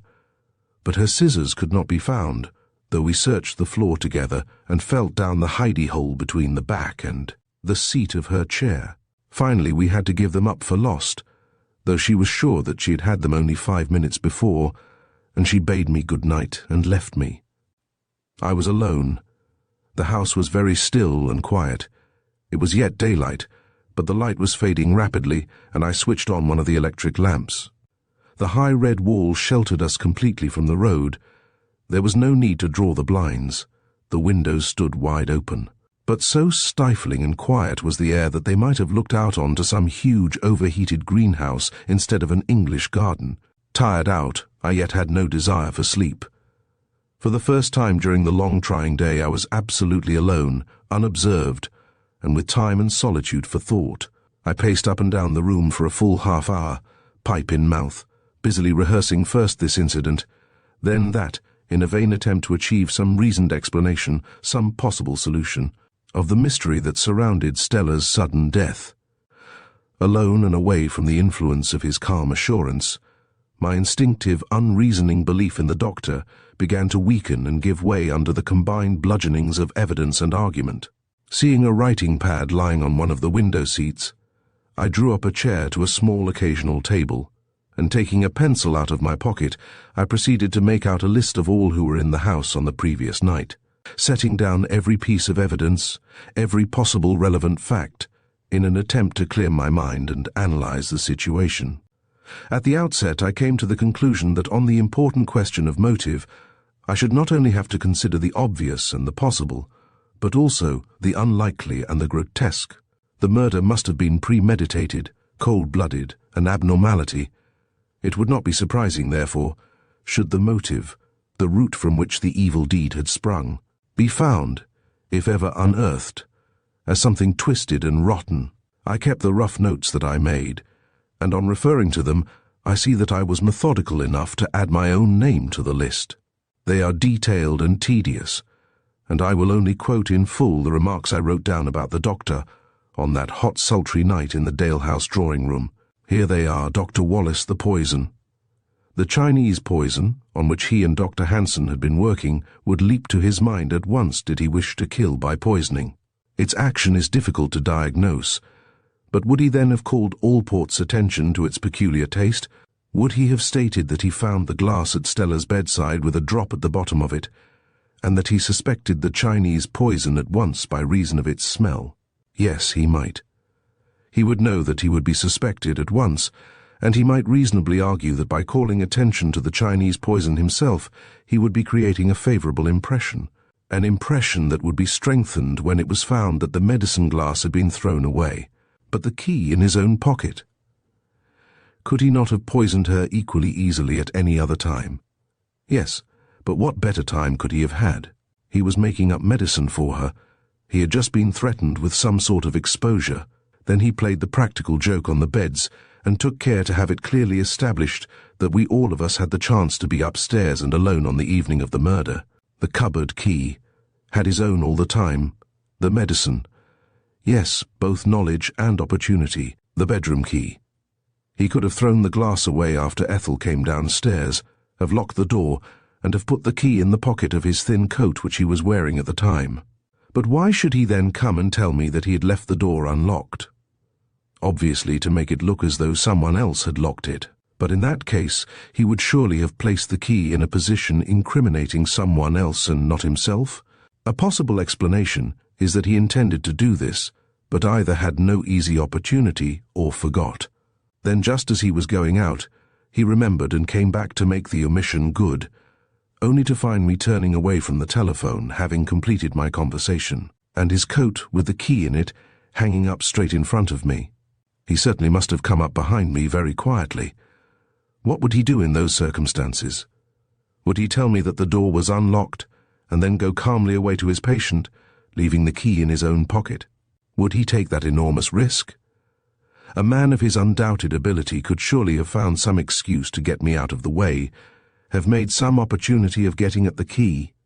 Or might he not decide on a double bluff, as it were? He told Allport that the glass was at the side of the bed, the dregs smelling of the poison. He told me that he had left the door unlocked. The door is found to be locked, and when it is broken open, the glass is gone. Someone else, the murderer, has been up and thrown the glass away and locked the door. Where would such a one put the key if he wanted to throw suspicion on another? Why, in the doctor's pocket, of course. The man who made up the medicine. And so he would decide to leave it where it was. If Margaret and I really heard anyone creeping on the stairs, could it have been the doctor? The time that elapsed between what she heard and what I did is not known accurately enough to be certain, but probably it might have been he. Obvious, and for a potential murderer, sufficient. Notes. How would Allport have left any man with such evidence against him at liberty for even an hour?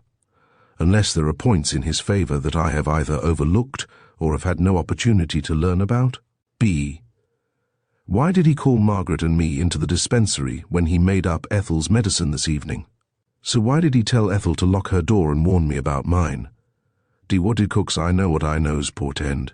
E. What is the truth about his quarrel with Stella's father? If the practical jokes with the beds were quite out of keeping with his character, it not only struck me forcibly at the time, but he anticipated my surprise and gave an explanation of his actions before I had said a word to him about it. G. Had he killed Stella, could he have spoken to us as he did when we were collected together at the breakfast table? Could he have brazened it out? Most emphatically, yes. Every real established fact that has come to light incriminates the doctor. Opportunity, motive, knowledge of the poison, and ability to face the rest of us with undisturbed indifference all indicate the doctor. In the same way and under the same headings, I went through each member of the household, including Miss Summerson, Annie, and Cook. Definite knowledge as to the exact whereabouts and action of the poison could only be ascribed to Ethel, Miss Summerson, and myself, in addition to the Tundish. But Annie, or Kenneth, or indeed any of us might either have been told about it, or have overheard some conversation. As to the key of the poison cupboard, Miss Summerson had her own. She might have taken the poison out of the cupboard before she lost it, and any of the rest of us might have found it when she had. Probably Ethel alone of the party, however, would know it for what it was. I had real difficulty in my efforts to find reasonably plausible motives for the crime. That is, apart from the doctor. He was easy enough. I see that I made Ralph kill her because she had refused to marry him. Hot work for even those hot days. To fall in love, propose marriage, be rejected, grow mad with jealousy and slay, all in the space of some 50 hours. But that was the best I could do for the quiet Ralph. I made Ethel kill her because she was jealous of the Tundish Margaret, because she was jealous of Ralph. Kenneth, because he wanted to fasten the blame on the placid, aggravating doctor whom he hated so much. But for one reason or another, each more fantastic than the last, they each in turn, according to my notes, slew Stella. Thoroughly absorbed in my writing, the moths which blundered with blind persistence against the solitary shaded lamp above my head, and the cathedral chimes with their insistent repetitions, had alike been insufficient to disturb or distract. My list at last completed, I heaved a sigh of relief and straightened out my back. How still and quiet the big room was. Still and quiet as death itself. The table at which I was seated stood against the inner wall and toward the end of the room nearest the front of the house. The piano jutted out immediately before me, and over the top of it I could see the large French window that looked on to the garden from the other end, panelled in silver grey by the moonlit sky, while between it and my own little circle of warmer light there lay a belt of shadows and dim uncertainties. The faint tick-tick of the dining-room clock was the only sound to reach my ears. The curtains hung in the open windows, limp and still. I felt myself on the brink of fear. Fear? Afraid of what? A grown man afraid of a quiet room at night? Ridiculous. Absurd, do you say? Then you know nothing of fear. To you a soft step and a shadow that moves me naught. Children's terror has never held you in its grip. Fear. The anticipation of something unknown and inexplicable, intangible, shadowy and unreal, cannot be argued and defined. Give it a name. Know it well enough to name it. Define and analyze it. Meet it face to face, and fear, true blood-curdling fear, evaporates at once. But leave it vague and shadowy, unexplained and undefined, then a still room at the dead of night, the quiet tick, tick of a distant clock, the creak of a board in an old house, and an ever-increasing desire to look furtively behind may be enough to make the bravest pulses race, when nerves are on edge and imagination plays its part. Must I name myself a coward, then, because I sat with quickened breath, listening for I know not what, when bravery itself is nothing but a knowledge and a crushing down of fear? For what agonies of bravery may not be endured in the making of a coward's reputation? What lack of sensibility and imagination may not go to the winning of a hero's fame? But, coward or no, when I saw the door, which was just ajar, swing slowly open to a wider angle, my flesh crept, my heart skipped a beat. It was the big tabby Tom. As he rounded the corner of the piano and saw me, he gave a little squawk of pleasure, and jumped up on my knee, purring with satisfaction and expressing his appreciation of my caresses. By the digging in of his curving claws, he had broken the spell. I leaped to my feet, and pulling down the other switches, flooded the room with a rosy glow from the shaded lamps. I relighted my pipe, and perching the cat on my shoulder, I began to pace the room again. I had set out to come to some reasoned understanding with myself as to the doctor's innocence or guilt, and my fit of nerves conquered. I would finish my self-appointed task, when with him, how steady and kind he seemed to be, his unalterable calm, the natural outcome of his hidden strength. But away from him, and here alone in the quiet of the night, how damning the evidence against him, and how easy to revalue that self-same unalterable calm and label it afresh, cynical, cold-blooded, sinister, or callous. I had to confess that I had not succeeded in my attempt to play the role of an impartial critic, logging up a list of facts. I knew it even as I wrote my notes.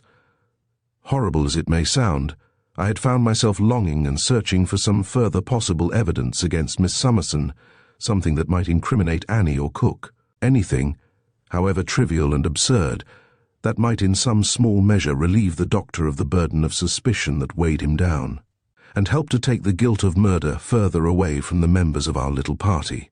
Impartial? No, I had not been impartial. While I had endeavoured to disperse and lighten the dark shadows that were gathering ever more closely round the figure of the impassive doctor, I had eagerly sought out every evil and distorted possibility to place among my scandalous notes about the rest. And my list of motives, God save the mark, how absurd they all of them sounded. I had turned dear old Dalehouse, with its honest square red face, into a veritable abode of love, honeycombed with unacknowledged love affairs, unrequited passions and murder-urging jealousies. I returned once more to my little table. However absurd, I would complete my analysis of the situation. I took a fresh sheet of paper and proceeded to add to the notes I had already made the following list of points, which I felt had some real bearing on the problem, and yet which could not very well be allocated to any particular member of the household. A what were the two small fragments of glass that Allport found in Stella's room, minute fragments that he had treasured so carefully and that had given him food for such furious thinking. B. What could have given rise to Inspector Brown's peculiar manner when he had asked me if my initials were F.H., and why on earth should he have asked me that question so suddenly then, at that time? So once again, why did Allport pretend that he had found the key in Kenneth's room? As he was aware that I knew of its correct hiding place in the doctor's pocket, did it imply that as far as he was concerned, at any rate, I was considered free from suspicion? D. Who was it who had laughed so disturbingly in the waiting room on the morning of my arrival? Miss Summerson had told a lie then. Was there any connection between that and the murder? E. Why had Allport shown such a sudden interest in the photograph on the piano? I felt that if only I had the answer to some of these questions, I should at any rate have some sort of insight into the little detective's extraordinary behavior. Some explanation of his reasons for leaving us to our own devices so suddenly, while he followed up a clue which he admitted held out little or no hope of leading him to the murderer. Surely one of his assistants could have chased this shadow, leaving him free to deal with the obviously more urgent problem that still remained unsolved here in Dalehouse. I got up and carefully examined the photograph that had roused his sudden attention, but I could find nothing either suspicious or illuminating. It was a cabinet photograph of Ralph taken, I should imagine, a couple or so years before. I took it out of its frame as Allport had done. My guess had been correct. It was signed across the back in a rather boyish hand and dated. I replaced it wondering. It was an absolute mystery. He had been walking toward me after his little tiff with Inspector Brown. The photograph had suddenly caught his eye, and some bright idea had dawned on him. He had been unable to hide his satisfaction. Inexplicable. My notes were now complete, and I read them through, determined to come to some sort of conclusion based on what I had written down. At length, after many trials and much crossing out, I drew up the following table: the poison bedroom, poison key, medicine key, motive total myself. 10-25-27. 10th-25-10-0-20. Ethel 10-55-10-6-36. Margaret 2-3-5-0-5-15. Miss Summerson 10-10-5-0-0. 25. Annie 3-4-10-10-0. 27. Cook 2-3-5-10-0-20. I had to make several attempts before I got the various numbers to my liking. For instance, if the chances that Annie had information about the Chinese poison were to be represented by the figure 3, was it just that the figure 2 should be set down against the cook, or should they not be 5 and 4 respectively? Then I had to look back through my notes again to see what I had written down against the others, and perhaps alter all the figures in the column. Before I reached what I considered was an estimate that was fair and just to all of us. I, of course, appreciated at once that it was only a very rough measure of possibilities, that it might give me the wildest of results, and that it was entirely unjust to count up the totals in the way I had done. But it did compel me to make detailed comparisons. It did give me some sort of an index figure against each member of the party. It showed me immediately that the Tundish and Ethel stood in a category apart from the rest of us, in that they had a score of 5 or over under every head in the table. I was again surprised to notice how heavily Ethel was involved. No wonder Allport had been so persistent in his questions. Of the rest of us, Miss Summerson, Annie, Cook, and myself were all roughly alike, with a score lying between 20 and 30, and we were alike too in that we had no score at all under the important heading motive. Margaret, Kenneth, and Ralph were, all three, practically equal at the bottom, but for each of them there was a conceivable motive. I must have sat pondering over my notes for more than an hour, and it amused me to wonder what the clever little Allport would have said of my efforts. Time had passed almost unheeded, and when the cathedral clock registered a deep-noted one, I was surprised to find that it was the half-hour after midnight instead of 11:30, as I had expected. The cat had been seated, blissfully happy, on my knee while I wrote, and perching him on my shoulder again, I got up with a sigh, my mind quite made up that the Tundish must be guilty. No other explanation seemed capable of being twisted and moulded to fit the whole of the facts. The windows were still open, and I went round the room, shutting them one by one. At the big French window, I stood for a time looking out on the moonlit garden. Then I decided to go out and see if I could find any ladder near the surgery wing that might have been used for getting onto the flat rooftop. I would finish my job. I opened the window and stood for a time on the narrow asphalt path that ran round the back of the house. It was almost painfully beautiful, and I remember that, as I stood looking at the quiet garden scene, I fell to wondering what quality it held that filled me with such unutterable sadness. Not a leaf was moving. A motorcycle passed along the road at the front of the house with a sudden roar, a splash in the pool of silence. Then the ripples died away, and all was glassy calm once more. From the high cathedral tower, what a view there must be on a night like this. First, the houses of the city huddled round the base of the hill, a study in shady blacks and steely blues as the moon's pure light picked out this old house in light and shade and played on the sloping roof of that. Then, for miles around, the undulating countryside, billowy sea of misty grey and blue. And in all the scene, I thought, city and countryside alike, there could be no roof that sheltered such unhappiness as the roof of the old red Georgian house underneath whose shadow I stood. The cat still cuddling comfortably up against my neck, I walked across the lawn toward the surgery wing. The end away from the house lay deep in the shade, but there, plain enough, slung across two stout iron hooks, was a short wooden ladder. It was short, but, I calculated, long enough to allow of any fairly active person reaching the roof and gaining access to Stella's bedroom window. I looked up at the house. I could just make out the white-framed windows from the surrounding shadows. The moon rode clear between the chimneys and over the old red roof. Then, as I watched, I saw a light shine in the window that lights the stairs between the first and second floors, just a faint but steady glow. It came and went again as I stood wondering what on earth it could be. The light might have come, I decided, from either the first or the second landing. But it was not the light I should have seen had anyone switched on either of the landing lights. It was not nearly bright enough for that. Had someone struck a match? No, for that it was too equal and steady. Or someone perhaps had opened the door of a lighted room, and the reflected light had given that momentary steady glow to the staircase window? No. And that didn't quite meet the case either, I thought. Had it been the light from an open door, surely it would have faded away more gradually as the door was closed.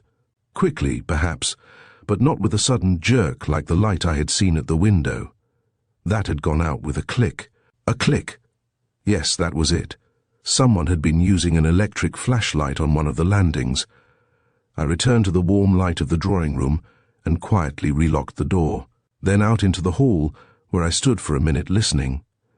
Not a single sound could I hear from the landing above. My childish fears began to crowd round me again, and the cat, which was still on my shoulder, must have caught the feeling from me, for I felt his neck suddenly stiffen as we gazed together up the darkened stairs. Then he jumped from my shoulder and disappeared. I switched on the landing light, and treading as quietly as I could, I crept upstairs. Chapter 11. On the landing at midnight. With quiet, stealthy tread on the heavy carpet, I attained a position halfway up the flight of stairs. Not a sound had I made. Not a board had creaked. No movement or noise was anywhere in all the quiet house. Then, with a quick catch in my breath, I halted, suddenly motionless, my fears redoubled. There, just above me, stuck up above the switch and shining white in the light from the landing, was a square piece of paper, similar to the one I had found in the same position only the night before when I came upstairs to bed. I fancy that somehow or other my own stealthy movements had engendered in me a condition, keyed up and ready-tuned to vibrate in response to any sudden nervous shock, for uncontrolled. My heart went pounding, and a sickening chill went shuddering down my back. To steady myself again, I had to grasp the handrail. Last night, just such another piece of paper to which I had made my unfortunate and imbecile addition. But Stella dead when the morning came, no possible connection between the two. How could there be when, innocent, I myself had committed the more pertinent part of the folly? And now again, tonight, another piece of paper, standing out clear and white against the landing wall. What did it all mean? What could it mean? Was some fresh disaster lying hidden undiscovered just ahead? Or was it nothing but another stupid joke? But in God's name, I asked myself, who, either sane or sober, would perpetrate such a joke, or any joke, so soon after Stella's death and the day's events? And if not a joke, then? Full of apprehension, I mounted the remaining stairs. It was a plain postcard I found, with the address, Dalehouse, Merchester, printed neatly in the top right-hand corner. I had observed similar cards standing in a case on the top of the doctor's desk. Across the middle of it had been pasted the words, "Dark deeds are done in Dalehouse at night." Just for a brief moment, I did not quite grasp the reason for the irregular appearance of the message, but I soon tumbled to it, that the sentence had been built up by cutting out odd words and letters from a newspaper, and then pasting them onto the card. A faint pencil line had been ruled to keep the wording level. A neat and careful hand had been at work.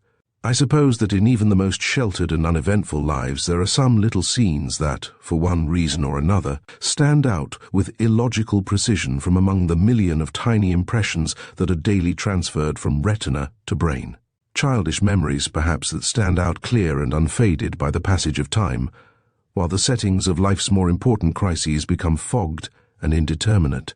For me, however, there will always remain an unfaded mental picture of that quiet, dimly lighted landing, the tracery of the pattern on the carpet, the shadow of the handrail on the stairs, the highlights and shadows on the metal of the double switch, and the plain white card with its ominous little message. I have but to close my eyes to recall each minute detail at will, and see myself standing hesitant at the center of the picture, miserable and incapable of action. Since breakfast time, a century ago it seemed, each long hot hour had been fraught with some fresh horror or distress, and now, fagged out, my brain refused to work, my faculties failed to function. I gazed at the card in stupid amazement. I felt my eyes grow round and goggle. What should I do? What ought I to do? Should I obey my first impulse and arouse the decisive doctor, in spite of the fact that a space of minutes only had passed since I had labelled him the logical answer to our riddle, in the dark? Should I knock up Kenneth and Ralph and precipitate yet another repetition of the earlier angry scenes? Should I ring up the police? Or should I allow myself to drift, come to no decision at all, go to bed and lock my door? Each alternative in turn I pondered 20 times and then rejected. To go calmly to bed, leaving the others ignorant and unwarned of such an open threat against their safety, was unthinkable indeed, yet try as I might. Make up my mind I could not to any other course of action. There I stood, yes, and might have stood till dawn of day, turning the wretched card ever over and over in my hands, hot with self-shame and fuming at my incapacity. Then I heard a gentle muffled sound of movement on the landing up above, which brought me back to life once more and quickened me to action. I pushed up the switch as gently as I might and stood in the dark, alert at last and listening. Yes, someone moving cautiously above, faint but unmistakable, testing each board as I trod it against a sudden creak, step by step, soft and slow. I crept along the stairs that led to the upper landing and poor murdered Stella's bedroom. The door of the fatal room was standing wide, and as my eyes reached the level of the topmost step, they met a beam of white electric light. Low and level it made a track of light that cut the darkened room in two, and crouching down against it, there was somebody kneeling. It was the Tundish. I recognized him at once in spite of the dim light. The big white tassels at the end of his dressing-gown cord and those thin but steady hands of his gave him away. I negotiated the remaining steps and gained the head of the flight without a sound, unless my thudding heart was really audible. Then I stood absorbed. To his right on the floor there lay a small electric torch. That was the light I had seen as I mounted the stairs. In the narrow path that it slashed across the shadows, the doctor's sensitive hands were moving methodically over the carpet. He was stroking the pile this way and that, his white taper fingers ever probing and searching. Then he pushed the light a pace farther on and repeated the process. I watched as he moved his position half a dozen times or so. Then from the landing below there came the unmistakable distinctive click of a closing door. The Tundish heard it too. I saw him jerk up his head to listen.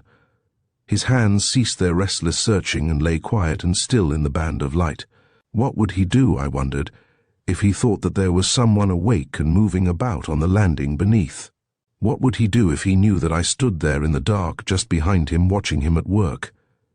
He switched off the electric torch. I flattened myself against the wall.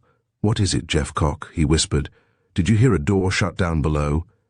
I jumped like a frightened horse, so sudden and unexpected came the whispered question from out of the quiet, darkened room. Not once had he turned his head or glanced in my direction.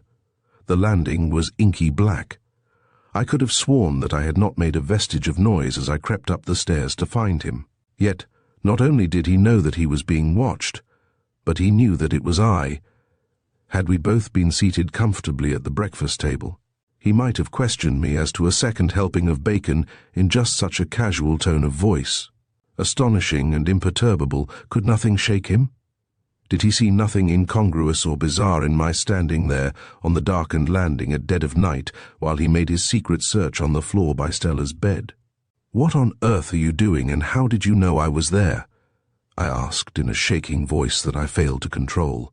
"Hush! Speak more quietly, man. Did you think you heard a door shut?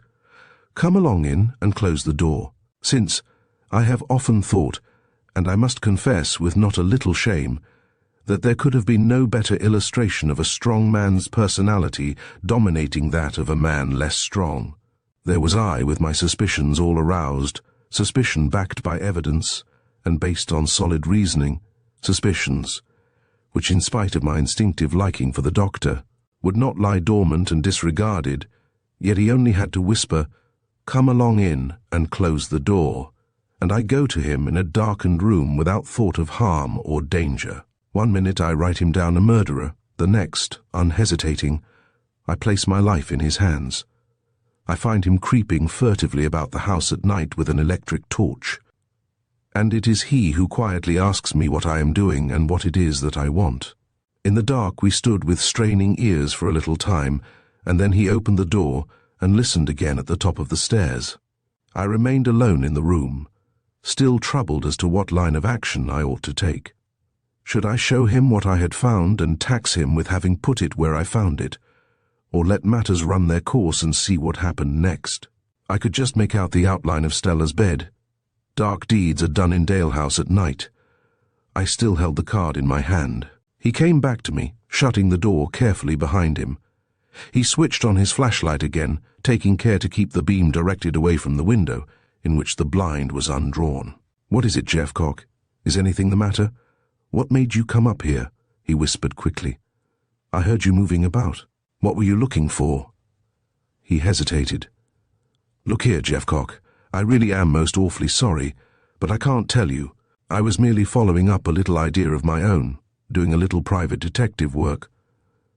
I believed him implicitly and at once. So much for my labours in the drawing-room. I showed him the revised edition of the notice. So much for my voluminous notes and my absurd little table of final reckoning. "What do you think of that?" I asked, watching his face as closely as I could in the light of the electric torch. "Where did you find it?" I told him. He whistled softly. He held the light up close to the printed words. Black shadows and a small bright circle of light. A strong white hand holding a small white card. As I looked, I felt my suspicions revive again. But directly he spoke, I was reassured. "I don't like it," he said after a pause. "I don't like the look of it at all. It means the devil of a disturbance and a fuss, but we must wake the others up and make sure that all of them are safe. This little message cannot be ignored. We will leave Annie and cook until the last. Come along downstairs." Side by side we made our way downstairs together, and only just behind us there came the quiet pad of another pair of feet. I put my hand on the doctor's arm to stay him, and we stood together holding our breath and straining to hear. Our follower also stopped immediately.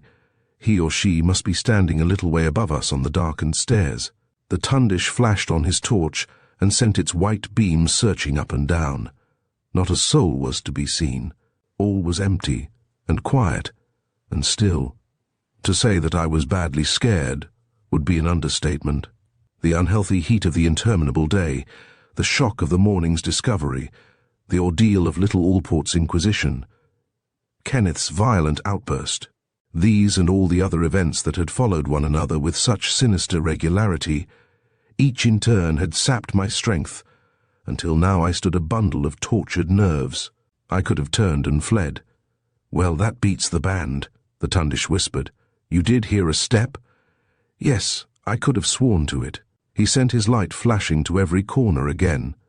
Then, keeping it alight, we continued our interrupted descent. It came again at once, the gentle following tread of slippered feet. My hair fairly bristled.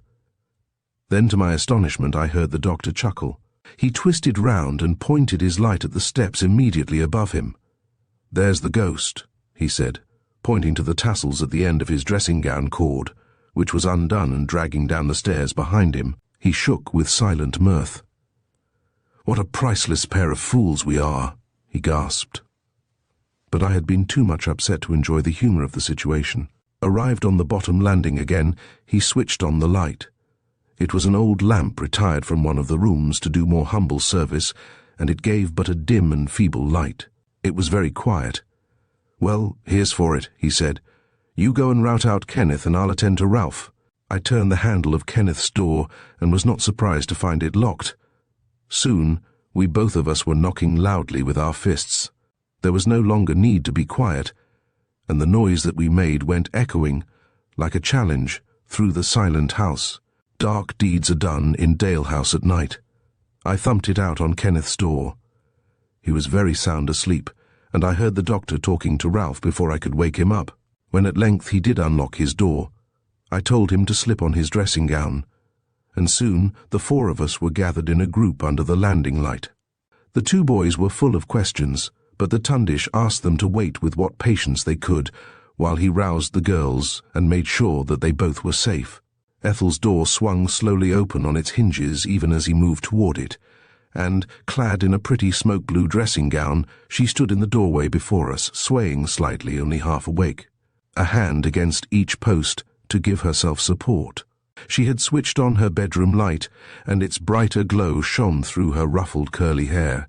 Senses quickening gradually, seeing us grouped together, her sleepy long-lashed eyes grew wide, and her poor bruised face and swollen lips blanched and twitched as her wakening fears increased.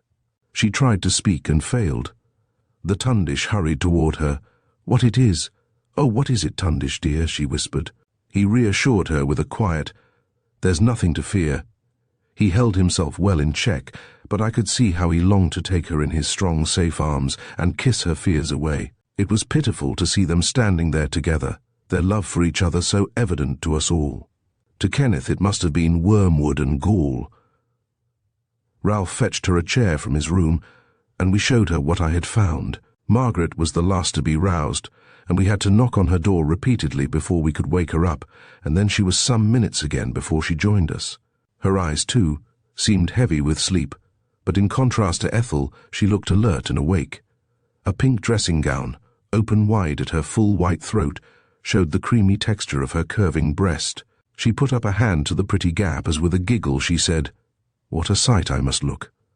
However unsuitable the occasion, I thought, she must always have her femininity on parade. We none of us made the sought-for reply, and she went and knelt by Ethel's chair, holding and patting her hands. While we were waiting for Margaret, the doctor had gone upstairs again to find out about Annie and Cook. Annie evidently was already wakened by the noise we had made, and I soon heard him talking to her. Cook, however, he could not rouse, though we heard him pounding and banging away on her door. There was something altogether ghastly in the noise he made while we waited whispering below.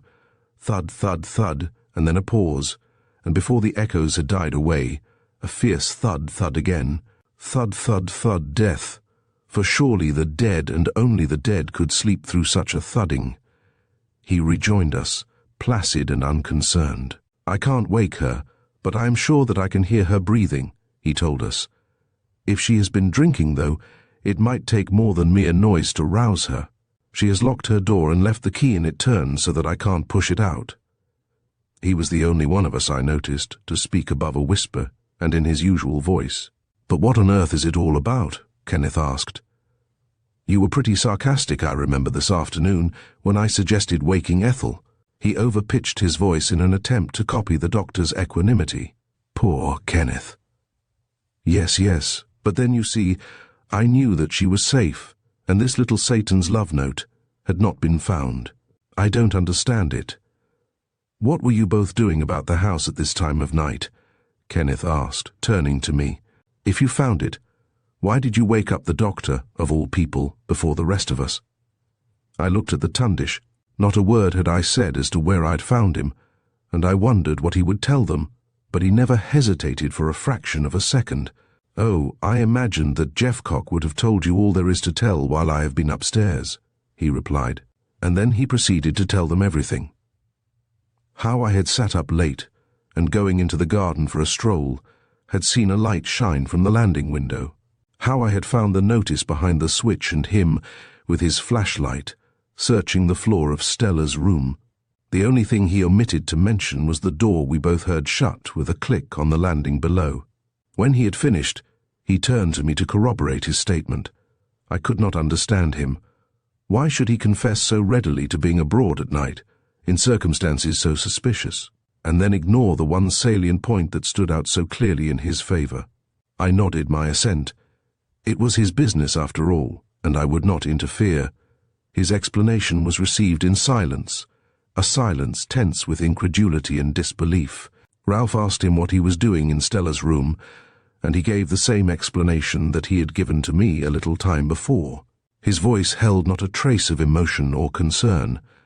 We were all of us looking at him, Ethel with friendly trust and approval, the two boys and Margaret with suspicions they either could not or did not bother to conceal. For myself, I hardly knew what to think. He faced us all unmoved. He smiled reassuringly at Ethel. "Either of you two, then, could have put this up behind the switch?" Kenneth asked. "You could have put it there quite as easily yourself," I answered him angrily. He shrugged his shoulders. "It just happens that I didn't," he said very stiffly. The man was insufferable, a fool. "We might any of us say that," Ethel rejoined, up in arms at once directly the Tundish was attacked. "Besides," she added, "if either Francis or the Tundish had done it, wouldn't they have printed this one like they did the last?" "No, of course they wouldn't. It would have given them away at once. I, or any of the rest of us, might have tried to copy the doctor's printing, just as you did last night, Jeffcock. But either of you two would obviously have to adopt, well, something like this," he finished rather lamely, pointing to the card. The Tundish looked amused. "All very pretty up to a point, Kenneth, but don't you see that what you say applies quite equally to all of us? It was an easy matter for Jeffcock to copy my printing in the first place, and he did it well enough for the purpose. But you don't really suppose for one moment that his attempt would have hoodwinked an expert? If this means anything at all, the author would never dare to write it out by hand. No, you may be certain of this, that whoever put this card where Jeffcock says he found it, put the poison into Stella's glass and killed her. And in my opinion, once again, the opportunity has been equally open to us all. No one will admit having done it. We all, including the doctor, deny having had anything to do with it, I suppose?" Kenneth queried. The Tundish thanked him for the special mention, and we each denied it in turn. Ethel sat limp in her chair, Margaret kneeling beside her. We four men stood round them, the dim light overhead casting our distorted shadows across the floor and up the landing wall. The Tundish, unruffled and pleasant, his hands in his dressing-gown pockets, rocking himself gently backward and forward on heel and toe, the two boys glum and dour, myself nearly dead with fatigue. A long silence closed down on us again. "Liar, murderer, poisoner," went whispering through the silence. 6 denials, and one of them a lie. Who of the 6 was lying? The doctor, as ever, broke the pause. "Well, we can do no more now, and in the morning we must tell the police of this new development. You two girls hop back to bed while we make sure about Cook. Hush it up as long as we can. All go to bed good friends. I'll take damn good care that the police know all about it in the morning, but before I go to bed, I should like to know where the paper is from which the words have been cut. You won't object to our searching your room?" It was Kenneth, of course, who spoke, and Ralph nodded his agreement. "We ought to search all the rooms," he said. Almost beyond hearing any more, I burst out with, "For God's sake, do let us go to bed and leave Allport to do his own dirty work." I spoke querulously and with more feeling than I really intended. My voice was out of control. I felt the others looking at me in surprise. The Tundish hesitated. "Well, it's just a chance, but I don't think we gain very much if the paper is found. I know that if I were guilty, it wouldn't be in my room that anyone would find it." They were persistent, however, and while Ethel was too tired to take any interest, Margaret seemed inclined to agree with the boys. The doctor assented good-naturedly, and I gave way with the best grace I could. We dealt first with the rooms belonging to the girls, so that they could complete their broken rest. Kenneth proposed that they might be allowed to deal with each other's, but the doctor would have none of it. Moreover, he insisted on our all keeping together as the rooms were searched in turn. One of us is a liar, and worse than a liar, and not to be trusted alone. We unmade the beds. We pulled up all the carpets and turned out all the drawers, scattering the clothing on the floor. Nothing was neglected, saving modesty, and nothing incriminating found. Ethel went back to bed. We heard the key turn in the door of her room, and then we moved across the landing into mine. I stood in the doorway watching the others at work, with Margaret, who said she was sure she would never get to sleep again, at my side. "Isn't it all too fearfully thrilling?" she whispered, confidentially clutching her dressing gown together with exaggerated modesty. I could cheerfully have slain her on the spot. Before a bare couple of minutes had passed, Kenneth, who was emptying my few belongings out of the chest of drawers, held up a news sheet above his head in triumph. "I knew we should find it. I knew I was right," he cried triumphantly. "What have all of you got to say to that?" He might have spotted a derby winner. We crowded round him. He held the paper up to the light, and we could see at once where here and there odd words and letters had been cut away. That this was the paper that had been used there could be no shadow of a doubt. They turned to me with questioning glances. Margaret whispered an audible, "Oh, you!" I had nothing to say, no explanation to give, and stood stupidly tongue-tied before them all. I was too astounded to speak or protest, but I remembered that the doctor had been awake and abroad in the quiet house while I was downstairs, and the rest were locked in their rooms and asleep. His and mine were the only two unoccupied. To make up the notice, place it over the switch, and then step into my room and deposit the paper where it had been found, what, I thought, could have been easier for him to do than that? Had he not just stated that if he were guilty, that was what he would do? But afterward, would he have gone upstairs to Stella's room and have allowed me to find him there? Or was his search and his private detective work all a pretense, and was he really on some murderous errand which I had interrupted? "I knows what I knows," Cook had said. Besotted, drunken Cook.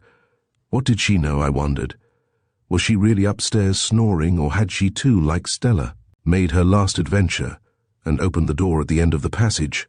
These were the thoughts that flashed across my mind as I stood stupidly turning the paper this way and that. When I did look up, I found Margaret gazing at me with ill-concealed horror, the tundish, half amused and wholly sympathetic. Kenneth was making a further search, and he soon produced another card, like the one that had been completed, a tube of paste, and then a pair of scissors. The paste came from the doctor's desk. The scissors Margaret claimed as hers. They were the ones she had missed when she cleared up her work to go to bed. And she did not fail to remind me how we had looked for them together. "Well, it certainly smells a bit fishy." "And did you smell fish when the key was found under your own pillow, Kenneth?" the tundish asked him quietly. "Yes, I did. And as you've asked me the question, I believe it was the same piece of fish." "Meaning?" "Why, you damned liar, of course." The doctor laughed. "You'll win yet, Kenneth, for you'll certainly be the death of me. Anyhow, you take charge of the treasure trove. Margaret, off to bed with you. We can do no more here and now." He was in command of the situation once more, and to me at least it seemed quite natural that he should be. Kenneth insisted, however, that we should go upstairs and verify the doctor's statement that Cook's snores could be heard through the door, and though I could hear her distinctly and could confirm his opinion. Kenneth pretended that he was not sure, and Ralph, of course, followed Kenneth's lead and was not certain either. The tundish was willing to convince them and fetched a stout screwdriver, with which, after some little delay, the lock of the door was pried open. She was lying fully dressed on the top of her bed, her head rolling about grotesquely in time with her heavy breathing. The windows were tight shut, and the room reeked of spirits. The doctor, steadying her head with one hand, raised an eyelid with the other. She never stirred. "Dead drunk, but not dead," he pronounced. He opened the window, and we filed away downstairs. The boys disappeared to their rooms. The tundish and I were alone. "It's uncanny the way the evidence against me grows," he said, putting a hand on my shoulder. "Against you? Surely I am the more implicated over this." He smiled broadly. No, indeed. All the other doors except yours and mine were locked. You would never have left such a clue at large and unprotected. It would have been your first care and concern. On the other hand, how exactly it fits with what I might have done myself. You must believe me, though, when I assure you that I didn't. I believed him. Ridiculous as it may sound, I believed him implicitly, and I told him so. We stood alone on the dimly lighted landing. The great cathedral clock was chiming too. We could hear Kenneth barricading his door. "And you believe in me?" I asked. He nodded. "Have you any suspicions at all? Why should anyone go to such trouble over such a mad joke?" "Mad?" "Yes, but diabolically clever too. Don't you realize how it has emphasized last night's notice and helped to link it all up with Stella's murder?" "Yes, but mine was the vital part of that. It meant nothing, surely, until I printed my asinine edition." "Surely it did. Think how I called attention to the fact that each of us might have been alone upstairs last night. Think how odd and out of keeping the whole silly practical joke must appear to Allport." "Why, you thought so yourself. You know you did." "And now this second notice, me caught prowling about the house at night, and the newspaper found in the only vacant bedroom. Whether any further crime was intended tonight or not, nothing could have told more heavily against me. Remember, too, how at Allport's inquiry Kenneth stressed." His sentence trailed away to nothing, and he stood gazing into vacant space, a puzzled frown on his clear-cut, pleasant face. "Well, off you go to bed," he said, breaking through his reverie. "I may yet get my call to that young citizen's reval." I staggered to my room and tumbled out of my clothes and into bed. My brain refused to tackle further problems, but my last conscious thoughts were of Kenneth. Could I imagine him guilty? Kenneth a murderer? Yes, just possibly, perhaps. But Kenneth diabolically clever? No. Most emphatically no. Chapter 12. Janet arrives on the scene. A beauty gazes with a smile of pleasurable anticipation into some distorted mirror, to start back in horror from the grinning image that greets her so unexpectedly. But were little Allport to gaze into a distorted mirror, what then? What unthinkable monstrosity might he not see depicted? And so it was with my dreams, and the way they reflected my already gruesome waking thoughts as I dreamed and woke intermittently through what remained of that hot, airless night.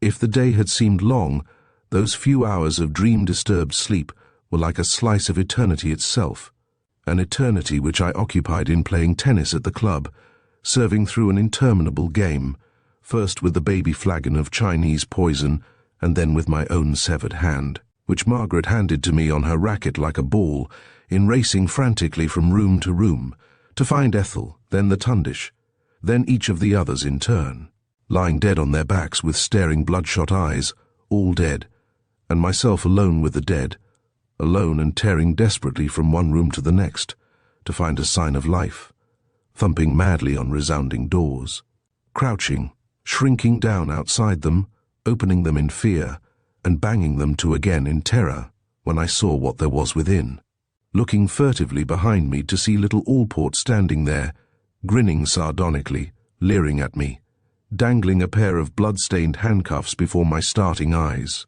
and asking me in a way that left me gasping for breath if my initials were F.H., an eternity which I occupied in overhearing Ethel and the doctor callously plotting together to poison Kenneth, and in creeping on hands and knees down mile-long, dimly lighted corridors, to and from a succession of scenes of horror. Finally, I woke to see the sun shining in at my window, and to the dull realization that some of my dreams at any rate came uncomfortably near to the truth. Downstairs I found the Tundish, unshaved and unabashed, at one end of the breakfast table with a medical journal propped up in front of him, and Kenneth and Ralph at the other, each with a morning paper.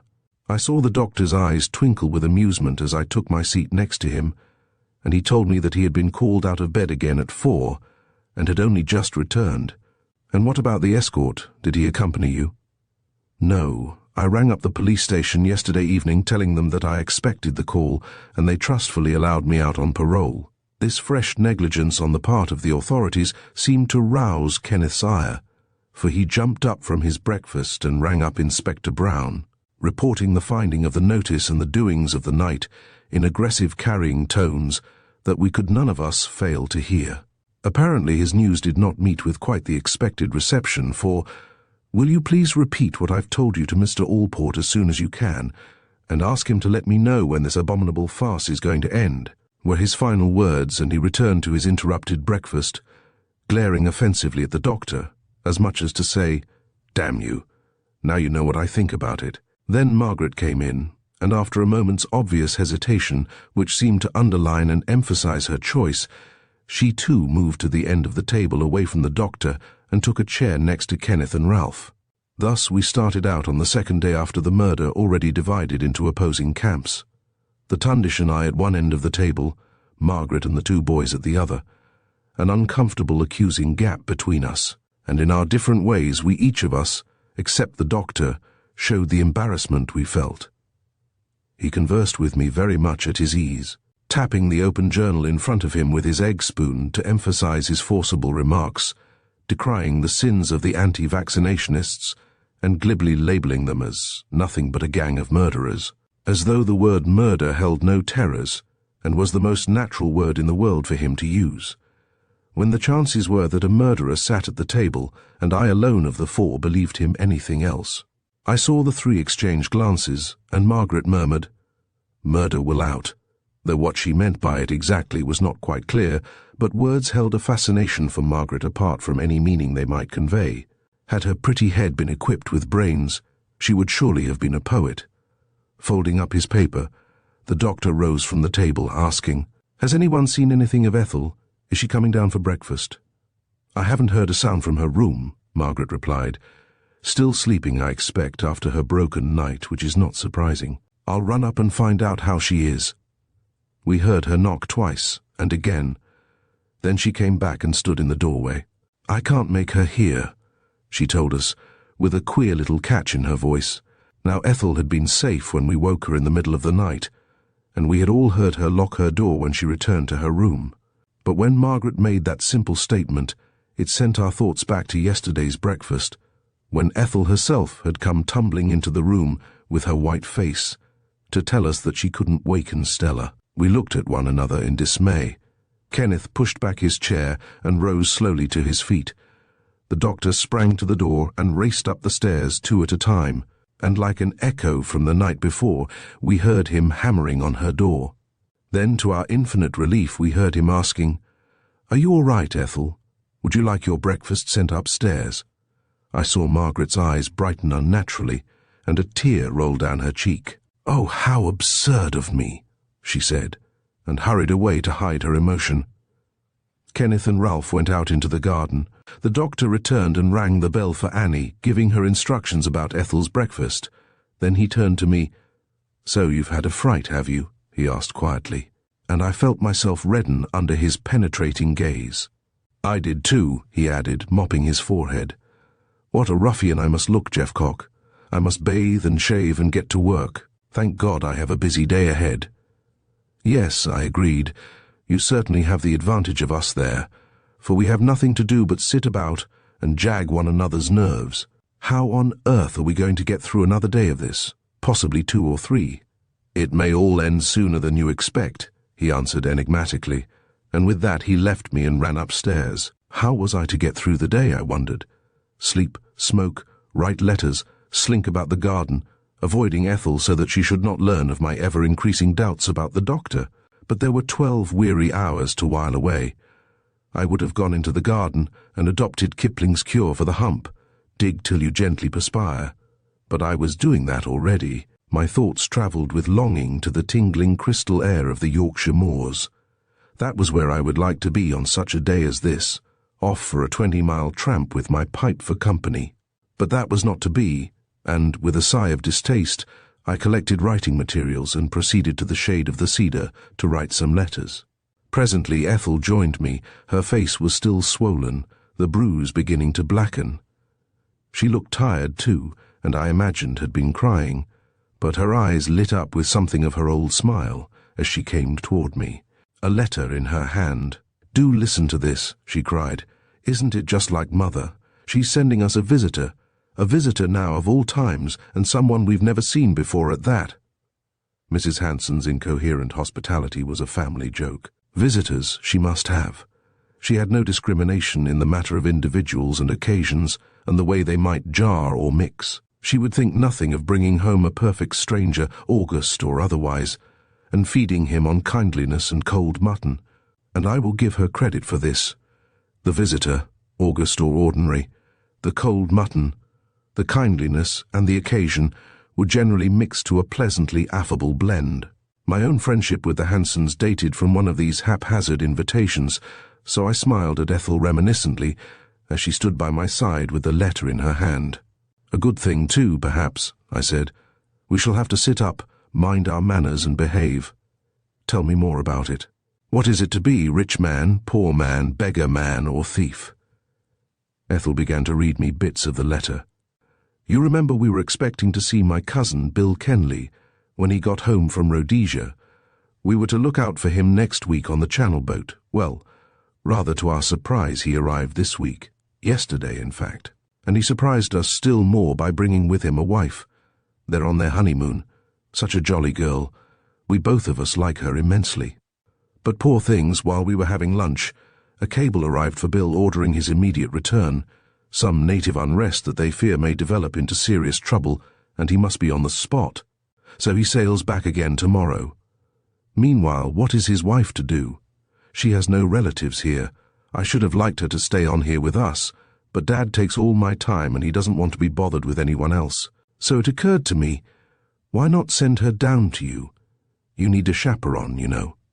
It's all very well while the whole lot of you are there together, but after the tournament, you can't go on keeping house for the Tundish without the Merchester pussies getting their claws into you. So you may expect Janet, that is her name, soon after this letter. You'll be nice to her, I know. My family are really very good to me about backing up my wild invitations, but she is really very nice and you will enjoy having her on her own account. Dad is steadily getting more like his old self. He tells me to say how sorry he is to Miss Frances. I hope you are having a good...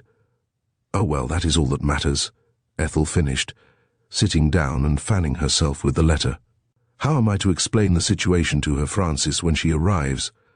Just imagine coming to a strange house and finding yourself in the thick of all this. It certainly was rather a facer for Ethel, but I could not help seeing that the situation had its points. She sounds better than your Aunt Emmeline anyhow, and that is what you would have had to come to. As your mother says, you can't go on indefinitely without some older woman, and your aunt is the obvious elder. Now the said Aunt Emmeline was a sister of Hanson, 10 years his senior, a spinster devoted to good works, and most uncomfortably and obtrusively high church. When Aunt Emmeline fasted, the recording angel and the cook were not the only ones to know it, and she managed to cast a gloom like a London fog over even the cheerful Dalehouse family. In short, she was one of those good women whose menfolk make friends with the devil. Ethel began to smile.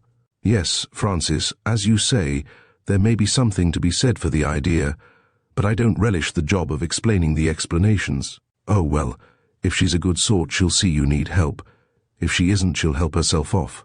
So it really doesn't matter. We left it at that, and after sitting with me for a while, Ethel went into the house to make ready for her guest.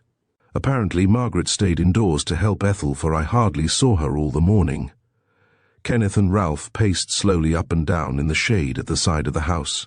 They paid very little attention to me, and I gathered from their manner that they were going over the facts of the case, much as I had done the night before. They would stand talking earnestly together, and then resume their walking, only to stop and talk again a minute later. Once or twice they glanced in my direction.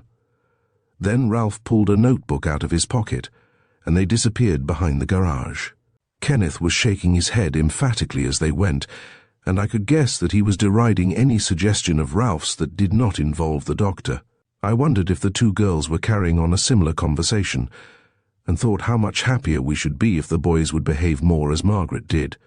She suspected the Tundish, and to a less extent, I think, she suspected me, but like an ordinary reasonable mortal she kept her suspicions to herself until they were confirmed.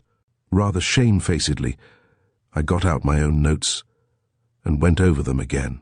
Everything that had taken place since their compilation went to confirm the conclusion I had come to, and yet I was still unwilling. There was something fine about the... I put my papers hurriedly away. The boys were coming from the garage. They stopped in front of my chair, and I told them of the unexpected addition to our party. "Oh, Lord," said Ralph, "and a bride too. She'll smirk and say my husband in every sentence." "You needn't worry, Ralph," was Kenneth's comment. "The bride will remove herself at once when she realizes the awful company she's in. Meanwhile, well, it's a diversion anyway." "And talking of diversions, Jeffcock, would it outrage the proprieties, do you think, if we rigged up a badminton court over there and had a knock or two? We could telephone for shuttlecocks." "Best thing you can do," I told him. "We can't sit about all day like this. We must do something. Here's Margaret," said Ralph. "Come along, Margaret, and help us to make a badminton net. We've got some old strawberry netting. Can a gentlewoman's hand accomplish the rest with the help of a bit of clothesline and a needle and thread?" "Right," said Margaret, brief for once, and she retired to fetch her tackle. But just then the front door bell rang loudly. Through the open door and windows, we heard plainly enough an authoritative voice alternating with a faintly protesting one. Evidently there was an argument between Annie and the owner of the commanding voice, the latter prevailing, for we heard it bearing down on us, and we looked at one another in dismay. "Good Lord, it's the Wheeler Cartwright woman," Ralph said, aghast, "coming to be a mother to Ethel, and incidentally to lap up all the scandal she can." The voice was upon us now, and we rose to greet the owner, whom I recognized as the mother of a meek and depressed little girl I had met at the tennis club. I had seen the mother on previous occasions too. Never once had I seen her silent. The irreverent called her Mrs. Juggernaut outright, behind her back. "This is terrible, terrible," she breathed heavily. "I only heard the news last night, and I felt I must come round as soon as I possibly could to express my sympathy with Ethel. Poor dear girl, how she must be longing for her mother. And tell me, is it really true that there is to be an inquest?" "I'm afraid it is," I murmured. "But Mr. Jeffcock, what really has happened? The wildest and most disturbing rumors are flying about. Did the poor girl take an overdose of something? Surely it wasn't. It couldn't be suicide." "The police are inquiring closely into the whole matter, and honestly I can't tell you much about it," I parried. "Mr. Jeffcock," she whispered, hoarsely impressive, and standing so close that I could feel the glow from her purple face, "is there any reason to suspect anything worse still?" "Really, I cannot tell you," I replied, and, mimicking her pauses, "the police are very reticent, and they have asked us to be equally so." And with that I stared her straight in the face. Mrs. Wheeler Cartwright took a deep breath, and slowly her face acquired a yet more fiery tinge. For obvious reasons, she had not adopted the modern fashions. She grew and spread. There was an ominous silence. "I see," she boomed majestically. "I see, then it is as I feared. And now where is Ethel? Where is the poor child? This is no place for a young and unpro." "She is resting, I believe," Kenneth interrupted, "and she wants to sleep, I think," he added hastily, as Mrs. Juggernaut turned and made for the back door, with the obvious intention of proceeding forthwith to Ethel's room. She waddled and puffed like a tug on the Thames, and in a couple of strides Kenneth was ahead, barring the way. "I'll tell her you've called." Mrs. Wheeler Cartwright was defeated, but she retired in good order. "Good morning then, gentlemen. I had intended to ask Ethel to come and stay with me for a few days. A young girl alone. People will talk, you know." "Whisper indecently is what you mean," I said, my manners succumbing to my anger. "But Ethel has a married cousin coming to stay with her today, so that's a little pleasure they'll have to do without." I thought she was going to burst. Ralph escorted her to the door into Dalehouse Lane. Ethel came through the drawing-room door and joined us. "Heroes!" She laughed. "If she'd caught me alone, I should have had about the chance of a sickly sardine doing battle with a whale. She'd have packed up my things and carried me off to purer spheres. And now she is going the rounds of Merchester, the old ghoul." Kenneth, I noticed, had nothing to say to Ethel. She kept her face turned from him and ignored him completely. I felt intensely sorry for them both. A broken engagement, a building bird's nest wantonly destroyed, in all conscience an unhappy enough event. But in their case, what added distresses? And they were deprived of the solace of work and other grief-killing outside interests. Margaret appeared with her work-bag and retired with the two boys to the proposed badminton court. Ethel and I took refuge from the sun under the kindly cedar, she with the Times on her lap, I pretending to write. "Busy, Francis?" she inquired presently, and I knew she was going to ask me the question I wished to avoid. "No, only killing time," I answered grudgingly, but she did not take the hint. She threw down the paper and sat forward so that I could not see her face, her hands clasped round her knees. "Francis, what do you think of it all, really? Honestly, you don't. You can't believe the Tundish capable of such a thing." "I can't answer you. It's no and yes at once," I replied reluctantly. Her dark head bent lower. "You against him too?" she whispered. "No, that I am not. I find it desperately difficult to associate him with murder, an association, however, that I find equally improbable when I think of you or any of the rest of us who were in the house that night. That's the trouble, Ethel. The evidence against the Tundish is so very much the strongest. I try not to believe that he did it. I know that I didn't, and that leaves, and I can't make out a case against one. So, like a circle train on its dismal round of repetitions, I come back ever to the doctor. The circumstantial evidence is pretty deadly. A prosecuting counsel would make a good deal of his previous acquaintance with Stella, and his reticence on the subject. We know that he quarrelled with her father. The prosecution would suggest that she had knowledge of some disgraceful secret in his past, knowledge which, if published, might ruin his career in this country, and that he took instant measures to silence her. Ethel sat, a picture of limp dejection, with her dark head bowed, her hair falling forward, a screen to hide her face. My suggestions roused no sign of quickening interest, and in spite of the conversation I had overheard at the club, I came to the conclusion that she knew no more of the doctor's quarrel with Stella's father than I did myself. And yet that conversation, what was it she had said? I certainly would not have offered to put her up if you hadn't suggested it to me. A statement that surely must be pertinent to our pernicious tangle, and if so, what tragic thoughts were filling that dark brown head? But surely, Francis, no one could suppose him to have done it so clumsily. A doctor could so easily, if he wished, find a way that would not point so obviously to willful murder. His own counsel would make the most of that point, of course, but anyhow, unless the real murderer is found, he will be under a cloud for the rest of his life. "It's horrible, simply horrible," Ethel shuddered, burying her face in her hands. "To think that a man who has never willingly wronged a soul can be put in the position he is in, by nothing but chance and ill luck. I'm sorry if what I've said has made you feel still more unhappy, Ethel. Quite half the time I am convinced that he had nothing whatever to do with it, and then at times my convictions fail me. There is just one thing, however, that strikes me as being in his favor. Has it ever occurred to you, I wonder, as it has to me, that he has just a tiny suspicion himself as to who did it?" Ethel turned in her chair and stared at me. "Do you mean that he suspects one of us in this house, you or me, or one of the others? What makes you think so?" "I can't tell you," I answered. "It's just an idea at the back of my head, perhaps so vague that I should not have mentioned it. I have the impression, though, sometimes very strongly, that he could throw suspicion on someone else if he chose. Somehow, I don't quite know why, I feel that he is waiting for something, biding his time." We sat a while in silence. A light breeze had sprung up, a breeze laden with heat and the sweet overpowering scent of syringa.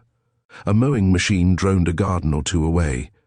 The air was saturated with summer scents and sounds, and we sat nursing our unhappy thoughts more in keeping with the rotting leaves and sodden undergrowth of some November wood. "What time does Mrs. Kenley arrive?" I asked after a prolonged pause. "Mother doesn't say, but I have been looking up the trains and there is one getting in just before lunch. The next good one is not till after 4, and I should think she will travel early to avoid the worst of the heat. Anyhow, we can't go and meet her." Annie crossed the lawn to us, salver in hand. "A telegram for you, Miss Ethel. Arriving 1.10, Merchester, J.K. She read, then looking up at Annie, "Tell cook that Mrs. Kenley will be here in time for lunch." Annie departed. "What are you going to do about telling her the state of affairs, Ethel? Are you going to tell her?" "Yes, I must. Oh, surely I must.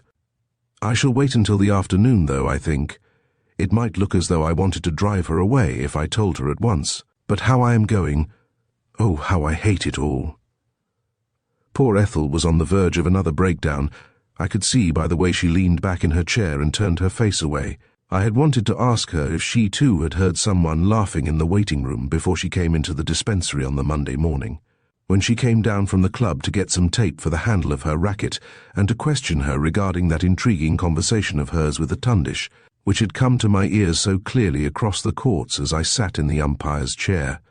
I came to the conclusion, however, that she had enough to bear, and if she had answered me, I had by this time argued myself into such a condition of disbelief that any reply she might have made would only have given rise to additional skepticism and doubt. And so the unemployed and interminable morning wore on. I dozed in my chair and pretended to write. Ethel hardly stirred in her chair at my side. The two boys played badminton, but after a time their voices ceased, and I concluded that they were too overcome by the heat to continue their game. Margaret flitted past us several times, but she never once stayed to prattle in her usual way. She seemed preoccupied and worried. Shortly before 1 o'clock, the Tundish returned from his rounds. He joined us in the garden immediately and took a seat beside us. Ethel handed him the telegram she had received, without comment. "And who, may I ask, is J.K.?" "There's to be another prison inmate," Ethel replied rather bitterly, and explained in a few sentences what Mrs. Hanson had done. "And what am I to say to her?" she concluded. "And what will she do when she finds out all this?" The doctor considered for a few moments. "When was the wire sent off?" he asked at length. 10:30 from London. Then she had had plenty of time to see the morning papers, if not before she left the hotel at Folkestone, at any rate before she reached London. "The papers!" Ethel cried. "Is it in the papers already?" The doctor pulled a folded sheet out of his pocket.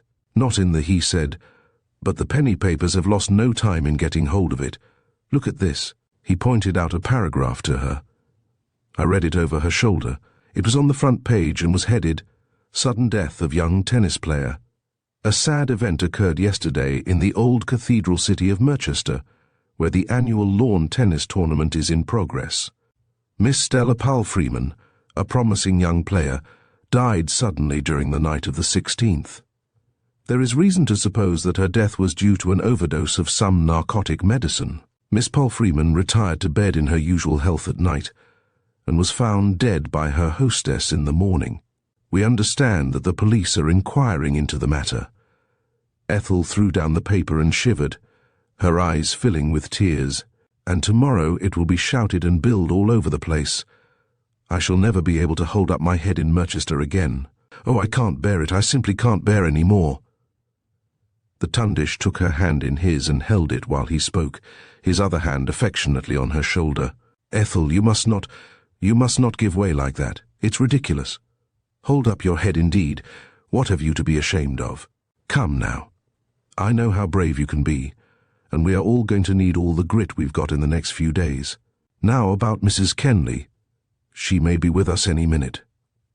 "Here she is," I said as the doorbell pealed. Ethel dabbed her eyes hastily and ran indoors, and I heard her greet the guest in her usual pretty way. She took her upstairs to her room, and I remember even then noticing the tones of Mrs. Kenley's voice and thinking to myself that they promised well. A few moments later, Ethel was bringing her to us across the lawn. I looked with interest to see what manner of person it was that fate had added to our unhappy household. Would she be capable of rising to the situation, or would she add yet another wrong note to our strident discords? Mrs. Hanson had spoken well of her in her letter, but Mrs. Hanson, I knew, and I don't say it unkindly, would have found some traits to praise in the devil himself. True, he did put the best silver sugar tongs in his pocket, but with what an air he had passed the sugar. I was reassured, however, as Ethel brought her guest toward us. I liked her at once. In a couple of hours I was definitely impressed, and, But I am going too fast. Now, I don't mind admitting that as a general rule, and quite apart from any question of sexual attraction, I greatly prefer girls to men. And there is a certain section of the sex, a stratum lying somewhere in between the fussy and the fast, that to me seems to contain the salt of the earth. How clean they can be, these gay good girls, clean in mind and body, their dainty clothes barely hiding their intriguing beauty in a way that causes my 40-year-old heart to thump in its cage to see. And why, I ask, should the good and the beautiful be hidden away? God bless their shapely pink silk legs. How brave and bright they can be. Look at them in the tram or the train on their way to work. Look at them coming home again at night. Look at them, I say, and then look at a crowd of unshaved, sheep-faced men with their fusty, dust-clogged, hideous and idiotic clothes. Mrs. Kenley, I could see at a glance, was neither fussy nor fast. She was younger than I expected, whether she had bought her clothes from Paquin, or through the weekend advertisement columns of the Daily Mail I do not know. But to my male inexperience, she seemed to be beautifully, fittingly dressed. I had an impression of a short skirt and slim grey legs, then a pair of grey and extraordinarily wide-awake eyes held me mesmerized, and I found myself being introduced. Was she beautiful? At the time, I am sure I could not have answered that question, but I knew at once that she was brave and true. The gong sounded before we had time for conversation, and we went into lunch. Margaret and the boys followed and were introduced. I sensed at once that the presence of a stranger went far to lessen the feeling of awkward restraint that seemed to engulf us when we were all together. No reference was made to the tragedy during the meal, and we had as yet no idea whether Mrs. Kenley knew of it or not. I was dreading that she would ask some question about the tournament. She must have been rather surprised, I thought, to find us all at home for lunch and not in our tennis kit. The Tundish, however, seemed to have anticipated the difficulty and guided the conversation with subtle skill to her life in Rhodesia and the voyage to England. She told us that she was not South African born and had spent most of her life in England.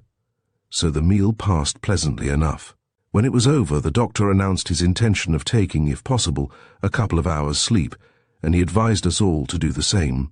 Ethel and Margaret retired to their rooms, Kenneth and Ralph to the drawing-room to play chess, and it fell to my lot to entertain Mrs. Kenley, a fate which I welcomed with secret enthusiasm. I took her to my favourite spot, the shade of the cedar, and Annie brought us our coffee there. We smoked cigarettes and for a time talked of nothing in particular. She was entirely at her ease, but I still felt the disturbance of that first look that had passed between her eyes and mine, as Ethel had brought her to us across the lawn.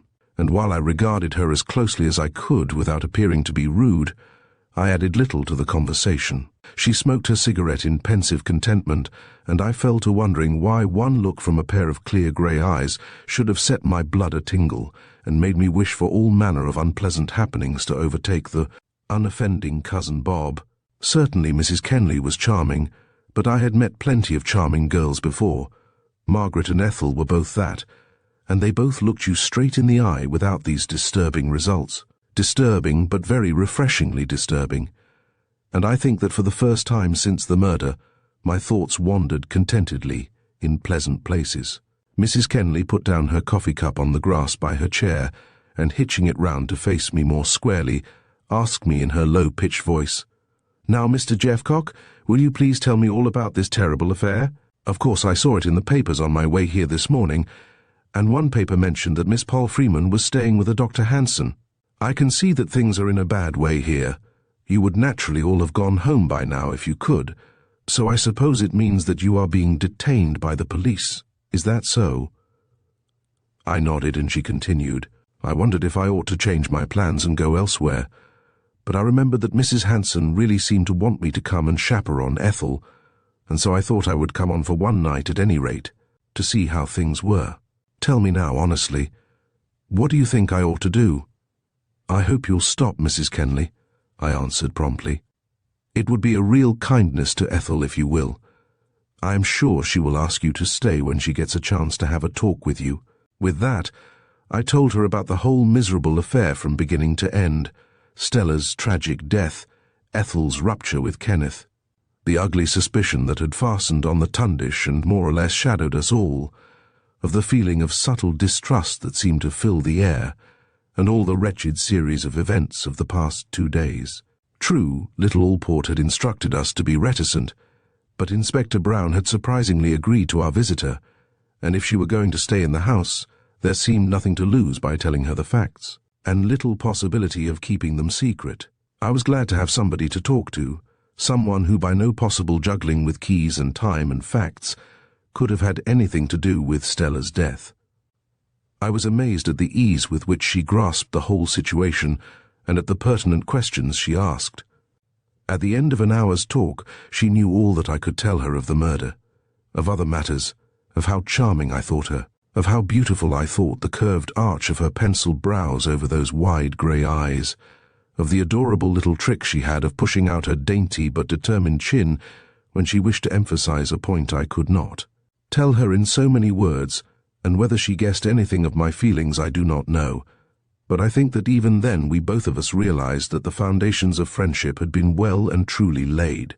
We sat talking together until nearly 4 o'clock, when Ralph and Kenneth, the former arrayed in a very grubby tennis shirt and ancient flannel trousers, dusters and a tin of polish in his hands, interrupted our tete-a-tete. "Going to polish up the bus," Ralph explained. "And there are 1 or 2 little matters I want to look into as well. Are you interested in motoring, Mrs. Kenley?" "Yes, I am. I used to drive for the Woman's Legion during the war." "Really, and were you in France at all?" Kenneth asked. "Not for very long. I drove an ambulance for a few months, and then I was drafted to London and drove for the War Office." I could see that Mrs. Kenley was not over-anxious to talk about herself, and she made a move toward the garage, as though to close the conversation. But the boys were interested and pressed for details, asking whom she had driven, and whether she had had any interesting experiences. "No, nothing exciting at all, except just once, and then—" She paused and smiled reminiscently. "And then I hit a certain well-known general in the face." "Did you really, though? And why weren't you shot at dawn?" Ralph laughed. "Please tell us about it. What did happen?" "Oh, there's really nothing to tell. I wish I hadn't mentioned it. He was a little drunk and, well, I suppose he took me for someone else. I was in an awful fright next morning because I couldn't afford to lose my job. But nothing happened all day, and at night when I took the car home, I found a big bunch of roses tucked away inside with a note of apology. He was a sportsman after all." "What was his name?" Ralph asked. But Mrs. Kenley merely laughed and shook her head. "That, Mr. Bennet, I'm keeping for my grandchildren. Now please show me the car. I love to look at new ones with all the latest tricks." We went to the garage, and soon she and Ralph were deep in technicalities. The unventilated garage was stifling, and not being interested in young Bennet's opulent car, I soon left them to it. As I strolled back to the house, I heard a raucous voice, proceeding apparently from one of the upper bedroom windows. It was Cook, and Cook in no amiable mood. At first I could clearly hear every word she said, then just as I was getting really interested in what I heard, she moved and I missed the rest. So I says to myself, it may be all right and maybe not, and there ain't no reason as how it should be wrong, but seeing what happened afterward, the police might like to know what I saw if I was to tell 'em. But then I thinks to myself, it may be better worth your while, Cook, I thinks, to keep it to yourself, and the police they ain't no friends of yours, Cook, I says to myself. Now then, what do you think about it? Cook gossiping with Annie was my first conclusion, but Annie appeared with a tea tray before I reached the house. I heard no more excepting a few slurred and indistinct half-sentences. I felt certain she was, if not drunk, not sober. But drunk or not, it was evident she had seen something of which she had not told Allport. Intending to round the corner of the house and go to the door in the front garden wall to see if there was a newsboy in sight from whom I could purchase an evening paper, I approached the house pondering, a pastime at which I was fast becoming adept. Pondering the question, which of our party could Cook have been addressing with such drunken garrulity? It certainly had not been Annie, and I had heard no answering voice. Her words had been spoken with a half-drunken lurching inconsequence. Was it just possible that she might have been talking to herself? "Ethel, I'm sure it's dangerous. There can't be any real difficulty in getting rid of her. I'm sure we ought to take the risk."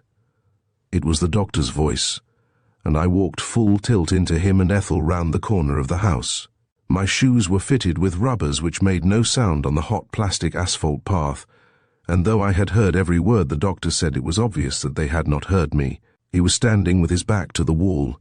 She was facing him and very close, his hands on her shoulders affectionately, hers holding on to the lapels of his coat. Her dark bobbed head tilted back and looking up adoringly to meet his downward gaze. I felt myself go hot with shame, yes, and anger too. The hussy, the inconsiderates, had they no sense at all of fitness or time? Surely Ethel might have waited until Kenneth was out of the house, even if her engagement to him had been a fundamental error, the Tundish her real mate. And if her conduct struck me as reprehensible, words will not describe the sudden surge of indignation that I felt against the well-balanced, placid doctor. Ethel sprang from his embrace, flushed scarlet, then paled to a sickly white. My own embarrassment almost equaled hers. The Tundish never moved a muscle or turned a hair. He greeted me at once, pleased to see me. "Hello, Jeffcock.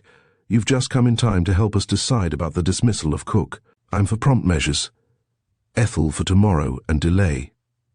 But why should she go tonight, Tundish?" Ethel stammered, slowly recovering from the shock of my sudden arrival. "Ye gods, Jeffcock, what won't these women stand for the sake of having a thing labelled Cook in the house? Why should she go tonight? Why? And you can ask me that after all you've just been telling me. She's near enough to being drunk, isn't she?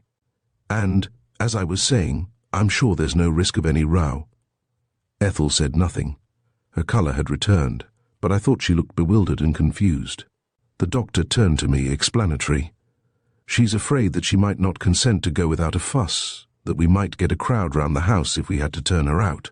Yes, oh yes, I'm sure we should. And I couldn't stand it. I can't stand any more. I can't stand any more." Ethel cried hysterically and slipped past me round the corner of the house. The doctor shrugged his shoulders. "The sooner all this is over, the better it will be for Ethel." About at the end of her tether, he took me by the arm. I wished him anywhere else except with me. Never had I liked him less or distrusted him more. I was still feeling the awkwardness of my unfortunate intrusion, uncomfortable, half apologetic, wholly angry and disturbed, but not only had he hidden his feelings, I began to wonder whether he had any feelings to hide. A rock, Ethel had called him, an iceberg rather. And like an iceberg, God alone knew what lay hidden away below. God and perhaps some poor devil of a steamer that strikes the cruel projections unawares. He went on talking to me. What did I think of Mrs. Kenley? He would feel happier about Ethel now that she was here. I barely heard him. But I did hear him saying again, "We must get rid of her, there isn't any risk." And then poor drunken Cook, standing at the bottom of the stairs, nodding her head grotesquely, her greasy wisp of hair waving to and fro. "I knows what I knows, Dr. Wallace." The gong sounded for tea. We had it on the lawn under the cedar. Ethel poured. Ralph never spoke a word throughout the meal, and for once Margaret was quiet. Mrs. Kenley and the doctor did the talking and made the conversation. They played catch with it, and Janet, Mrs. Kenley, was as good at the game as he was. Lightning work they made of it, vivid, and Kenneth represented the thunder. He glowered, and I felt like an invalid does when some friendly mean well stays too long. I wished them both, forgive me, Janet, but I really did say anywhere. It was a ghastly meal, a meal to choke on. The Tundish relieved us of his presence as soon as tea was over. The rest of us sat on, but the Ethel-Kenneth rupture still cast its gloom, and I think we all felt that Mrs. Kenley had been a godsend. She was telling us of some of the golf courses she had played on in South Africa, idly prodding the turf with the point of her parasol, when she suddenly bent forward, peered closely at the grass, then straightened herself, holding a tiny glittering fragment between finger and thumb. She examined it carefully. "Anyone lost a diamond?" Margaret, who had sat so listlessly inert that I had glanced at her curiously more than once, sprang to her feet. "It's mine," she cried. "It's mine." I lost it sometime this morning and have been searching for it everywhere, but what an extraordinary piece of luck to find it out here like that," Ralph remarked. "You might have gone over the lawn with a toothcomb 100 times and not have found it." "Yes, but remember where I come from," Mrs. Kenley laughed. Ethel, who had been into the house, rejoined us at the moment, and Margaret ran to show the diamond to her and tell her of its recovery. "Why? I didn't know even you'd lost it. Why ever didn't you let us know?" "We would have organized a search party at once. I shouldn't have been so quiet about it if I'd lost a stone that size." "I should have done that at any other time, my dear," Margaret answered.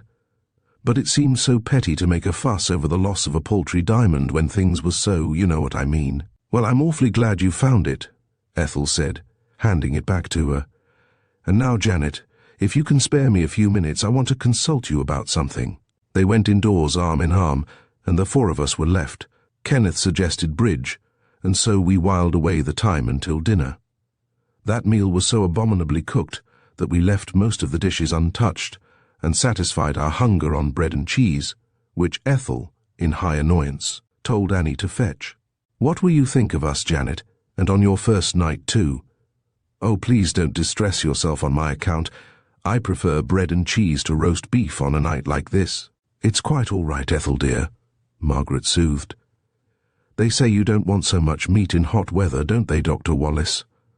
Our dinner of bread and cheese completed, the doctor betook himself to the consulting room again, and after a little manoeuvring, I found myself alone with Mrs. Kenley in the garden. As my doubts about the tundish grew, I felt an increasing disinclination for conversation with Ethel, and on the other hand, I had no wish to ally myself in any way with Kenneth and his open hostility. Margaret, I shrewdly suspected, was more than half inclined to think that I might be the criminal myself, and it seemed that to Mrs. Kenley alone could I look for ordinary, unhampered conversation. But I had no sooner succeeded in my object than Annie came to inform her that she was wanted on the telephone, and she hurried away indoors. I waited with what patience I could, but she did not return, and after a quarter of an hour or so, I followed in search. She was in none of the downstairs rooms, and I concluded that she must have gone to her bedroom. The boys were playing chess in the drawing-room. Neither the girls nor the doctor were to be seen, and after glancing through the evening papers I went back to the garden and its rapidly lengthening shadows. I was nearing the garage when I heard voices. Ethel and Margaret, I thought at first. Then I recognized Mrs. Kenley's pleasant low contralto. Then that the other voice belonged to a man, a deep, mellow voice, a voice belonging neither to Kenneth nor Ralph nor the doctor, but still half familiar. Surely not Allport, I thought, but it was. As I rounded the end of the garage, there they were seated close together on the little bench at the far side of it, in intimate and earnest conversation. She was persuasive, leaning toward him. "Very well then, Janet, I'll agree, but I'm not at all happy about it," I heard him reply. Then they looked up and saw me. Mrs. Kenley blushed and withdrew a little along the seat. Then they whispered to each other, and little Allport rose, said good night, made a funny little grimace at me, and hurried off through the garage gates and into Dalehouse Lane. I was staggered. Mrs. Kenley stood up, troubled, her grey eyes full of concern, meeting mine unflinchingly. "Has he been bothering you too, then?" I thundered. "Don't make such a noise." "I've something to tell you, Mr. Jeffcock," she said, ignoring my question. "Come and sit down here where we shan't be overheard." I went and sat by her side on the bench where only a moment before the ridiculous little man had sat, and I perceived that while she had sat close to him she kept her distance from me. All my original animosity against the conceited little detective returned. Mrs. Kenley continued to look at me oddly. "I suppose you have guessed something about it?" she queried. I stared at her. An idea was beginning to form at the back of my head, but it seemed altogether too fantastic. "You know Allport?" I ventured at length. "He sent me here." "He sent you?" "No, I don't quite, Mrs. Hanson. Mrs. Hanson has never seen me. Listen, it's like this. Mr. Allport wanted further evidence which could only be obtained by someone staying in the house, someone whom none of the rest of you could possibly suspect of having any connection with the police. Then you're not the wife of Ethel's cousin, Bob Kenley, at all. You're a—" "Yes, I'm a—" she said, quietly amused. But Mrs. Hanson's letter, did he forge it? Oh, no, she wrote it right enough, but at his request. He went down to Folkestone last night and sent me a wire before he started, telling me to hold myself in readiness. We came to Merchester together this morning and he gave me full details on the way. But he couldn't have got to Folkestone last night in time for Mrs. Hanson to write.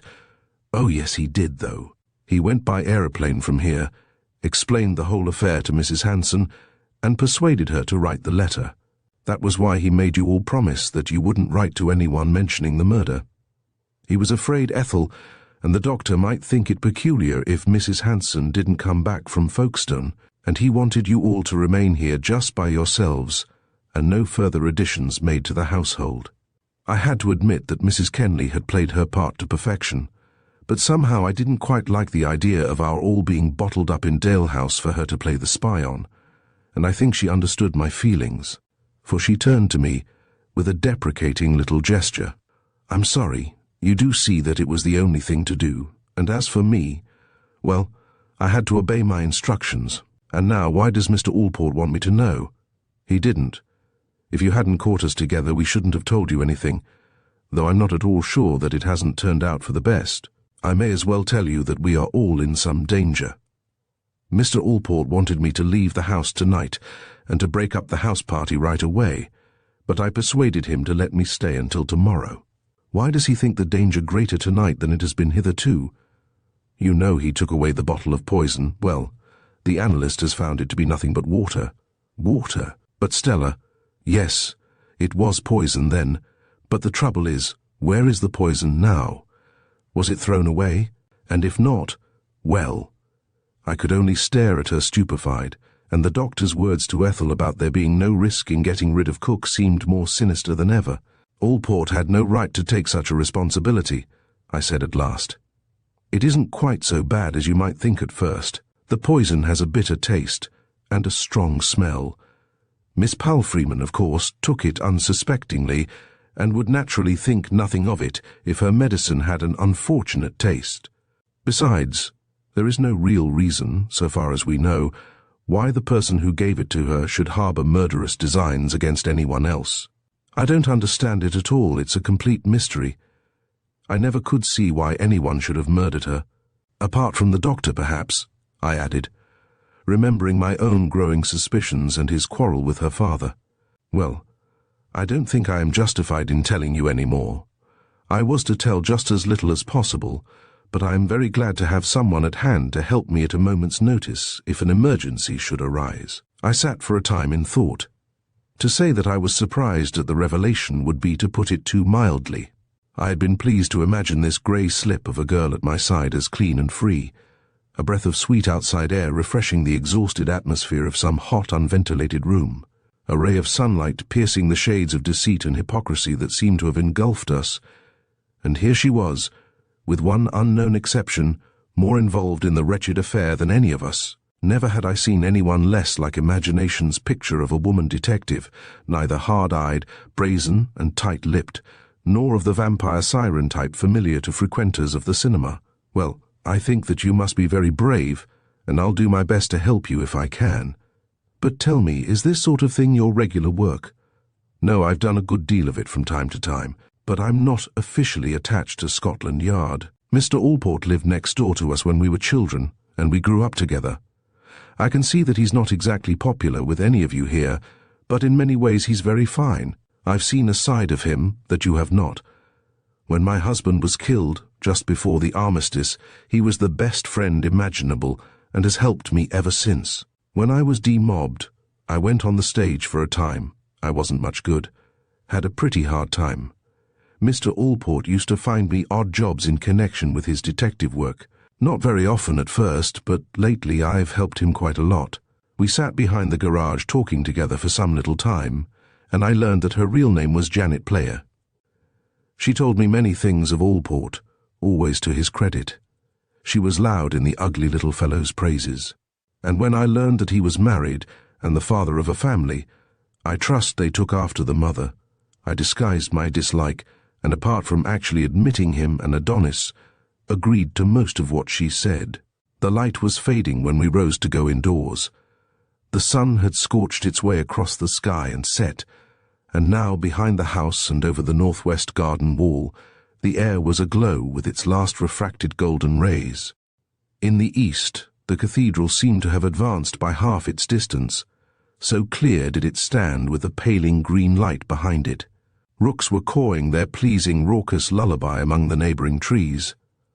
The thrushes were at even song. The cedar stood out in dark but shadowless, enhanced relief against the dimming light. Did the quiet beauty of the scene make your heart beat a little faster too, Janet, I wondered. As we stood side by side at the top of the garden slope, looking down at the old Georgian house with its wicked Borgian secret. This twilight half-hour, how even the 10,000 repetitions of experience fail to rob it of its mystery and subtle sense of calm bereavement. Day a-dying, night engulfed. And were you wondering what the night might bring, Janet, as you stood like some slim grey wraith at my side? And did you vaguely guess that the man at your side, champion sob-stuff sentimentalist that he is, was all Asta, quickened by the garden's evening beauty, by your calm, brave spirit, by the pity he felt for you fighting alone in this dangerous house, and that Cupid was fitting arrow to bow and preparing to shoot? We were halfway down the slope when she put her hand on my arm and stood intent. "I thought I heard someone," she whispered. "Someone in the lane, most likely." No, it was quite near, a rustling of leaves, like someone brushing along against the hedge. We stood for a moment, her hand still on my arm, but not a sound disturbed the still air. There was no breath of wind to stir a leaf. Janet shrugged her shoulders when I suggested that it might have been a cat, and that we had spoken so low that we could not have been overheard, and we walked across the lawn and went back into the house together. We found Margaret, Kenneth and Ralph sitting in the drawing-room. "Ah, here you are at last," Margaret greeted us. "Isn't the garden lovely in this light, Mrs. Kenley? Isn't Ethel a lucky girl to have such a beautiful home?" Ralph urged a game of bridge. There were 5 of us, and Janet stood out, a letter to write, her excuse. At a little table near the open doorway, we settled down to our game, Ralph partnering Margaret against Kenneth and myself. Margaret had the most astounding luck and backed it with good play.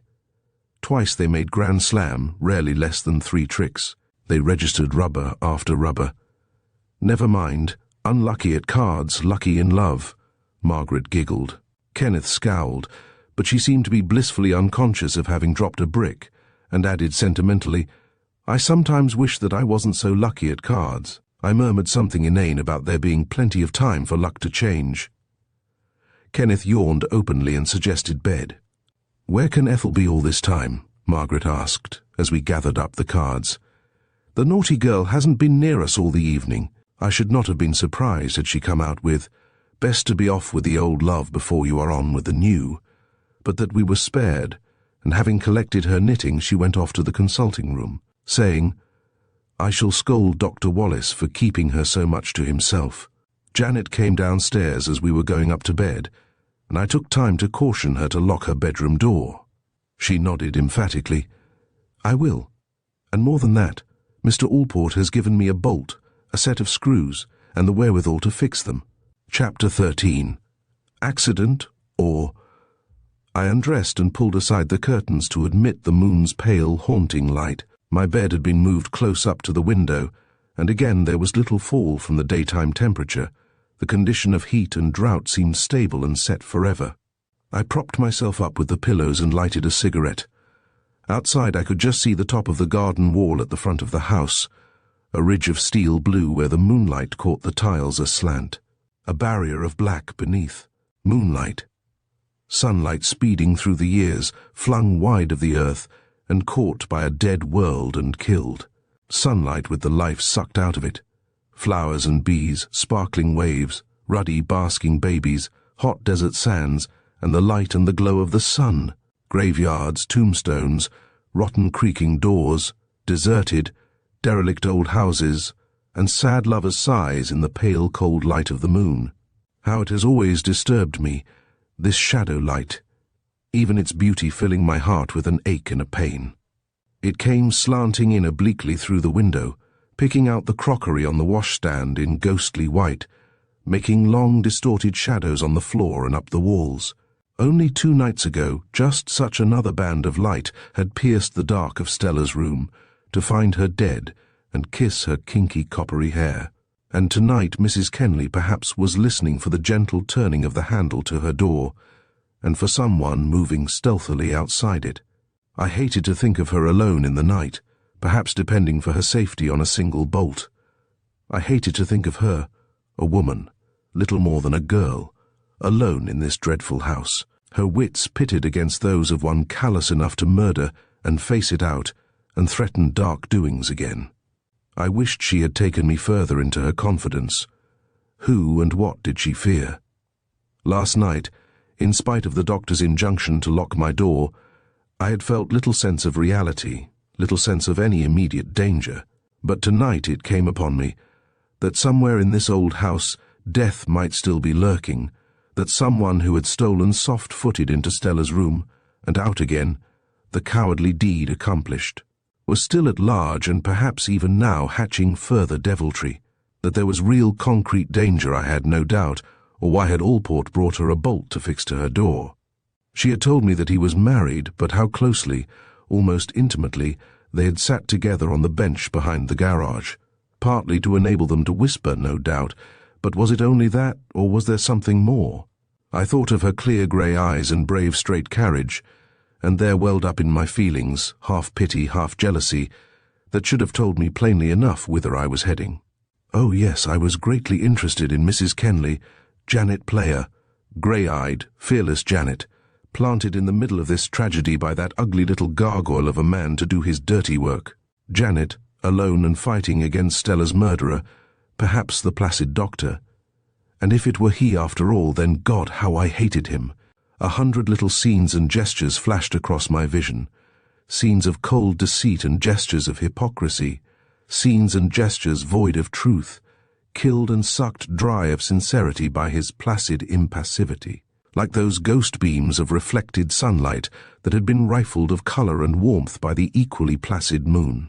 The tundish in the dining room begging us to bury our suspicions, at Allport's inquiry, flicking the ash from the end of his cigarette, Allport's insinuations having as little effect as water on a greasy slope, baiting Kenneth, talking of the murderous activities of the anti-vaccinationists with a cool effrontery before us all, making love to Ethel.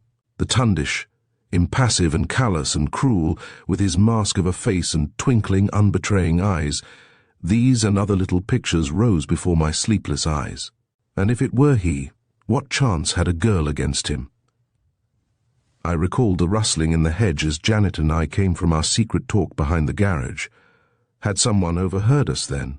Was some other member of our household aware of her true identity and purpose? Stella poisoned one night, dark deeds are done in Dalehouse at night, stuck up against the landing wall the next. A cool hand and a callous must have been the one that cut those words from the daily paper. Which of us besides the doctor would have the nerve for the venture?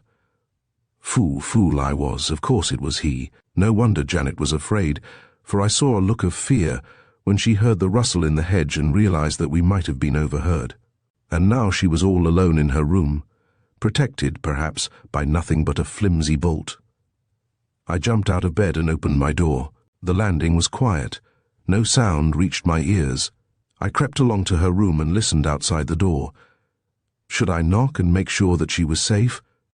And if the others heard me and were roused, cut away any ultimate chance I might have of being of service to her? As I hesitated, I saw another picture of the doctor this time, not the man. Could that be hypocrisy too? God, what a vacillating, doddering fool I was, doddering grass fluttering here and there in the fickle wind of my own imagination's making. I went miserably back to my room and tried to compose myself for such sleep as my whirling thoughts might allow me. I endeavoured to think of ordinary homely things, of my everyday work, of Brenda, but Brenda's brown eyes turned to grey, those clear grey eyes of Janet's that had held me with their look, and set my heart aflutter. No doubt both my brain and nervous system were overstrained, for hardly once in a 12-month is my sleep disturbed by dreams, but again, as on the 2 previous nights. My subconscious mental activities were pronounced enough to be registered among my waking thoughts. This time I was down on the Romney Flats that lie between Rye and the sea. I had once spent a holiday there. I was on a bicycle, an antiquated heavy piece of ironmongery, pushing wearily along a winding road, making every yard with effort though neither wind nor hill barred progress. I was both urgent and belated. Rye must be reached before dark, and already swirling wreaths of mist, like slim transparent shrouds, were rising from the marshes to meet the falling dusk. But Rye must be reached before dark, and my pedals clanked. Rye must be reached before dark, as they turned the rusty chain. Now when I looked down at the road, I only saw it dimly through the thickening mist. Now I saw it not at all. Nothing but undulating fleecy sheets of opaque cloud. Their legs completely hidden, the cattle on the marshlands appeared to float on the top of the mist, like huge, grotesquely shaped ducks that floated on a pond. Now they loomed suddenly large. Now they disappeared, as I pushed my way along the road. Rye must be reached, ere the clock struck again in the church on the hill, and always the mist was rising. Now it was up to my chin, now I was completely engulfed, now my head was clear once more. I missed the road, and dithered frightfully on the edge of the ditch. I regained my balance with a thrill of exquisite relief, but I could hear the preliminary whirring of wheels. The clock was about to strike. Too late, too late. I had failed. I ran full tilt into a gate across the road. There was a crash, and I woke with a start. The moon had moved round and shone full on my bedroom door. Too late, too late, too late, went throbbing through my head like a dirge.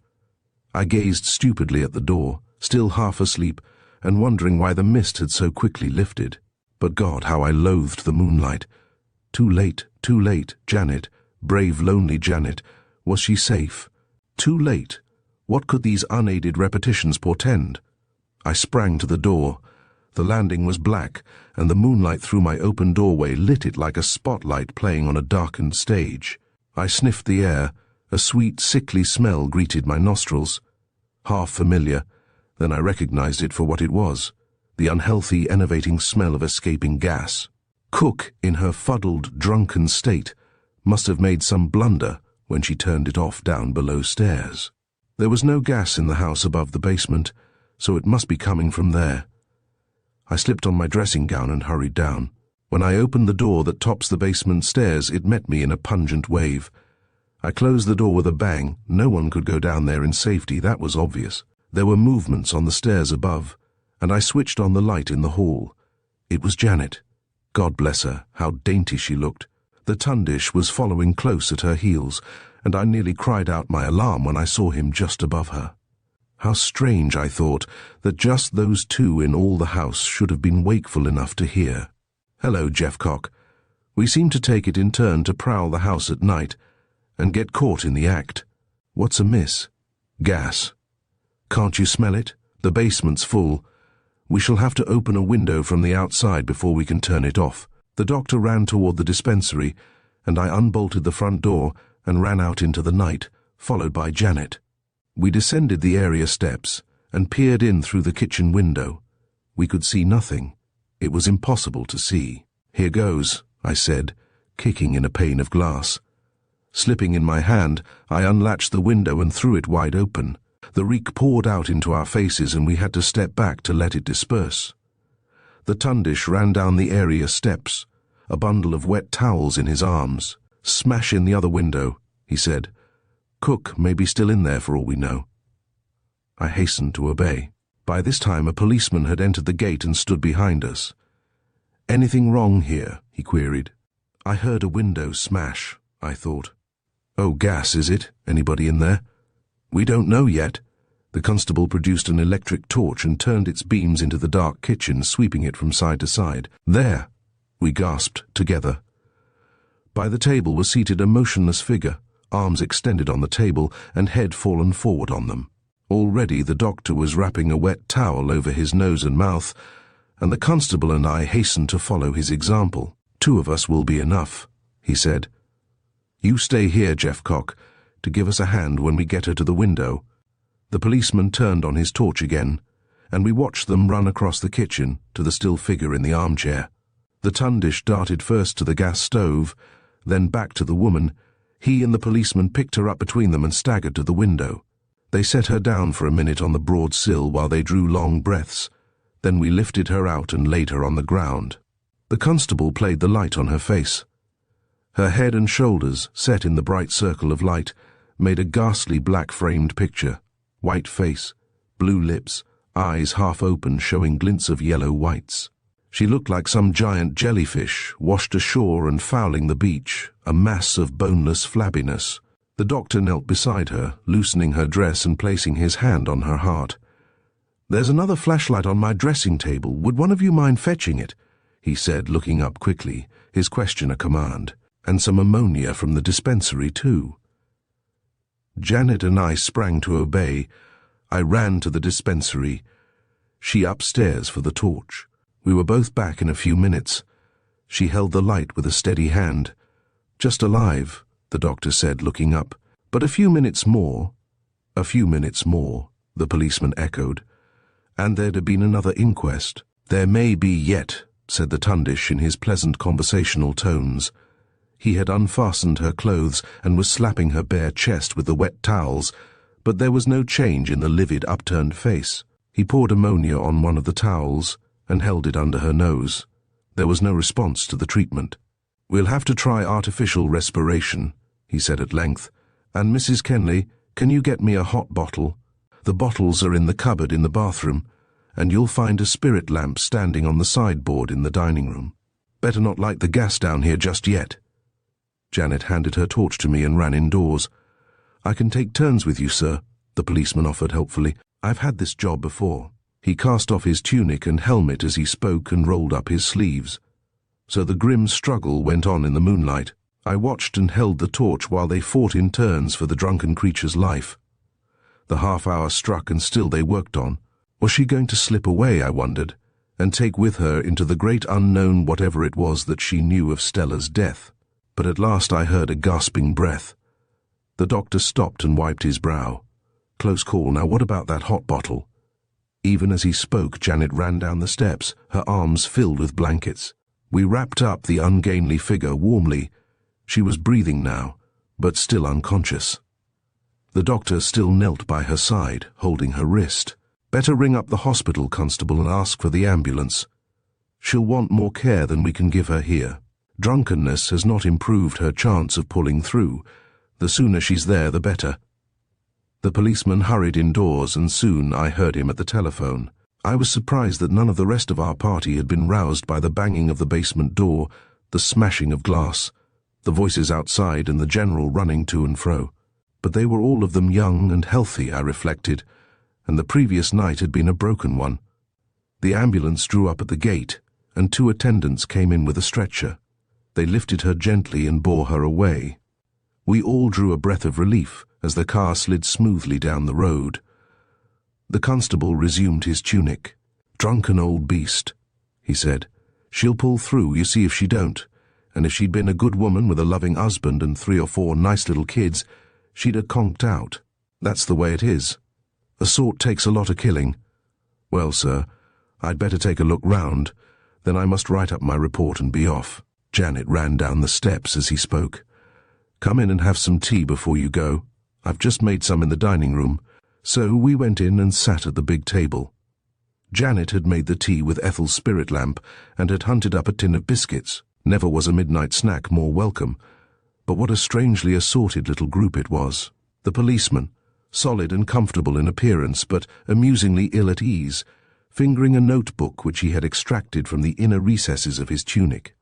What were the thoughts, I wondered, slowly penetrating the brain behind his good-tempered face, as he thanked Janet awkwardly for his biscuits and his tea? "Janet, Janet, how piquant and dainty you looked, and what a contrast to that other horrible figure on which my gaze had been concentrated for the last half-hour or more." Janet might have been a lifelong inmate of the house and our tea, an afternoon affair of gossip, maid attended and cake-stand beflanked, so easily and pleasantly she chatted. "But what were your thoughts, Janet, as you asked the doctor with a smile if his tea was as he liked it?" The tundish, If his thoughts could have been read, how eagerly I should have scanned the page, expecting to read of devil-driven treachery or heroic unselfish optimism, I know not which, and myself, distrusting the doctor and liking him at once, tolerant of the blue-coated limb of the law, wishing them both in Hades, Dalehouse and its recurrent gruesome happenings a thing of the past, and Janet and I alone together in some sheltered peat-scented nook on the moors, where I might hope to stir in her an answering thrill to my own. The constable set down his cup and rose. "Thank you, miss," he said. "That's done me a power o' good, and now I must have a look round and get back to my beat." We went down to the basement with him. Janet had set all the doors wide open while we had been working over cook, and the atmosphere was breathable once more. "Was the kitchen door shut, miss?" "Yes, and the door into the scullery, too." We entered the kitchen. There was a kettle on the gas stove, on the table an empty glass, and beside it an overturned whiskey bottle. It was empty, except for a few drops, and the tablecloth was stained and wet where whiskey had been upset. "That was the tap that was turned on," said the doctor, pointing out the one leading to the ring under the kettle. "Good thing you'd electric light down here," the policeman remarked. "If she'd had a gas light, there'd have been a fine old bust-up." He wrote up his notes laboriously, took my name and Janet's, and went to the open window where he paused, his hand on the sill, to say, "No need to bother about all these windows and doors being open. The place can do with a bit more air. Me and my mate will see as it's all right. I hope you won't be having no more disturbances, sir. Good night." The policeman having departed to complete his night's vigil, the doctor picked up the wet towels, whiskey bottle and glass, and we went upstairs to the hall. There we paused to look at one another. "Well, Mrs. Kenley," the Tundish said quietly, "what do you think of the household you have come to? Pretty lot, aren't we? Seriously, though, I am very sorry that you have been let in for this. It was bad enough before." Janet smiled and shrugged her shoulders. "Oh, never mind me. I'm used to a stirring life." She glanced at her wristwatch. "Not 3:30 yet. There's time for sleep still. And look, it's getting light already." We went to the open door. Another day was spreading fast. Already the east was growing pale and putting out the last pale stars.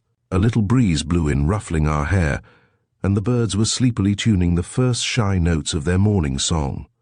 Whatever this new-born day might have in store for us, the black hours of another night had passed, and for the moment at least. It was good to enjoy the pregnant morning stillness with its promise of brighter things to come. "Well," said the Tundish at last, "we had better turn in and get what sleep we can. I'll just scribble a note for Annie explaining matters, or else, poor girl, she will get a shock in the morning." He went back to the consulting room, taking the towels and the bottle and glass along with him. For a few brief moments Janet and I were alone. "Are you all right?" I asked anxiously. "Quite. Why shouldn't I be?" She smiled at my look of concern. "Oh, I don't know, but I felt worried about you before I went off to sleep last night. I didn't like to think of you alone. I wish my room were next to yours. It's just as well that I had a bolt, Mr. Jeffcock, for when I went to lock the door, I found that the key had disappeared. I am quite certain it was there this afternoon. Look here, I shan't go to bed. I'll pretend to, and then come back and lie down in the drawing room with the door open. No, please, Mr. Jeffcock, I don't want you to do anything that might call for comment. I shall be perfectly safe. No one will very easily get past that bolt, and I have a revolver with me as well. Here's Dr. Wallace coming back. Please don't fuss." The doctor came back holding a note addressed to Annie, which he placed on the hall table. "Now for bed," he said. We went upstairs side by side. The doctor disappeared into his room, Janet into hers. I lingered outside my door until I heard her bolt shot home. Then I turned the key in my own door, undressed and tumbled into bed. Chapter 14. A bird bath and an inquest. In spite of my succession of broken nights, I woke shortly after 7, and I got up as soon as Annie knocked at my door. No one was about. When I made my way to the bathroom, the cans of hot water were still doing sentry duty outside the bedroom doors. I bathed and shaved at leisure, and sauntered downstairs to find the breakfast table being set, Annie hurrying to and fro. She spoke to me at once about the accident to cook. "Have you heard what's been happening in the night, sir?" The doctor left a note on the table to say as how cook's been taken ill and has had to be sent to the hospital. Such goings-on there must have been, the kitchen window smashed and the doors standing wide open when I come down this morning. I don't know what we're all coming to, I'm sure. Do you know what it's all about, sir? Ah, you must sleep very soundly, Annie, I answered. Tell me now, what was cook doing when you went upstairs to bed last night? Me, sir? I'm sure I couldn't tell you, sir. I kept away from the kitchen, I did.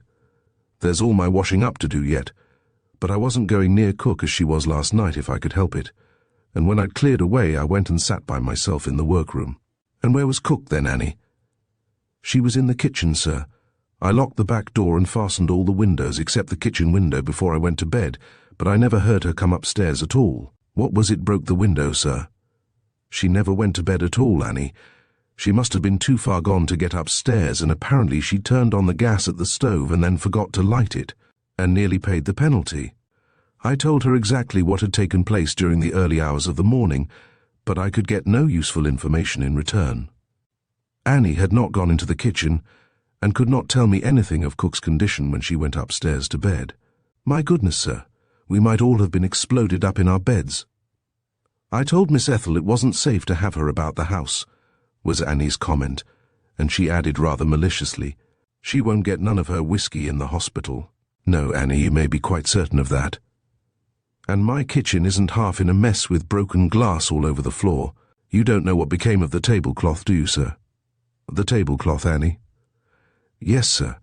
I can't find it nowhere this morning. Now, I remembered quite definitely that the cloth, a red one, was on the table when Janet and I had left the kitchen in the early hours of the morning.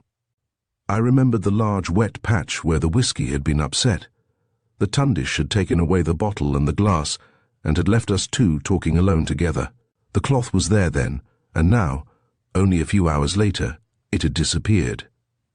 Clearly, either the doctor must have come back and annexed it, or the police had taken advantage of the open windows to return after we had gone to bed. It occurred to me that it had been a rather strange suggestion to make, that we should leave the window open. In either case it was interesting, and made me begin to wonder whether the accident to cook had been an accident at all. Poor besotted cook, sitting drinking alone in the dark basement kitchen, slowly drinking herself to death, while all the time that more rapid certain death was swirling round her in the poisoned air. I pictured her pitching forward in the dark. In the dark? It suddenly struck me how strange it was that she should have been sitting there alone without any light, and my doubt about it being an accident became a certainty that it was not. You're sure that it isn't there, Annie? You've looked everywhere, I suppose? It isn't in either the kitchen or the scullery, sir. I was puzzled, and decided to tell Janet about it at the first opportunity. Breakfast was not yet ready and no one was down, so I sauntered out into the garden. I was just in time to see Janet come in through the little door that leads into Dalehouse Lane. I was standing on the far side of the lawn, level with the end of the doctor's wing, and somehow, from the way she looked about her perhaps, I could guess that she had been out on some errand in connection with our mystery. To every pair of lovers, I suppose, there must come some time when they quite suddenly realize that the word friendship can no longer express their growing interest in each other. And I know that it was as Janet moved the few short paces across the end of the surgery wing that I realized that I was head over heels in love. She looked so solemn and reliable as she came in through the door, so utterly dependable and brave. She scanned the garden toward the garage, apparently to make sure that her return had been unobserved, a little smile flickering across her serious face, as though half amused at her own precaution. It was not until she reached the corner of the wing that she saw me, and it was then at that instant that I knew with an absolute assurance that she was the one and only woman in the world for me. Had an angel with wings sailed down from the cathedral tower and led her to me, saying, "Mr. Jeffcock, allow me to introduce you to your wife," I could not have been more sure about the matter. Laughing that she had not seen me before, she came forward to greet me, and my uneasy thoughts of whiskey-stained red tablecloths that mysteriously vanished in the night vanished too, and I could have cried out aloud, "Oh, you darling, what have you done?" But instead, I stood awkward and silent, thrilled with the realization of her nearness and her morning beauty. "You've caught me," she laughed, "Have I?" I whispered back, and I think that she must have felt that my words might hold some double meaning, for we stood looking at each other, her eyes meeting mine, unflinching, appraising, her level brows a little arched, puzzled and wholly adorable. "Please don't tell anyone." "It shall be our special secret," I replied. She turned and ran to the house, and I lounged up the sunny garden, my pulses pleasantly athrob, drinking in the morning freshness that seemed to reflect and emphasize the joy of my uplifting discovery. At the far end, and in the corner away from the garage, there is a little rose garden, enclosed on two sides by a sturdy hedge of wild white rose, and on two by the mellow red brick walls, a diminutive but formal square of lawn, with a rose bed in each corner, a little place of peace and sanctuary to which I naturally turned. An archway gives entry through the white rose hedge, and I pass through it musing happily, yes, happily, in spite of all the horrors of the week, for it seemed that for me the darkness might lift to a golden dawn. In one of the corner beds grew a lovely large white rose, and I stooped to examine one of the buds, a thing of perfect beauty, the outer petals curling back to show the heart, layer on layer of closely folded purity. Then just behind me I heard a tiny splash, and I turned quickly to learn the cause. I had been looking at beauty and thinking of love, while behind me the lawn was a place of broken hopes and death. Dead birds lay scattered over the little square, sparrows mostly, but a robin with its vivid breast, and a cock blackbird with its gay orange beak were there as well, and they all lay stiffly on their backs with their little claws pathetically extended, for all the world as though they had been taken from some taxidermist's showcase and scattered about the grass. Under the hedge lay Ethel's tabby Tom, stark and stiff, a half-eaten sparrow between his outstretched paws. In the centre of the square there stood an old painted iron table on which Ethel kept a shallow dish of red pottery filled with water for the birds in times of drought. A thrush was in the middle of it, lying on its back, and it made one last dying flutter as I stood, taking in the tragic little scene. A second thrush, its mate, I guessed, flew down from the garden wall as I watched, and perched on the edge of the dish. Then catching sight of me, it gave one long, sorrowful, flute-like note and flew away. I crossed over to the cat and turned him over with my foot. His eyes were wide, and when I saw them I felt the hair go creeping across my scalp, for there was a yellow slit of iris, and the rest was an angry red. I started back in horror and ran to the house for Janet. She was coming down the stairs as I entered the hall, and I beckoned to her to come into the garden with me. "What is it?" she queried. "Is anything the matter?" "Yes, come and see what I found." We hurried back to the rose garden. "Oh, the poor dears, the poor dears! Oh, how horrible!"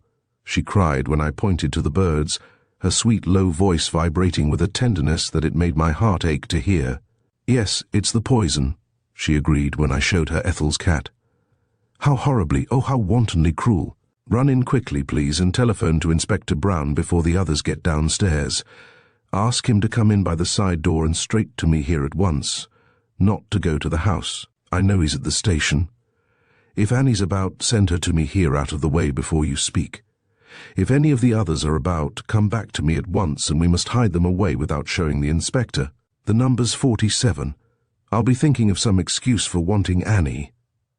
There was no one about but Annie, and when I had sent her to Janet I got my message through to the inspector without any interruption, for once the telephone working according to plan. He promised to be with us in a few minutes, and I hurried back to find Janet walking up and down the path behind the garage. What excuse she made for her talk with Annie I forgot to ask, but it was satisfactory, for Annie met me smiling broadly. Janet was angry. Now that I know her so well I can better estimate how angry and disturbed she was. "It's so stupidly cruel," she almost sobbed, "to put it there where the birds come to drink. It seems an unsympathetic thing to say, but somehow it riles me more than the murder itself. Don't you think we had better tell the doctor?" I asked her. "He will be able to say more definitely if it's the poison, the Chinese poison, I mean." She shook her head emphatically and looked at me rather queerly. I almost fancied too. No, she said. "There's nothing to be gained by telling anyone else. Never tell anyone anything, that's Johnny Allport's golden rule for detective work." At her suggestion we went back to the rose garden to await the inspector, and to prevent any more birds from drinking the poisoned water. "He'll have to take them away with him," she said. "Did you tell him anything?" "No," I replied. "For once I obeyed the golden rule. Well, we ought to be looking for something to put them in. Do you think you could get a clothes basket or something without Annie seeing you, and a bottle or can for the water?" I returned to the house once more to try my luck, but Annie was in the hall, and though I racked my brains, I could think of no reasonable excuse for getting her out of the way. Then my eyes happened to light on the garage key that hung on a hook in the hall, and I remembered having seen an old wooden box that I thought might serve our purpose. It was there, but I could find nothing for the water, so I took what I had found across to Janet, hoping that she might be able to make some other suggestion. But she had already solved the problem by finding the watering can, and to my dismay I returned to find her tipping the contents of the bird bath into it. I hated to see her handle the deadly stuff, remembering the doctor's alarm when I had only touched the outside of the baby flagon. "It's all right," she replied cheerfully to my protest. "I haven't touched a drop, and I promised to disinfect." Then, very gingerly, we picked up the birds one by one and put them in the box, leaving one bird and the cat, so that the inspector might see exactly how they had lain when he arrived. He was with us before we had completed our task, more gigantic and phlegmatic than ever, I thought he looked, in the little formal garden. Janet quickly explained the situation and bustled him away with a competence that only went to increase my admiration for her, but we were not to be left alone, as I half hoped we might. She would have none of it, but insisted that we ought to get back to the house at once, that breakfast must be ready, and that we should be missed, and that the less we were seen together the better, though I did my best to persuade her to stay. Idiotic of me, perhaps, but it was. No, I can't explain it. If you who read need explanations, then you are beyond me. I was in love. I had never been in love before, and here was my darling alone among the roses. I wanted to stay with her and keep her to myself, not share her with the rest. But it was not to be, for up the garden path came the Tundish whistling the Marseillaise. His chin stuck out in a way that he had when he whistled and felt jolly. Or rather, I should say, when he was willing that others should know he was feeling jolly. For only once had I seen him really depressed, and that was the time when I had caught him frowning over Hanson's casebook. He was amazing, the Tundish, and the more I saw of him, the more my amazement grew. Here we were at the morning of the inquest, and he could whistle away light-heartedly, just like any boy at home from school on the first day of the holidays. If I was amazed, Janet was alert. "Your knife quickly, Mr. Jeffcock," and she was cutting roses and asking me about their names, of which I knew exactly nothing, even as the doctor stood smiling happily under the arch. "Hello, breakfast ready?" she greeted him. "Yes." He was looking at the little table on which the bird bath had stood. "Where's the bird bath gone to?" Janet looked at him hard, and I looked at Janet. "It has gone to be cleaned, Dr. Wallace," she replied. "Cleaned? Oh, Ethel's taken it, has she? I came to see if it wanted filling. Come along in to breakfast." The others were seated at the table when we got back to the house, and although Janet said very little, and I could see that her thoughts were busy with our discovery, her presence again seemed to break down the restraint of some of our former meals. Neither Ethel, Margaret, nor the boys had heard of Cook's experience, and their natural curiosity kept the conversation going, and helped us to avoid those appalling periods of silence that I was beginning to associate not only with our meals, but even with dear old Dalehouse itself. Silences they were that seemed beyond our control, silences that seemed to close down on us from outside, while we sat with averted eyes, each busy with his own suspicious thoughts. "What a night you must have had," was Ethel's comment. "I see now that I ought to have given way, and have allowed you to turn her out last night as you wanted to, Tundish. Then you would all have been spared." "No, it was my fault, and I blame myself entirely for what happened," he replied. "I ought to have looked round myself before I went to bed, knowing the state she was in. I'm only glad that the rest of you were not disturbed, especially you two girls. It was no pretty sight, I can assure you." "I'm thankful I didn't wake," Margaret joined in. "I shouldn't have slept another wink all night. It makes me feel quite faint even to think of it now." The doctor smiled broadly, rather unkindly too, I fancied. "Well, if that's what you look like when you feel faint." We all of us laughed, for never had she looked more pink and white and golden, more full of vitality, and less like a fainting lady. Both Ethel, whose bruise was still in evidence, and Janet looked pallid and worn by comparison. As we were finishing breakfast, a note came by hand for the doctor. Ralph had just said, apropos of the accident to Cook, that the house seemed fated, and that, without meaning to be rude, he would be very glad to be back at work. The Tundish looked up from his note with a smile, as happy a smile as you could wish to see. "Well, you'll be able to gratify your wish. This is from the inspector. The inquest is fixed for 11 o'clock, and we are all to be there. He is sending cars to fetch us. Moreover, our little pocket Hercules will be with us at 4, and so you see, Ralph, you will be able to leave this evening, but whether I shall be here to see you off is, I imagine, more uncertain." He got up to leave the room as he spoke, but turned with his hand on the doorknob. "By the way, Ethel, what have you done with the bird bath from the rose garden? I'll fill it up before I go." "The bird bath? Yes. Haven't you had it? It's missing from the table." "No. I filled it up yesterday morning, and I'm afraid I haven't touched it since." Ethel looked round the table to see if we could give her information, but we none of us spoke, and the Tundish left the room. When he had gone, Margaret offered to take out another bowl of water, saying, "The poor little things will be parched," and there was a discussion as to household duties, during which the two boys went off to the garden, and I out into the hall where I pretended to be brushing my clothes. I wanted to waylay Janet. She came out at last, and I persuaded her to join me in the garden as soon as she could get away, and after an interminable half-hour she came to me there. "Just for 2 minutes," she said uncompromisingly, but with the smile I had grown to look for and to love so much. "What do you want?" "I want to know what you make of it all," I asked her. "Wasn't it just a little odd that the doctor should have come to look for the bird bath then?" "I don't know, and I can't tell you what I make of it." "You mean you won't? You don't want to tell me?" "No, it's not that. I do want to tell you, but I can't. Where did you go before breakfast?" "To the police station." "What for?" "I can't tell you." "I'm rather a poor sort of Confederate then, I'm afraid, if you won't let me know what you are doing." "You're not a Confederate. You're a protector should the need rise. Honestly, I can't help it, Mr. Jeffcock. It isn't my doing. Johnny Allport is my superior officer, and I was to tell you nothing except who I was, and that I might possibly require your help. And that was only because you caught us together." "I see. A sort of sop to keep me good." I was feeling childishly hurt. We had been walking up and down the strip of lawn that lay between the house and the boundary wall, and at the end of one of our sentry goes she turned and faced me, the sun lighting up her dear face so that I could see the tiny gold-brown hairs that straggled across the bridge of her delectable little nose. I wanted to help her and felt absurdly that I had the right to.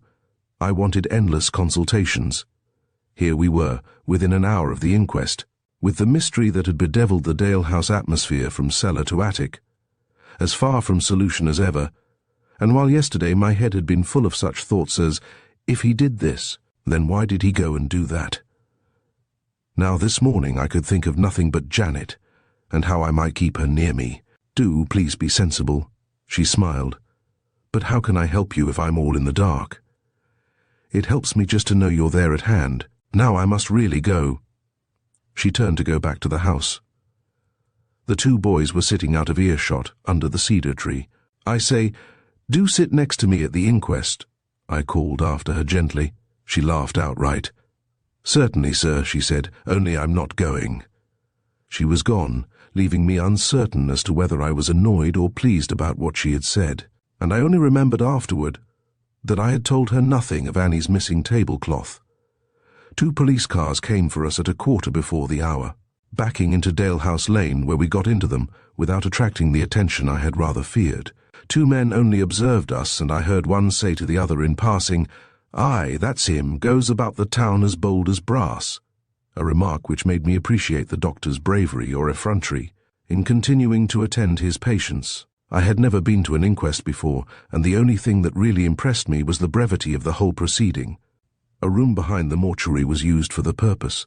A long room it was, with a plain deal table running nearly the length of it, and with whitewashed walls that made the most of the rather inadequate light. The jurors were all assembled when we arrived, a solemn, uninteresting dozen, with, so far as I could judge, not one man of any personality among them. They were seated round the table. We were given seats against the wall, and the coroner, a very much younger man than I had expected, came in as we took our places. He was business itself. He asked the inspector to take the jury to view the body, filling up an official-looking form pending their return, and he then asked Ethel to explain to the jury exactly how she had found Miss Palfreeman on the Wednesday morning. There was no witness box, and she was sworn and made her statement standing in front of her chair at the side of the room. She spoke clearly and well. The doctor made a similarly brief statement, and was continuing to describe how he had prepared a draft for Stella the evening before, when the coroner pulled him up. "Just at the moment, I am only asking you to tell the jury how you found Miss Palfreeman when you went upstairs at Miss Hanson's request." "I have nothing more to add then," the doctor replied. "You are of the opinion that her death was not from any natural cause and decided that the police should be informed." "Yes." Inspector Brown next described how he had been called and went to Dalehouse along with Detective Inspector Allport and the police surgeon, and he concluded his few short sentences by asking that the inquest might be immediately adjourned while the police secured further evidence. "How long do you want, Inspector?" "I suggest Tuesday of next week, sir." "At the same time?" "Yes." "Very well then, gentlemen. The inquest is adjourned, and I am sorry to have to ask you to attend here again next Tuesday at the same time. A formal reminder will be posted to you. I understand that there have been rumors in the city with regard to this unfortunate affair, and there have been one or two most improper references in the press. It is your plain duty to shut both your ears and your eyes until we meet again, and to take care that you come to the adjourned inquest with your minds a blank. There has been talk of foul play. We shall know nothing of that.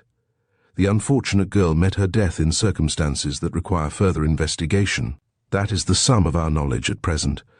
We shall meet again on Tuesday to consider the full evidence that will be put before us, and, under my guidance, you will then decide together what was the cause of her death. Thank you." A tall, grey-haired, full-faced man, whom I hadn't noticed before, came and stood at the end of the table, facing the coroner. "I have a statement, sir, that I think it is my duty to make. It's with regard to—" "Excuse me," the coroner interrupted, "but whoever you are, I can allow no statement whatever to be made. My name is Crawford, and I am uncle to the deceased, and what I have to say may, I think, I'm sorry, Mr. Crawford, but I really cannot allow any statement whatever to be made. The jury must hear all the evidence in proper order and at the proper time. If you have any information you feel you ought to impart immediately, then it is your duty to report it to the police." "Can't I?" "No, really you can't." The florid-faced uncle retired. I liked the look of the man, jolly, I thought, and I wondered what it was that he wanted to say. Then, to my surprise, just as the coroner was gathering up his papers, and the jurors were pushing back their chairs, Kenneth jumped to his feet. "May I ask, sir, how much longer we are to be detained?" The coroner looked up in some surprise. "We detained? I don't think I understand you. Who are you, and to whom do you refer?" "My name is Dane, sir, and I refer to my friends and myself and our detention at Dalehouse." The inspector stepped forward and whispered in the coroner's ear. The coroner nodded his head emphatically, and then he turned to Kenneth. "No warrant has been issued for anyone's detention. I understand that you and your friends made a perfectly voluntary arrangement with Inspector Allport, and if that is so, I think that your application is in very bad taste indeed. Neither I nor the police have any right to detain anyone at present, and you are at liberty to go when and where you will, but you will be wanted at the inquest on Tuesday, and a proper notice will be served." Kenneth reddened and sat down. Inspector Brown came forward and told us that the cars were available for our return, and we filed out into the dazzling sun. The dreaded inquest was over, but I realized that the next would be a far more trying affair. At the door stood Mr. Crawford, talking to the police surgeon, and he came forward and spoke a few words to Ethel in the kindest possible way, and then to my surprise he buttonholed the doctor, drawing him a few paces apart. They held a brief, earnest little conversation, at the close of which Mr. Crawford handed the Tundish a letter which he put carefully away in his pocketbook. They shook hands amicably, and the doctor rejoined us. I could not help my curiosity, and I wondered what Stella's uncle could have to say and give to the doctor, and whether he had lived in China too, and they had met before. There was nothing to be gleaned from the doctor's face, however. He was neither pleased nor perturbed, but just the same equable and placid Tundish, as inscrutable as ever. We were back at Dalehouse before 12 o'clock, and my first concern was to look for Janet. She was not in the downstairs rooms, and I went up to change my coat for a blazer prior to making a search in the garden. The Tundish and I happened to go up the stairs together, he to his room and I to mine. They were next door to each other, and as he opened his door out came Janet. Obviously a little astonished, he stood to one side to allow her to pass. "Sorry, Doctor. I was finishing off some dusting for Ethel, and didn't expect you back so soon," she apologized. He made some conventional remark and she went on downstairs. But I noticed, and I wondered whether the doctor noticed it too, that she had no duster. She had been searching his room, I felt convinced, and I hated the whole business, and Janet's part in it in particular, as I had never hated it before. Lunch passed without incident. Janet did not look at me once, but afterward, as we were leaving the dining room, with a whispered, "Take this," she handed me a folded note. I went upstairs to my bedroom at once to read it. "Dear Mr. Jeffcock," it ran, "I am going out this afternoon and shall not be back until 4 o'clock. If an opportunity occurs, will you please tell Miss Hunter that you saw me coming out of the doctor's bedroom before lunch, that you heard me tell him that I had been dusting, and that you noticed that I hadn't any duster. Just tell her that you thought it rather curious. I don't want to tell her myself, but I do want her to guess that I have been searching the doctor's room. Please burn this." There was no signature, and I folded it up and put it carefully away in my pocketbook. In spite of her request, it was my first letter from Janet, and whatever its contents, it should be preserved. As for its contents, I could not understand them at all. Think as I would, and I sat on the edge of my bed for a full quarter of an hour thinking as hard as the sweltering heat would let me. I could read neither sense nor reason into her request. If, for some reason or other, she wanted Margaret to know that she was working with Allport, why could she not tell her right out instead of adopting this roundabout device? If, on the other hand, she still desired to keep her true identity hidden from the rest, why should she tell even Margaret that she had been searching the doctor's room? After a time, I gave up my attempt to follow the reasoning that led to the writing of the letter, and concentrated my attention on trying to carry out the instructions it contained.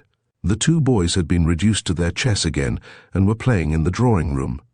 In neither the house nor the garden could I find Margaret, and I concluded that she had gone to her room to lie down. So I had perforce to amuse myself as best I might by reading the paper and by watching the two at their funereal game. 3 o'clock came, and then 3:30, and I was beginning to think that I should be unable to do as Janet wished when Margaret joined us, and surprisingly asked me to go into the garden with her. "Come up behind the garage," she said. "I want to show you something." Full of curiosity, and wondering whether what she had got to show might not have some bearing on Janet's strange request, I followed her up the garden, and we sat down on the bench behind the garage, where I had caught Allport talking to Janet. "You remember that newspaper that was found in the chest of drawers in your bedroom?" Margaret began. "Yes. Well, you know, I always felt somehow that you might have put it there yourself after all, forgive me for saying so, and that it might have been you who put up the second notice over the switch. You see, you found it, and had such a chance to put. You have no business to make such suggestions," I interrupted angrily, as soon as I could conquer my first astonishment. "Oh, please don't be cross. You know what a way I have of blurting out whatever comes into my head. And after all, it must be one of us. We must each of us be guessing and thinking these awful things about the rest. It was all very well, and natural too, perhaps, of the doctor to warn us against it, but it really isn't human nature not to. However, it doesn't matter now, for just look here what I've stumbled across." She put her hand down inside the top of her jumper and pulled out a sheet of newspaper, handing it over for my inspection. Like the one that had been found in my chest of drawers, odd words and letters had been cut out here and there, and I gazed at it astonished. "And look at this," she added, passing me a smaller piece of paper. I recognized it for what it was at once. It was a sheet torn from the memo tablet that stood on the doctor's desk. On it there were some almost illegible pencil notes about a prescription, I gathered, in the Tundish's characteristic writing, and right across the middle of it, and pasted partly over the penciled words, had been stuck letters cut from a newspaper, forming the first portion of the identical message that I had found on the card above the landing. Switch. Dark deeds are done in D. "Where on earth did you find this?" I asked her. "In the box room, up among the attics. I went up just now to look for a cardboard box to send some things away in. Annie told me there were a lot stored away up there, and the first one I came to had a lot of rubbish and odd bits of paper in it, and when I emptied them out, this," she pointed to the memo slip, "fell face upward on the floor. Then I found the sheet of newspaper when I searched among the rest." "I can't make it out, can you? Who could have put it there?" "It looks fishy to me," she said. "Kenneth's bit of fish," she added pensively after a pause. "You mean, you think that Dr. Wallace is responsible for this?" "Well, it does point that way to say the least of it. I'm sure that's his writing on the pad slip. And listen, I went to Annie with the box to ask her if she thought I might take it, and this is what she told me. 'Oh, yes, miss. It was by the waste paper basket in the dispensary this morning, where the doctor always puts anything that he wants us to throw away, but it seemed such a nice box that I took it upstairs instead.' Now what do you make of that? I argue that he must have been trying what it would look like, when he was interrupted or something, and that he might have thrown them into the basket or onto the floor by mistake. The basket may have been full, perhaps, and then when Annie went to clean out she would naturally sweep them up into the box. Yes, and he would think that they had been burned, and wouldn't like to make any inquiries when he missed them later on." "Yes, I suppose that is a possibility," I replied meditatively, "but it doesn't sound very characteristic of the doctor, does it?" "No, it doesn't, but I can't think of anything more likely." We sat on the bench in thought for a little time, and then I gave her the information Janet had asked me to in her little note. I could have had no better opportunity. "How very strange," was Margaret's comment. She sat frowning in thought, and then she turned to me, her eyebrows arched.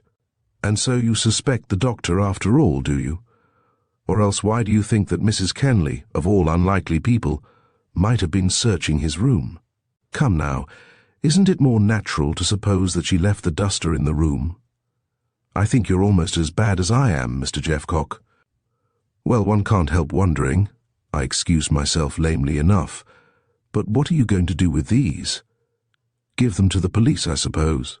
It's no use showing them to the Kenneth-Ralph combination, and it would be unkind to say anything to Ethel. I think I shall just keep them to myself until Mr. Allport comes." "I think we ought to ring up the inspector at once or show them to Mrs. Kenley," I ventured. "She at any rate is impartial and has no bias. You think her tremendously clever, don't you? Perhaps I will." We got up to return to the house, my brain awhirl with fresh conjecture. But as we drew level with the end of the garage and were approaching the little rose garden, I could have sworn that I heard movements in the hedge. "Did you hear that?" I asked, holding Margaret back. "No, what?" "I'm certain I heard someone moving in the rose garden." We went forward through the archway, piercing the hedge as I spoke. At first we could see nothing, and we were just coming away when Margaret grabbed me by the shoulder and pointed to the end of the hedge. Right at the end of it, where it met the garden wall, someone was standing, pressed well back between the hedge and the wall itself, apparently trying to hide. We went to see who it could be. It was Miss Summerson. "What is the matter? Whatever are you doing?" Margaret asked her. She came a little forward out of the hedge and stood before us, her face scarlet, her breast heaving like a woman in a crisis in a picture play, obviously on the edge of tears, a pitiable object. There we stood, the three of us, Margaret and I exchanging glances of surprise, Miss Summerson looking first at one of us, and then at the other, and then at the ground, a study in furtive indecision. At length she stammered, "I was trying to reach a rose in the hedge." I stepped forward to get it for her, pressing into the hedge where it grew thickly against the wall and where we had seen her standing, but no rose at all could I see. "Whereabouts was the one you were after?" I asked. looking back over my shoulder to where she and Margaret stood. "Oh, I'm not sure that there was one, really," she stammered, looking at me beseechingly out of her timid, tear-filled eyes. "I must really go now." And before we could say another word, she ran away through the arch, leaving us alone with our astonishment. "Well, and what are we expected to make of that?" I queried. "You know, I wonder whether she really did lose the poison cupboard key," was Margaret's rather irrelevant reply. "But what is, I don't see the connection." "Oh, no connection exactly, but her behavior was queer, wasn't it? And I've always thought she looked a little underhand. You see, if she did poison Stella, then it would be quite a good plan to lose the key, a little before the event, say on the afternoon before, and in time for someone else to have possibly found it. Oh, I say, how could she, though? She wasn't even in the house." She could have got in through the bedroom window while we were at supper. She may easily have known of the medicine there ready for Stella, and handy for the poison. In spite of what he said, the doctor may have made it up before she left, or he may have told her about it, or he may have written himself a reminder on his pad, or, I can think of several ways in which she might have got to know about the draft. But why should she have done it? Oh, you men, how blind you are. Do you seriously mean to tell me that you haven't noticed that she worships the ground he treads on? Why, she can't keep her eyes away from him when they are in the room together. But even so, that's surely no reason why she should murder one of Ethel's guests." "Blockhead," she laughed. "She was jealous, and I'm not so sure that she hadn't good reason to be too, or why did Mr. Allport ask Ethel about it in the way he did? But my dear Miss Hunter, the girl is only just engaged to another man. You heard her tell us so yourself. And my dear Mr. Jeffcock," she mocked, "it's quite possible to be engaged to one man and in love with another all the time. Even quite nice girls may find themselves in that position. If you doubt it, I can give you a case near at hand, can't I now?" I had to admit to myself that she could, but our conversation was interrupted by the cathedral clock which boomed out the hour of 4. Margaret seemed absurdly, I was going to say put out, but I think alarmed is more the word, that it should be so late. "Why, that's 4 o'clock, she whispered. "Mr. Allport expected to be here by then, didn't he? I must go, I must really go. I had no idea it was so late." We hurried off down the garden together. A subtle change seemed to have come over Margaret. In the rose garden and behind the garage, friendly and anxious to exchange her ideas and confidences with mine, now suddenly reticent and disturbed. I could hear her whispering to herself as we hurried along the path, "How late it is, how late it is. I had no idea it was so late." It somehow brought a picture of the White Rabbit hurrying off to the Duchess's tea party before my mind. "I say, they're going to have tea in the garden, and it's ready now. Mr. Allport may be here before we finish," she said aloud in an agitated voice. "Well, and why not?" I voiced my surprise. "But I wanted to see Mrs. Kenley before he came, to show her the paper I found in the attic, you know. And now I shall have to wait until after tea, and he may be here before we finish." The doctor was still away on his afternoon round, but Janet, who had returned, and the others were seated under the cedar having tea. It was a hurried, agitated, unhappy little meal, Ethel obviously nervous and on edge, Margaret anxious to finish and buttonhole my Janet. Hardly ate anything at all, Janet absorbed, and I fancied a little worried, Kenneth morose, with Ralph, as usual, a sort of sympathetic shadow, myself thinking of Margaret's latest find and Miss Summerson's odd behaviour. And all the time, as we sat under the cedar's shade with the sun-splashed lawn before us and the rooks cawing dreamily overhead, we each had an ear alert and listening for the front doorbell, and Allport, and the breaking of the storm. No wonder that we finished rather quickly, and that Annie, for once, had overestimated our requirements in the matter of bread and butter.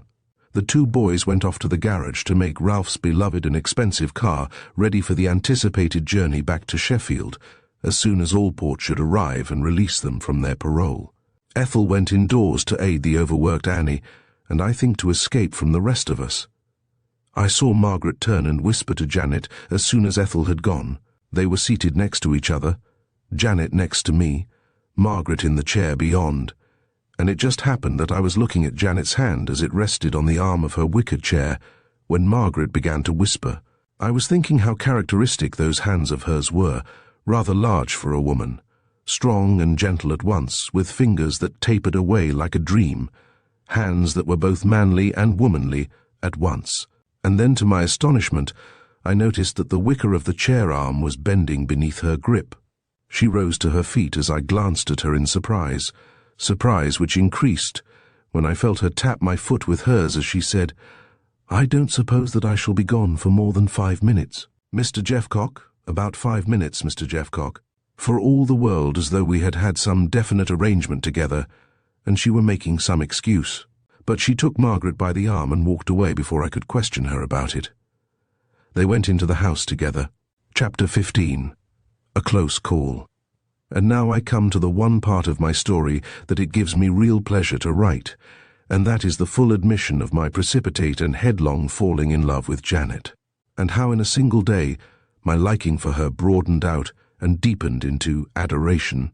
She had arrived at Dalehouse on Thursday morning, and by midday on Friday I knew that if I failed to hold and keep her, I should have missed the one important signpost on the highway of my life. True, I had already passed by this lane end, and carelessly forgetting to examine the signs, I may have wandered down one here and there for an aimless mile or so, until, puzzled and disappointed, I retraced my steps. And other crossroads and branch roads doubtless lay ahead, some of them broad and safe and running in my direction. But this great road ahead of me here to the right, how clear it ran straight to the hilltops and the rising sun. What a road to tread with a friend at your side, what a clean straight climb to make with Janet. What was it that Margaret had said? That a pretty face, a shapely figure, and love were one and the same to men? A lie. What a damnable lie. Was that really then an accepted valuation?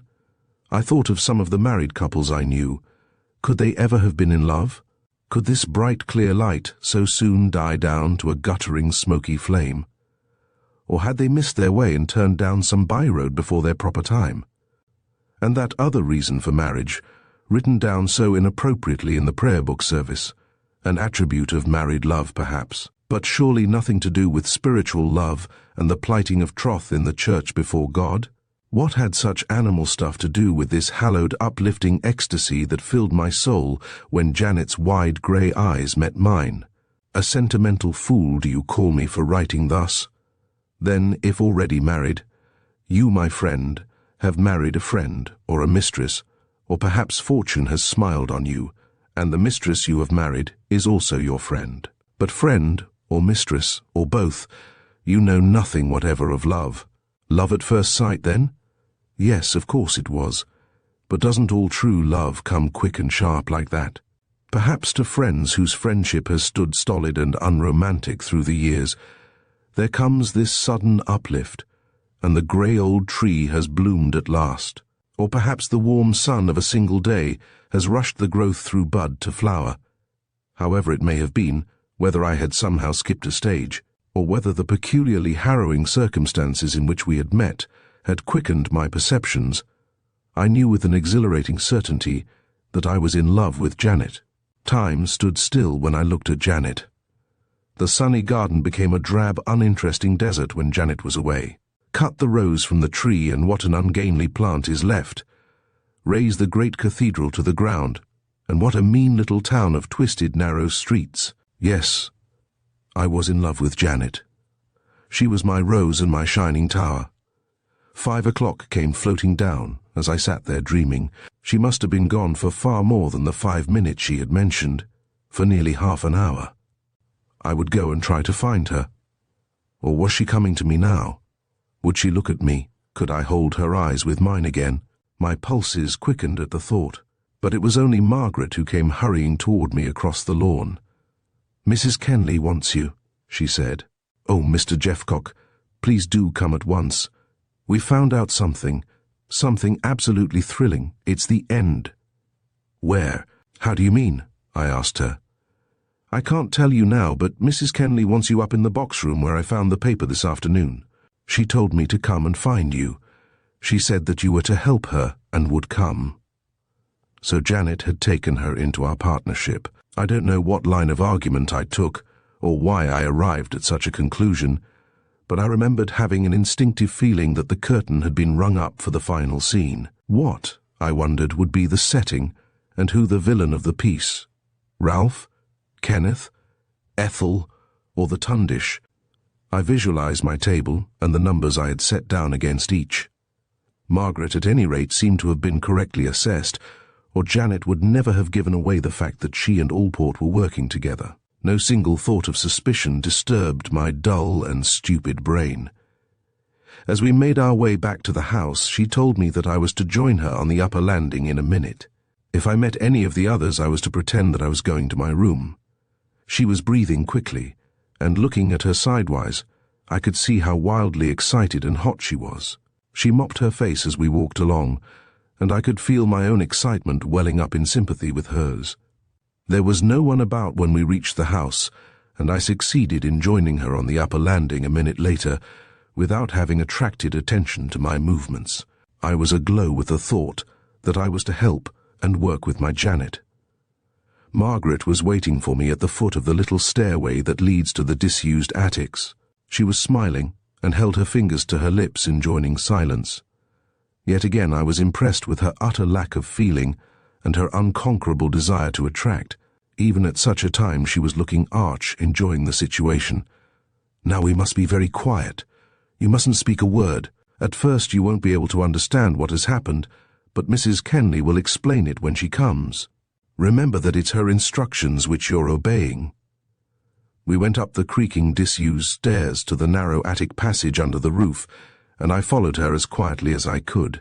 The passage runs the length of the house and rises sheer to the tiles at their apex. It is lighted by an odd glass tile or two. Mortar droppings covered the floor, and the hot, unventilated atmosphere was heavy with the dry, musty smell of accumulated dust.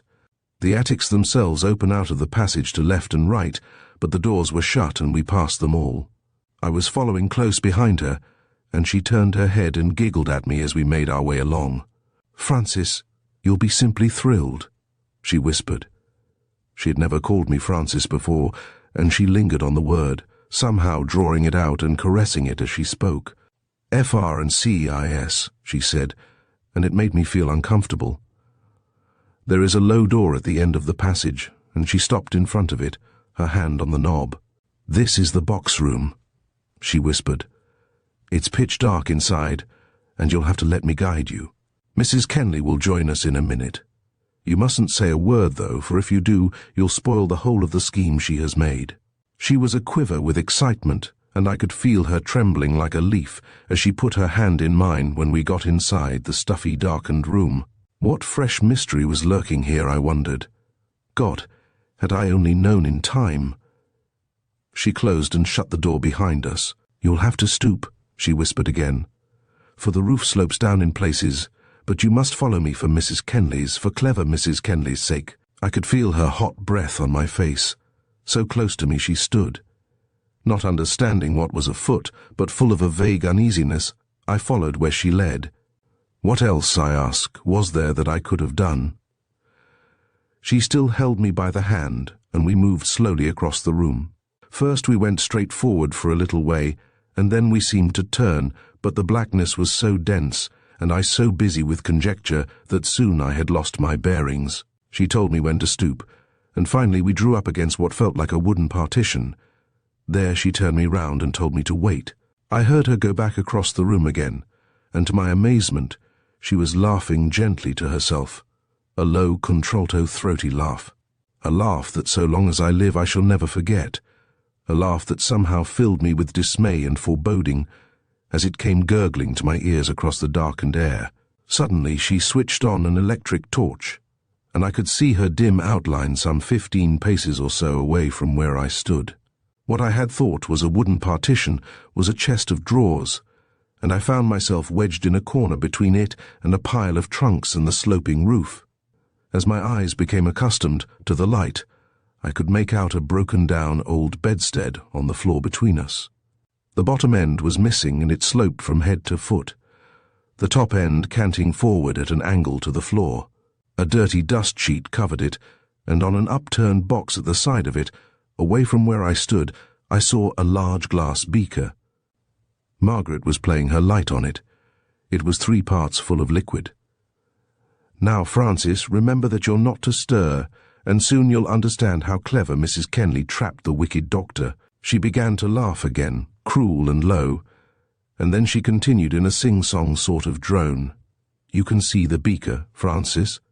"Yes, of course I can." "Francis, do you know what's in it? Can you guess?" "No, of course I can't. But where is Mrs. Kenley and what's it all about?" I felt a growing anger. Every time she spoke my name, she fondled it. I can't explain it, but it seemed almost that she knew how I longed to hear Janet call me so, and that she was jeering at me for it. It angered me and hurt. "Vitriol, Francis. Beautiful, burning, biting vitriol. I wonder if you know exactly how it blinds and corrodes." "In God's name," I cried, thoroughly disturbed at last. "What is all this foolery about?" "Hush! Not so loud. And remember that you're not to move any nearer. See what a nice lot of it there is. If I threw it all over anyone, wouldn't it blind them quickly? I emptied it out of the bottle into the glass so that I could throw it quickly all at once. Wasn't that thoughtful of me, Francis? And Francis, if you call out or move a single step—" "I will, Francis. Over your Janet, Francis. Just look at her. Isn't she a picture? You and your woman detective, you blundering fool." She stooped and jerked the dust sheet from the iron bed. "Don't stir," she laughed, "or I'll spill it right away over her bloody face." Her laughter held her again as she stood holding the beaker over Janet. It was so big that she could barely span it, and her hand shook as she herself was shaken by her demoniac mirth. I stood helplessly looking at her from my dark corner in an agony of apprehension. And Janet, she was unconscious and lay gagged and strapped and bound to the bed. Her arms had been pulled back cruelly, her wrists tied behind her to the iron top. Her legs had been bound to the sides. A strap from one of the trunks passed over her waist and under the bed, and even in the dim light of the torch, I could see from where I stood how cruelly tight it had been pulled. Rags which had been stuffed into her mouth were held in position by a piece of cord, wound round her head and cutting across her mouth, pulling down her lower jaw. Do you know what she said, Francis, when I chloroformed her? Would you like to know? She said, "Francis, where's Francis? And here you are to see her. Isn't it shameless of her to let you look at her lying there like that?" "You she-devil, take it away," I cried, tortured beyond discretion. "Ah, you would you? Fool, see what you've made me do. I've spilt some of it and missed her by a hair. Talk like that or move again and—" Then she laughed and blasphemed in turns, while I stood horrified, peering out of my dark corner over the chest of drawers, perspiration gathering in beads on my forehead and streaming down my face. How short was the time since I had sat in the garden, breathing God's free air, at the foot of God's great church, the pleasant garden noises striking my listless ears as I dreamed and pondered of my love. And now I stood, trapped and tortured in this dark little chamber of hell, free yet afraid to move, while the dear one I loved lay helpless before me on the brink of blindness and death. On the sloping roof just over my head, I could hear the sparrows chirping in the sun, while the dark, stagnant attic air was filled with the jeers and obscenities of Satan, heaven and hell, with a layer of tiles between them. She tortured me. My God, how she tortured me. She tilted the beaker till the liquid quivered on the lip. I don't know what I could have done. I thought of pushing over the chest of drawers and making a dash for it round the end of the bed, but nothing could prevent her if she really intended to carry out her fiendish threat. I tried remonstrance and persuasion, but my efforts were met with nothing but laughter and jeers. "That's better, Francis, darling. Now you begin to understand how clever stupid Margaret is. Why not try to enjoy the fun with me? Just think how it will burn her, death and decay all at once. With her face turned up like that, little pools of it will gather in the corners of her eyes. When the lids burn away, how weird and funny they'll look. And Francis, think of the rags in her mouth. But the really priceless part of it all is, Francis, darling, that you haven't yet seen the point of the joke." My one hope was for delay, and I thought that if only I could keep her in conversation, we might perhaps be missed and discovered by the others. Little Allport was to have arrived at 4, and he would be sure to inquire for Janet. "Yes, of course it's only a joke, Margaret. Now do stop joking and tell me what it's all about." "You poor silly fool," she jeered. They'll think it was you, that's the joke. I've arranged it all beautifully. What a joy it will be when I see you being handcuffed and taken away. Now it's time we stop this pleasant chatter. Janet wouldn't like you being alone in the dark with me like this, you know. So here goes. 1, to be ready. 2, to be stay. I could bear no more. Whether I did the right thing or not, I have never been able to decide, but I had a heavy bunch of keys in my pocket, and before she could pour, I hurled them as hard as I could at her face. And I missed my aim, may God forgive me, and how like me it was, but I missed her by an inch. She gave a little chuckle, tipped the vitriol, a full quart of it or more there must have been, over Janet's face and breasts, and was out of the room almost before I had time to stir. I gave one agonized cry, and dashed round the end of the chest of drawers, only to collide full tilt with one of the beams in the roof. It caught me straight across the forehead, and I fell like a log with a crash to the floor. How long I lay there I don't know, perhaps for only a matter of seconds, but when I did come round I was dazed and confused. Neither door nor bed could I find. I crawled dazed and helpless about the floor, colliding first with the sloping tiles and then with a pile of boxes. Almost as though it was some other person in distress, I could hear myself whimpering and muttering a mixture of imprecation and prayer. How damnably dark it was! Christ, if I could but see! After what seemed like an eternity of futile searching, I found the door at last, and it was locked. I banged on it weakly and tried to shout, but my head was singing so that I could hardly stand or raise my voice above a whisper. Then I crawled to the broken bed on which my poor, tortured darling lay. With hands that shook, I found the sheet and mopped her poor disfigured face and body. She was covered with a kind of filthy slime. Death and decay. Death and decay. I believe that I must have fainted. There was a crash, and the room seemed to fill with a crowd of angry men. The tundish, angry and fierce, was shaking me to and fro. "You, Jeffcock, you infernal lying Judas!" he cried, and hurled me from him right across the floor. I fell against the wall and lay there weakly, repeating again and again, "It was Margaret, vitriol, she's mad and threw vitriol. It was Margaret." At last I attracted their attention, and Ralph came and stood beside me. He stooped to hear what it was that I said. Then Kenneth and Margaret stood above me too. "She did it. She chloroformed her and then threw vitriol over her," I gasped, half sitting up on the floor. "Oh, you liar, you wicked liar! How can you say such a wicked thing? Why, you were caught in here with the door locked." Even to me she sounded quite convincing. Then she bent down over me suddenly, and putting her hand into the side pocket of my coat, she pulled out a key. "Why, here's the key of the door in his pocket. Now what have you to say for yourself?" she cried. Ralph stooped and picked something up from the floor. "And this, I think, is your knife, Mr. Jeffcock," he said very coldly. Margaret shrugged her shoulders and turned away toward the doctor, who was kneeling by the bed. Numb with my grief, I sat propped against the wall, my head athrob, my soul sick with the horror of what I had felt and heard. Through the broken door the light from the passage showed up the dusty floor, with its scattered papers and boxes and its derelict household lumber. Our movements had filled the air with dust, which the pallid passage light turned to a ghostly beam, and through it, like some distorted figure in a dream, the doctor loomed gigantic as he knelt by Janet's side. This, then, was to be the final scene to the drama of this devil's week, with myself the villain, bludgeoned and broken, a murderer and a Judas, spurned by my friends and accepted by all as the hell fiend who had defiled beauty and truth in the person of my darling. This was the hilltop to which my broad, straight road of love and life had led me. In this dismal attic was I to part from the woman I loved, with my love barely born and wholly unconfessed. The doctor looked up at last, and without hope, I waited for the verdict. There were death and decay in the dust-laden air. "What's all this nonsense about vitriol?" he cried with amazement on his face. His words came cool and clear like a breeze from the northern snows.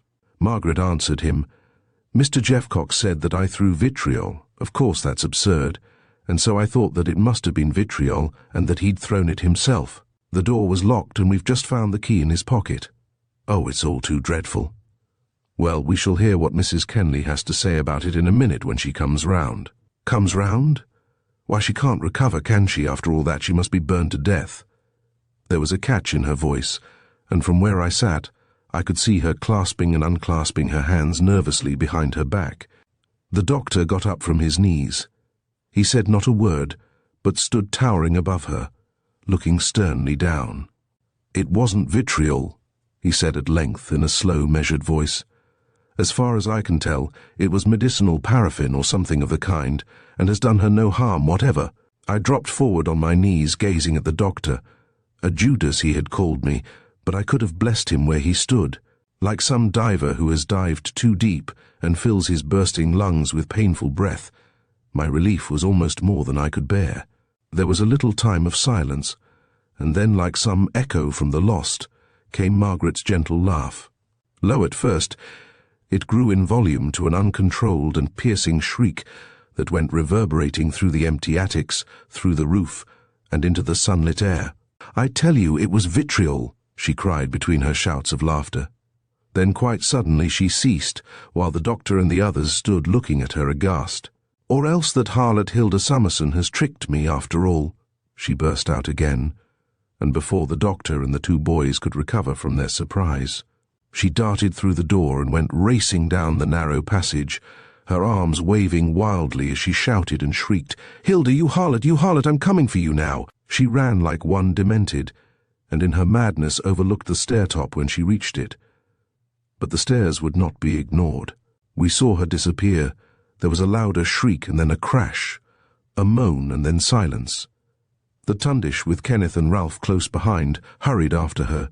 I dragged myself to where Janet lay. The Tundish had released her bonds and had covered her once more with the sheet. She turned and opened her dear grey eyes to find me kneeling by her side. My hour of torture was over, but as I knelt, that other great doubt that only lovers unconfessed can know came surging round me. Chapter 16. Explanations and a Challenge. A few hours later, the sad remainder of our little tennis party was gathered in the drawing-room round one of the open windows, Janet and Ethel comfortably on the settee. The Tundish and myself, perched each in a corner of the broad window-sill, little Allport lolling back at his ease in one of the large wicker chairs. It was both wide and deep, and, entirely unconcerned as to his lack of inches, he sat well back. His legs stuck out straight in front of him, his diminutive feet barely projecting beyond the edge of the seat. During the evening hours a heavy haze had gathered, to thicken later into definite cloud, and now a steady rain was falling. The air was heavy with sweet rain-washed scents released from thirsty soil and reviving plants. The smoke from our pipes floated over our heads in swirls and snake-like twists that showed up grey and blue in the fading light. Through the open window there came the welcome patter of the rain. A thrush was singing his even song. On Janet's lap lay the surviving tabby cat, lazily indolent under her gentle, caressing hands. A sense of tranquility and brooding peace seemed to enfold us like some quiet blessing. "Peace on earth," sang the thrush in the tree, and "courage and hope," throbbed my heart in reply whenever I looked at Janet. She was facing the light, her eyes like two clear stars, that now and again would shine into mine, when the room and its occupants would fade away, leaving us alone together for a blessed brief eternity. She had not been really hurt by Margaret's ill treatment, and apart from the effects of the chloroform, and a bruise here and there, she was none the worse for her experience. Cold bandages, a little brandy, and a couple of hours' rest had enabled me to recover from my own collapse, which the doctor attributed as much to shock as to the blow on my head. Margaret's headlong fall had broken a leg and had stunned her. She regained consciousness, but never her reason, and she had been taken to a neighbouring asylum, babbling incoherently of paraffin and vitriol. Kenneth and Ralph had returned to Sheffield together in the Daimler. I was lying down in my room when they left and can tell you nothing of the manner of their going, or of how Kenneth and Ethel parted from each other. The Tundish had forbidden any reference to the day's events until after dinner, and now, solemn and sad, but with feelings of unutterable relief, we sat waiting to hear what little Allport had to tell us. He finished his coffee at last, put the cup on a table beside him, relighted his pipe, and with some hesitation at first as he paused here and there for a word or a phrase, began to give us the explanations we were each for our own special reasons so curious to hear. "First of all, Doctor," he said, "I think I had better tell you what I am able to about your dispenser, Miss Summerson, for in a sense she has been the root cause both of Miss Palfreeman's death and of all your later troubles. Had she only been more robust in character, this week might have come and gone, for all of you, like any other among the annual 52. As you will know, Miss Hanson, the Summersons used to live in that row of little houses just beyond the end of the Hunter's Garden, and unfortunately for Miss Summerson, the two girls struck up, I was going to say, a friendship, but what a word for it. The old fable of the wolf and the lamb is a sweet little springtime idyll compared with the tale of this comradeship of theirs. It began by Miss Hunter tricking the younger girl into some petty dishonorable act, I won't specify it, and then persuading her to commit another to save herself from the first. The little man paused as though wondering how much he should tell us, and I saw a picture of a garden border with a tall, frail flower in the clinging bindweed's devitalizing grip. Miss Summerson has made a clean breast of everything to me, but I can only tell you that for the last 2 years she has been absolutely and completely in Miss Hunter's power, and Mr. Jeffcock here, at any rate, may be able to appreciate what that might ultimately mean for a nervous girl. She was terrified out of all sense of safety and proportion. It was a tyranny complete. I remembered the cruel laugh that I had heard in the waiting room on the morning of my arrival at Dalehouse, and how poor Miss Summerson had lied to the doctor about it. How many similar lies had she told, I wondered, during the past 2 years? How many unhappy hours spent in self-recrimination? Ethel moved restlessly in her corner of the settee. We were silent for a little while. Then Allport, clearing his throat, proceeded. The key of the poison cupboard was never lost at all. It was handed over to Miss Hunter under threat of exposure to the man to whom Miss Summerson hoped to become engaged. She has told me, and I am inclined to believe her, that she thought that Miss Hunter wanted to help herself to some of the drugs, and that she had no idea that the poisons were to be tampered with or used. And very possibly there was no such intention when the key was first secured. But why didn't she demand what she wanted, instead of getting hold of the key and running the risk of being caught at the cupboard? If she had Miss Summerson in her power in the way you've suggested, surely she could have asked for drugs or anything else at any time she liked. Allport shook his head. No, Doctor, if you think that, then you don't yet understand Miss Hunter. I do not myself entirely. There are still certain points that I can't set down even a mad woman's reasons against. But I do understand her better than that. You see, above everything else she was cruel. She knew well enough that Miss Summerson would be in an agony of apprehension until the key was returned, and it was that which gave her pleasure. It was typical of 100 other cruelties that Miss Summerson has suffered, some of them merely petty, many of them worse. The Tundish seemed to be content with the explanation. I, too, had questions I wanted to ask, but I was too eager to hear the rest of his story to frame them, and the little man continued without further interruption. Well, that is how Miss Hunter secured the key. There was nothing actually criminal in the giving of it, but later, Miss Summerson's reticence was, of course, a punishable offence. She has begged me to tell you, Doctor, that in spite of everything she would have come forward had you been arrested. I have told you, as I promised I would, and you must take it for what it is worth. However, if she endangered you all by the one act, she certainly saved your life, Janet, over the matter of the vitriol.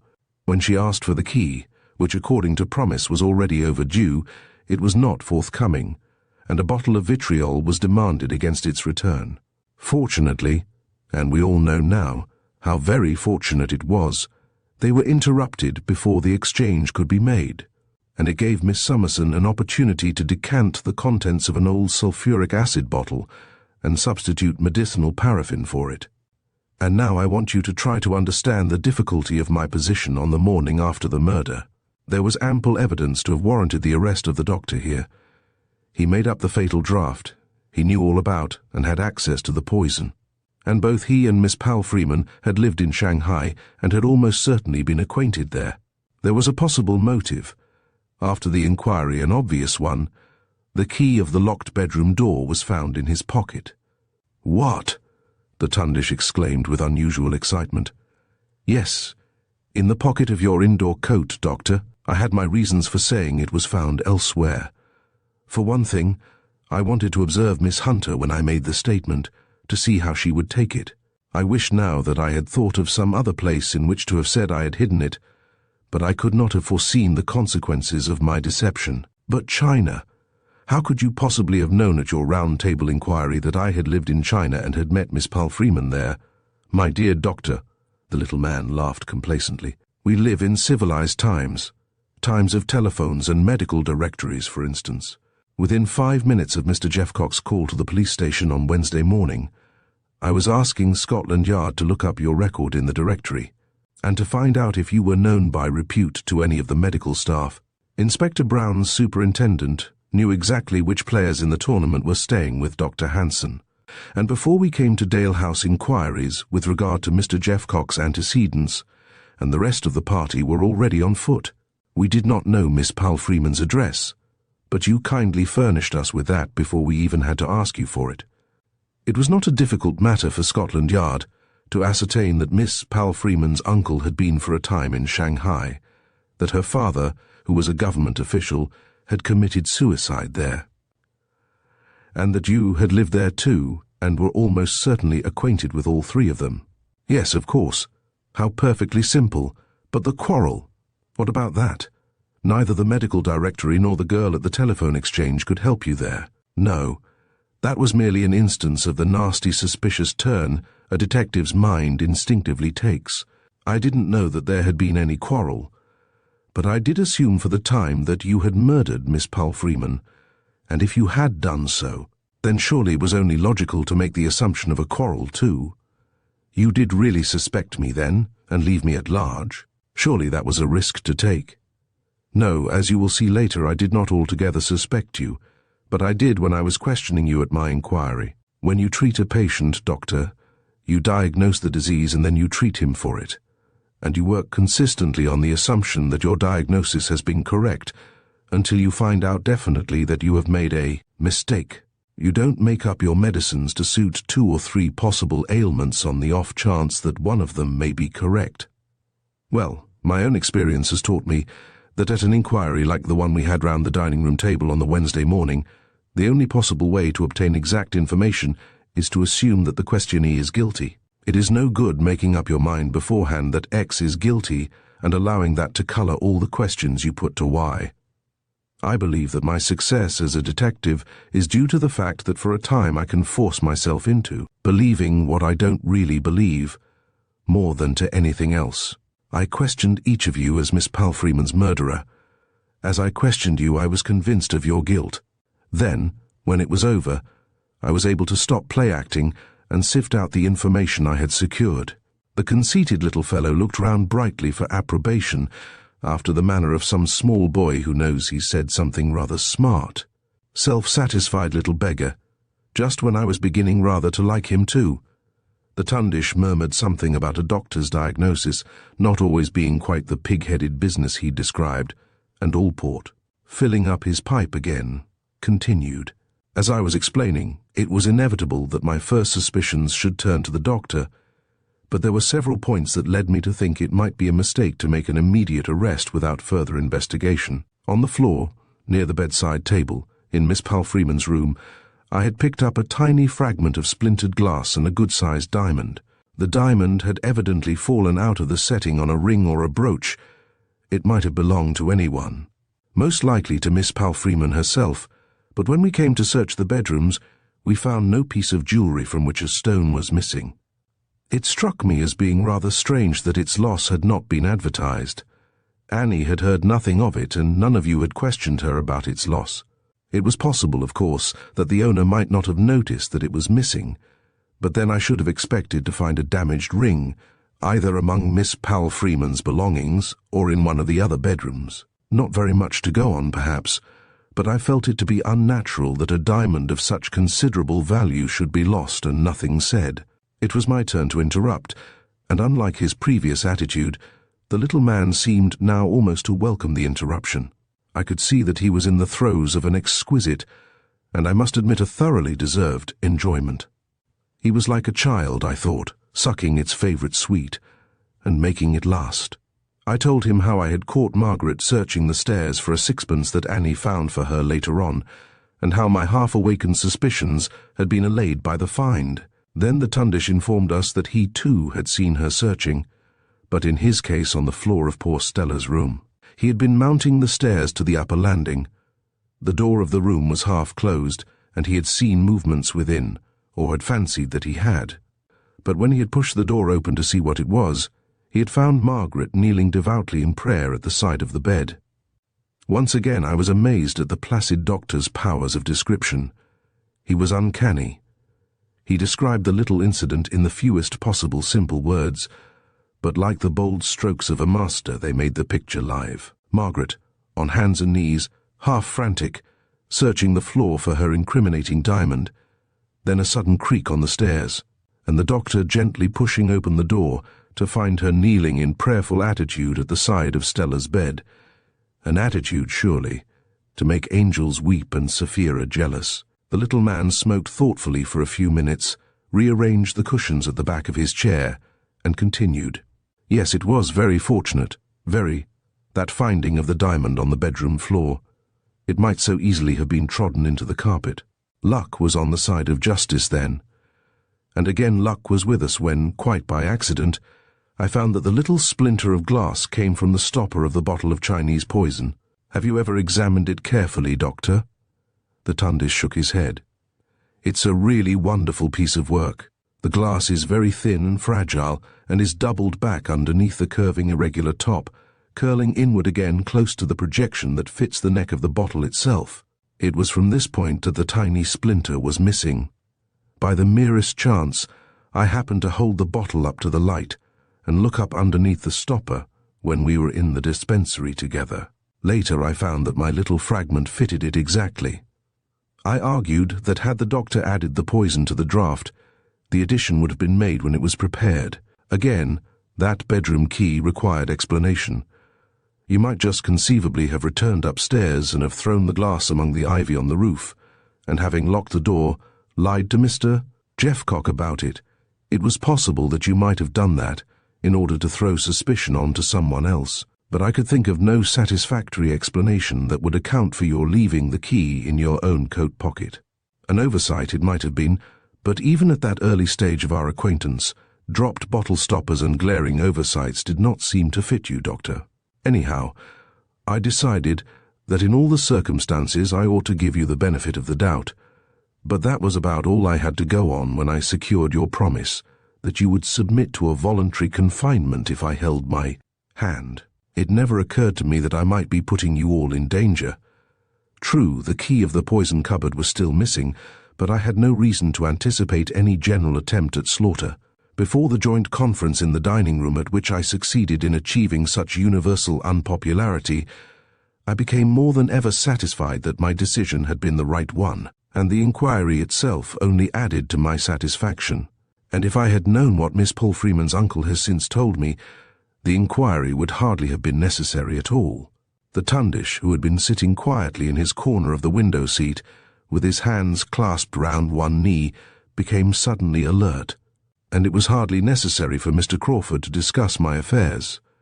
I very much wished that he had not. Oh, come now, Doctor.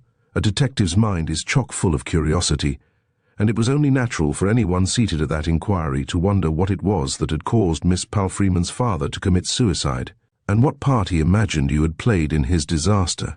All that Mr. Crawford told me when I pressed him for information was that now that his niece was dead, there was no longer any need for secrecy.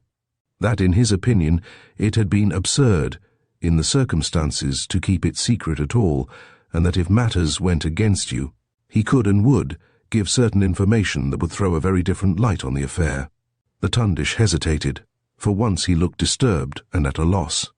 Yes, it is quite true that everyone who could have been damaged by the story is dead, but even so, I do not like giving explanations of my own conduct at their expense. However, as briefly as I can, and in the strictest confidence, I will give you the outline of the unhappy story.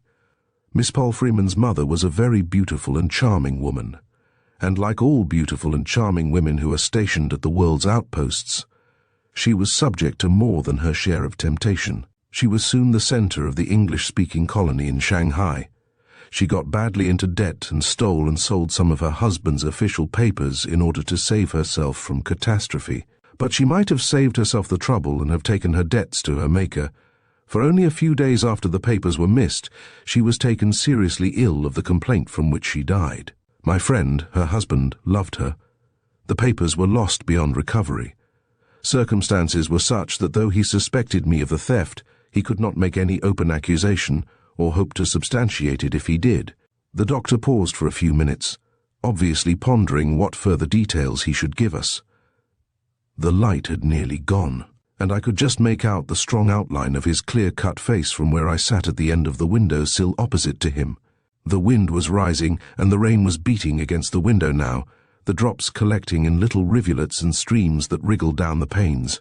Then he added in his quiet, unemotional voice, "I attended her in her last hours, and at death's door she confessed what she had done.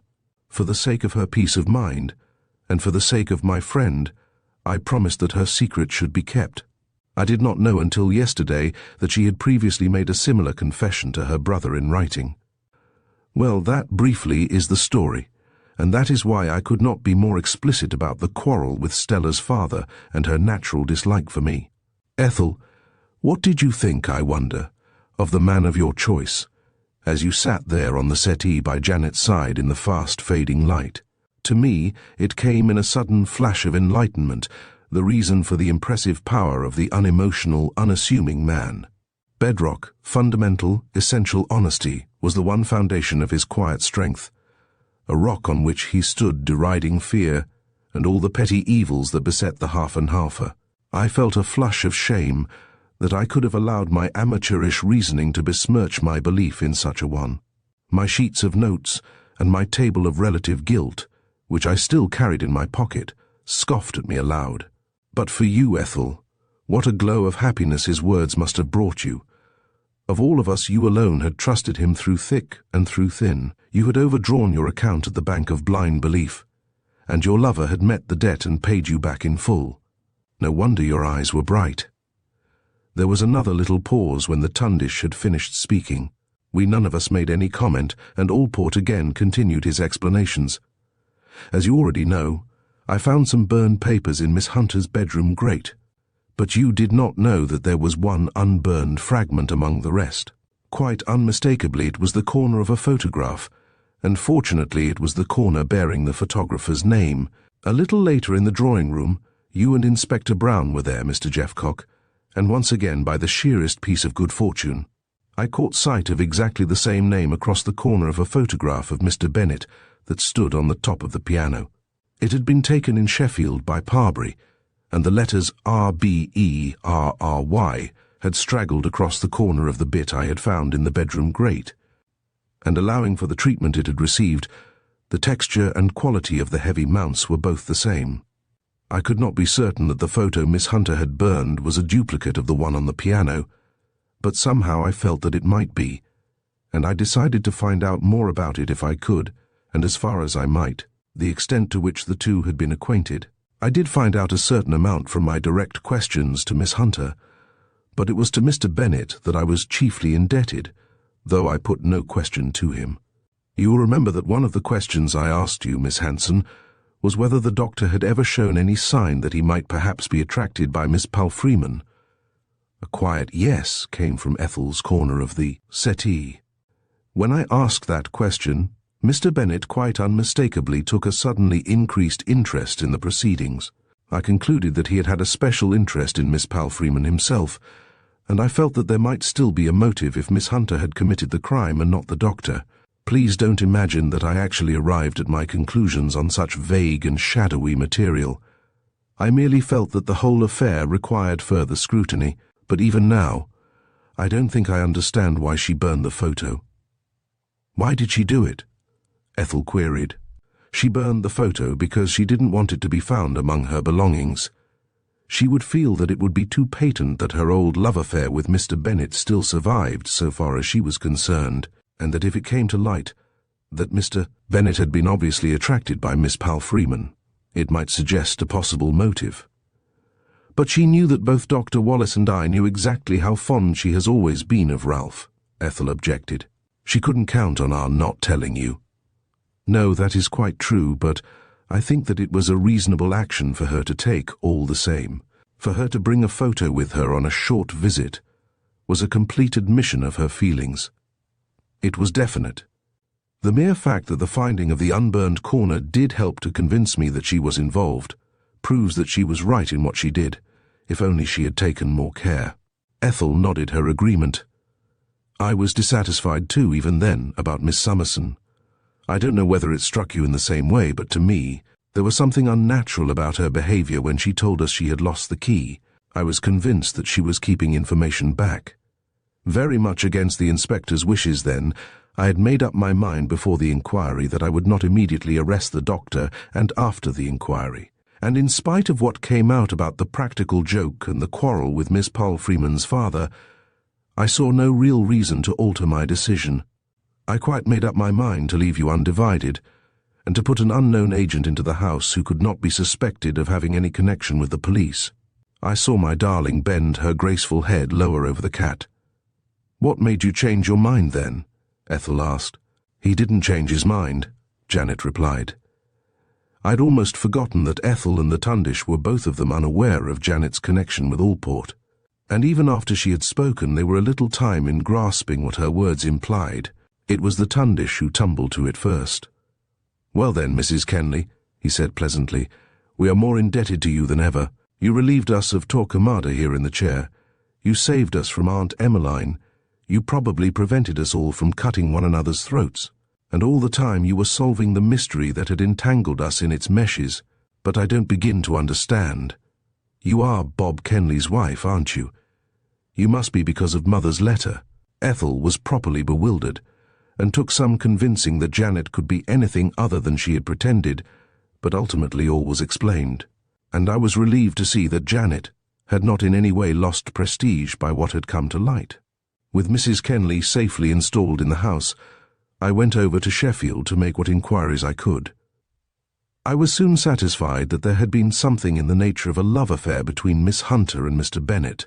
I also learned that she had been asked to resign from the school in which she taught. That was on Thursday morning.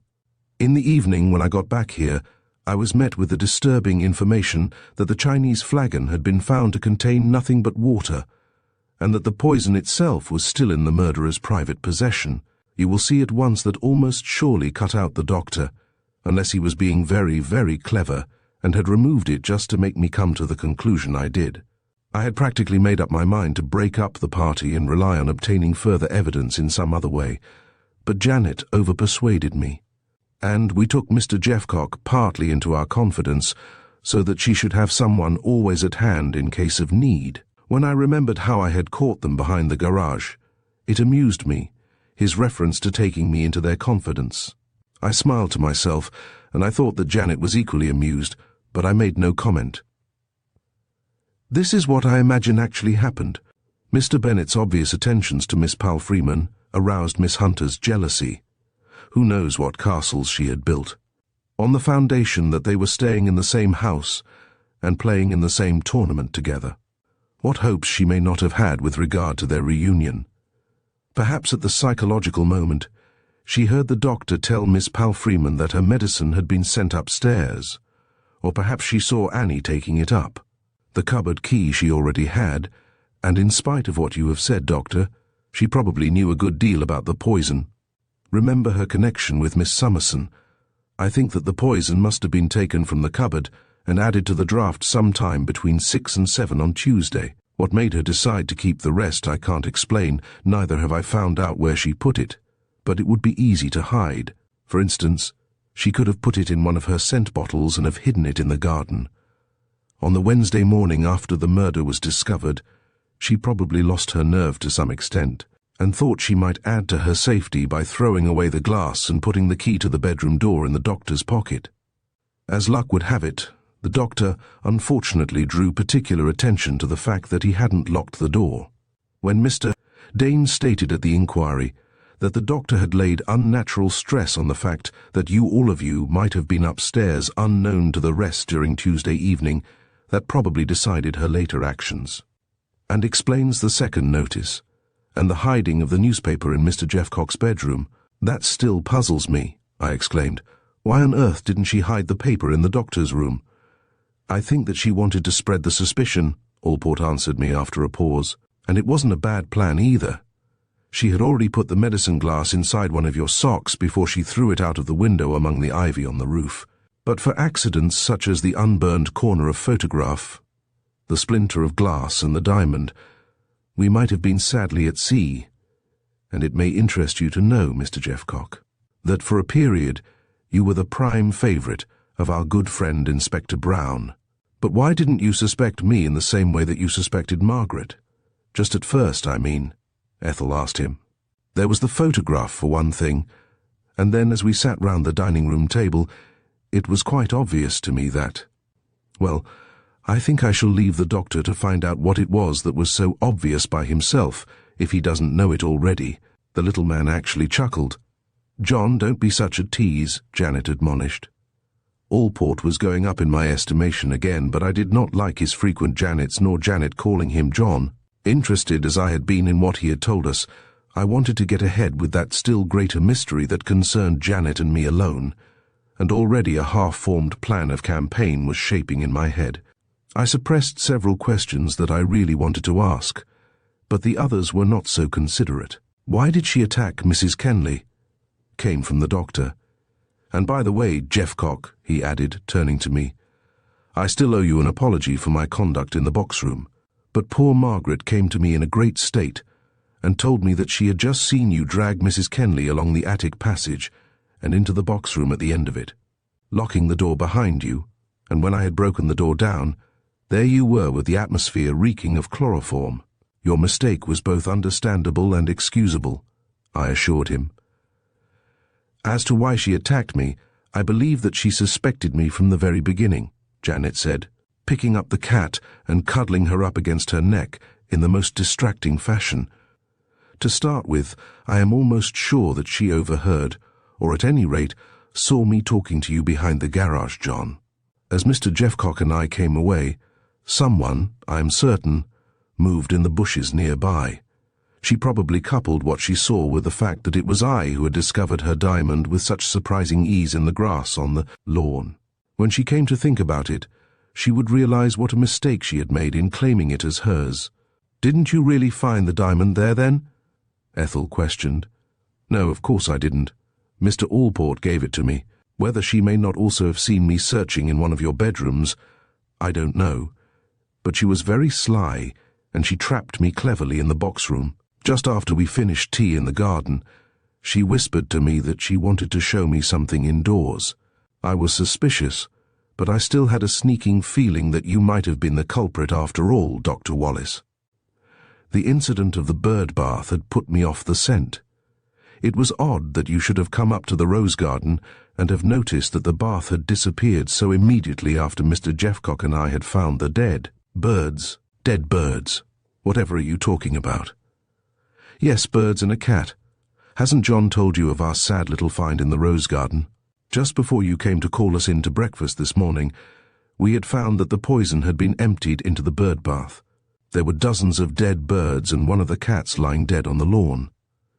We rang up for Inspector Brown, and we had no sooner bundled him away than you appeared on the scene and began to make inquiries about the missing bath. Then, too, I did not quite like your taking away the whiskey bottle and the glass from the kitchen table the night before. I wanted to find out if they contained anything in addition to the whiskey, and they did. The whiskey had been heavily drugged. Yes, we know it was. I took the tablecloth on which some of it had been spilled to the police station. Miss Hunter had drugged the whiskey and then had turned on the gas after Cook had succumbed to its effects. She made a bad mistake when she forgot to turn on the light as well. But as I was saying, at the time it made me begin to wonder when I saw you go off with the bottle and the glass. You see, I didn't appreciate that you suspected Miss Hunter too, and I thought that you were taking them to prevent anyone else from knowing what they had contained. I was puzzled about it, and when she showed me a slip from one of your memo pads with the words pasted over it, as though you had been making a trial to see what it would look like, and a newspaper with odd words cut out of it, well, I followed her to the box room eagerly enough, hoping that we might find something else. I was leaning over a box on the floor when she came up behind me and held a pad soaked in chloroform over my nose and mouth. I hadn't the ghost of a chance and couldn't utter a sound. My darling finished her explanation and I cried out, "Oh, what a fool I've been! What a blundering fool! You warned me. I see it now, and there I sat in the garden and left you without help. No, no, indeed it wasn't your fault at all. I ought never to have gone with her. You couldn't have guessed. Anyone might have missed it." "Look here, are you two talking some other language? What's it all about?" Allport interrupted. "You're not to tell him, Mr. Jeffcock." She warned me that she thought she might be in danger as clearly as she could, and idiot that I am, I've only just this minute understood. Then I went on to tell them how Margaret had shown me her alleged box-room find behind the garage, and of how we had found Miss Summerson hiding in the hedge and what she had said. "Yes, Miss Summerson has told me about that," Allport informed us when I had finished. "Miss Hunter had sent her there and had told her to hide in the hedge until she came to her. Then she took you along with her, and Miss Summerson was too frightened of her tormentor to explain. She was in complete subjection. But it was I who heard her moving," I told him. "Oh, she would have done it if you hadn't." "And why did you want me to tell her about your dusting the doctor's room? And that I had noticed that you hadn't any duster?" I asked, turning to Janet. I wanted to know what she said. "What did she say, by the way?" I told her. Oh, if only I had known that. She would never have got me into that box room alone. But surely what she said was innocent and reasonable enough. No, it was neither. You see, she and I had dusted the doctor's room together directly after breakfast. It proved quite clearly that she knew something of who I was and that she suspected me. And she would not have suspected me unless she had had a guilty conscience. Knowing that she had dusted the room with me, it was a most unnatural thing for her to say. That was why I wanted you to tell her about it. Only unfortunately I never had the chance of asking you the result of the little trap. "And Cook? What about Cook?" Ethel asked. "Grace is a bad lot, Miss Hanson, and got no more than she deserved," Allport answered. "I've seen her in the hospital, and I've looked up her record, which is almost a record in itself. She told me that she actually saw Miss Hunter coming out of Miss Palfreeman's room on Tuesday evening, but that she didn't like to say anything because of the family honor. You should have heard her attempt at the old family retainer touch. What she really meant was that she hoped to do better for herself by blackmailing Miss Hunter. I wonder why she seemed to threaten you so on the landing that night then. Doctor, do you remember her? I knows what I knows, Dr. Wallace, I asked, turning to the Tundish. No, I can't quite understand that either, he replied thoughtfully. It was silly, if she was really trying to blackmail Margaret, but after all she was half fuddled with whiskey and doubtless resented my remarks about the dinner. I told them how I had heard Cook's threatening voice from one of the upper windows, and we concluded that it was to Margaret she had been speaking then. The pauses in our conversation were growing longer. The thrush had finished his song and had gone to roost. Now I could barely make out Janet's eyes, so dark had it become, though I could still see the clear-cut oval of her face, and the light having gone I could feast on what I saw. She should not leave Dalehouse, I resolved, before I had made some real attempt to secure an early further meeting. When did she get upstairs to throw away the glass? The Tundish asked, knocking the ashes out of his pipe and pulling the window to. She can have had very slight opportunity after breakfast. I can tell you that, I answered him. When I stood at the telephone trying to get through to the police station, Margaret came out of the dining room. I thought that she went down to the kitchen, but she must have run upstairs. I didn't hear her, but the call was difficult and maybe I was shouting. A little later, I did think that I heard someone come down, only I was too engrossed to look round. Then I told them of the conversation I had had with Margaret in the garden, and of how she had told me that she had heard someone on the stairs and had thought it was me and had directly accused me of hiding the bedroom key. That's it then, Allport said with satisfaction. She was pumping you to find out if you had heard or seen anything that might have been dangerous to her. I hate to think about her. What will happen to her, John? Janet's low voice was full of sympathy. It was the Tundish who replied, She will never come out of Highfield Asylum alive. Now she is neither living nor dead, but I believe no more accountable for what has happened than any of us here. You suspected her all the time, didn't you? I asked him. Yes, I did, but how could I say anything? What might not Allport here have thought had I attempted to put forward such a facile solution? And what would have been gained? Besides, I had nothing very much to go on, and I could have proved her neither guilty nor insane. But her family history alone was enough to make me wonder. You caught me looking it up again in Hanson's casebook that afternoon, Jeffcock. Hanson himself suspected her of taking drugs, and it was I who persuaded Ethel to ask her to stay here for the tournament.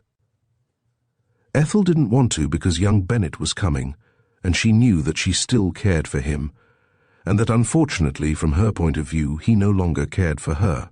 But I wanted her to come because I was interested in her case. I felt certain from the very first that it was she who had poisoned Stella, but I certainly hadn't anything definite to back up suspicions, and at times they weakened. For instance, when I caught you in the box room, Jeffcock, I only had little things to go on. You remember when I asked her and you to witness me making up that medicine for Ethel? Well, you wouldn't notice anything, but I was watching her closely. She was simply thrilled, the idea of another sleeping draught. The association was too strong for her to hide. It was horrible. I dared not allow her to take it up to Ethel. If you had been here then, Mr. Allport, I should have told you of what I suspected. I should have risked your possible misconstructions. I was terrified lest there should be some further catastrophe. As you know, there were very nearly two. But I felt that it would have been quite useless for me to have made any statement to Inspector Brown. I felt that he would have locked me up on the spot if I had made any suggestions of the sort, and that until you arrived on the scene again, I was better at large. I've been unhappy about Margaret, Ethel, ever since the time your father ran over that dog. About 18 months ago, wasn't it? The poor brute was in agony of pain when we got out of the car, and unawares I caught a glimpse of Margaret's face. It bore a look of, no, there's no other word for it, a look of simply hellish delight. In a flash it was gone, and she was all womanly sympathy and sorrow. Tears rolled down her cheeks, and I remember your mother saying how tender-hearted she was.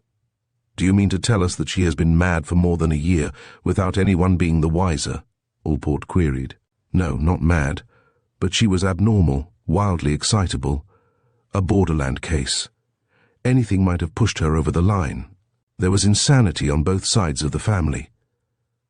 It was too ghastly for comment, and we were silent for a space. And now I think it's time we made our way to bed, he added. I for one have arrears to make good. And tomorrow I suppose I must write post-haste for Aunt Emmeline, Ethel said with an uncomplimentary sigh. Couldn't I? Would you like me to stay on for a few days? Janet asked in her sweet, low voice. I should be really glad to, if you'd prefer it. That's very kind of you, the Tundish said with his usual decision. But it will be neither you nor Aunt Emmeline. I'm going to pack Ethel off to Folkestone by the first available train. I've already arranged it all over the telephone with Mrs. Hanson, and Annie can look after me. Now was my opportunity, I thought. It was a preposterous suggestion to make. Allport I had only met for a few uncomfortable hours, and Janet I hadn't even heard of 3 days ago. But the darkness hid my embarrassment, and I plunged. I was wondering, Mr. Allport, whether you and Mrs. Player would care to come and spend the weekend with my sister and me at Millingham. There was silence, and I felt uncomfortably sure that the darkness alone hid the astonishment they felt. But the words were said, irrevocable. That would be very nice, but unfortunately I must report at Scotland Yard tomorrow morning. Janet, though, is unofficial, and there's no reason. I should love to. Janet interrupted. We said our good nights and went upstairs to bed. Stairs, did I say? There were no stairs. I floated up on air, and the banisters were wrought of pure gold. In the morning I woke to find the curtains blowing into the room, and a refreshing sense of movement and stir in the air that was invigorating after the stagnant heat of the previous days. Grey masses of cloud were chasing across a watery sky.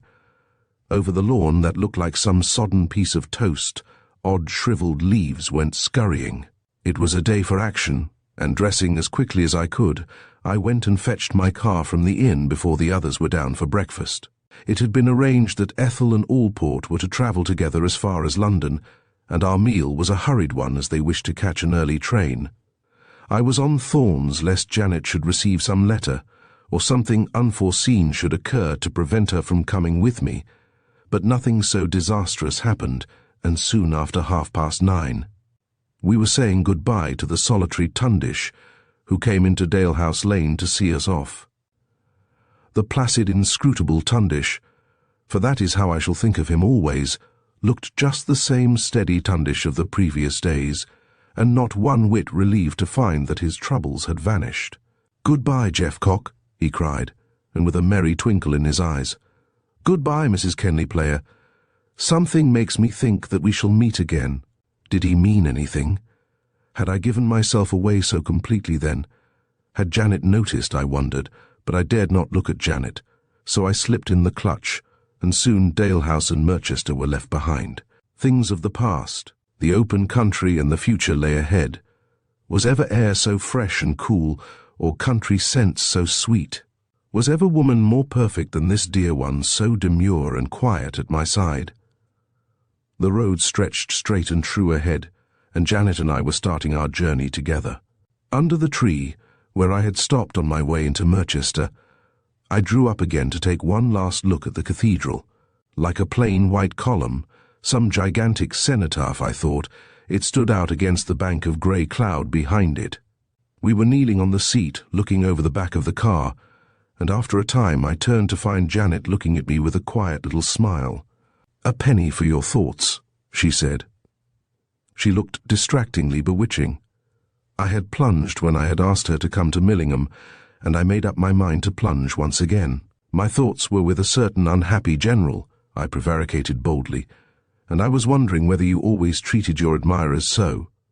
There was a pause of 100 years, and then, "I dare you to try," she whispered. From over the hedge, an old red cow, chewing her cud contentedly, gazed at us with solemn, ruminative eyes.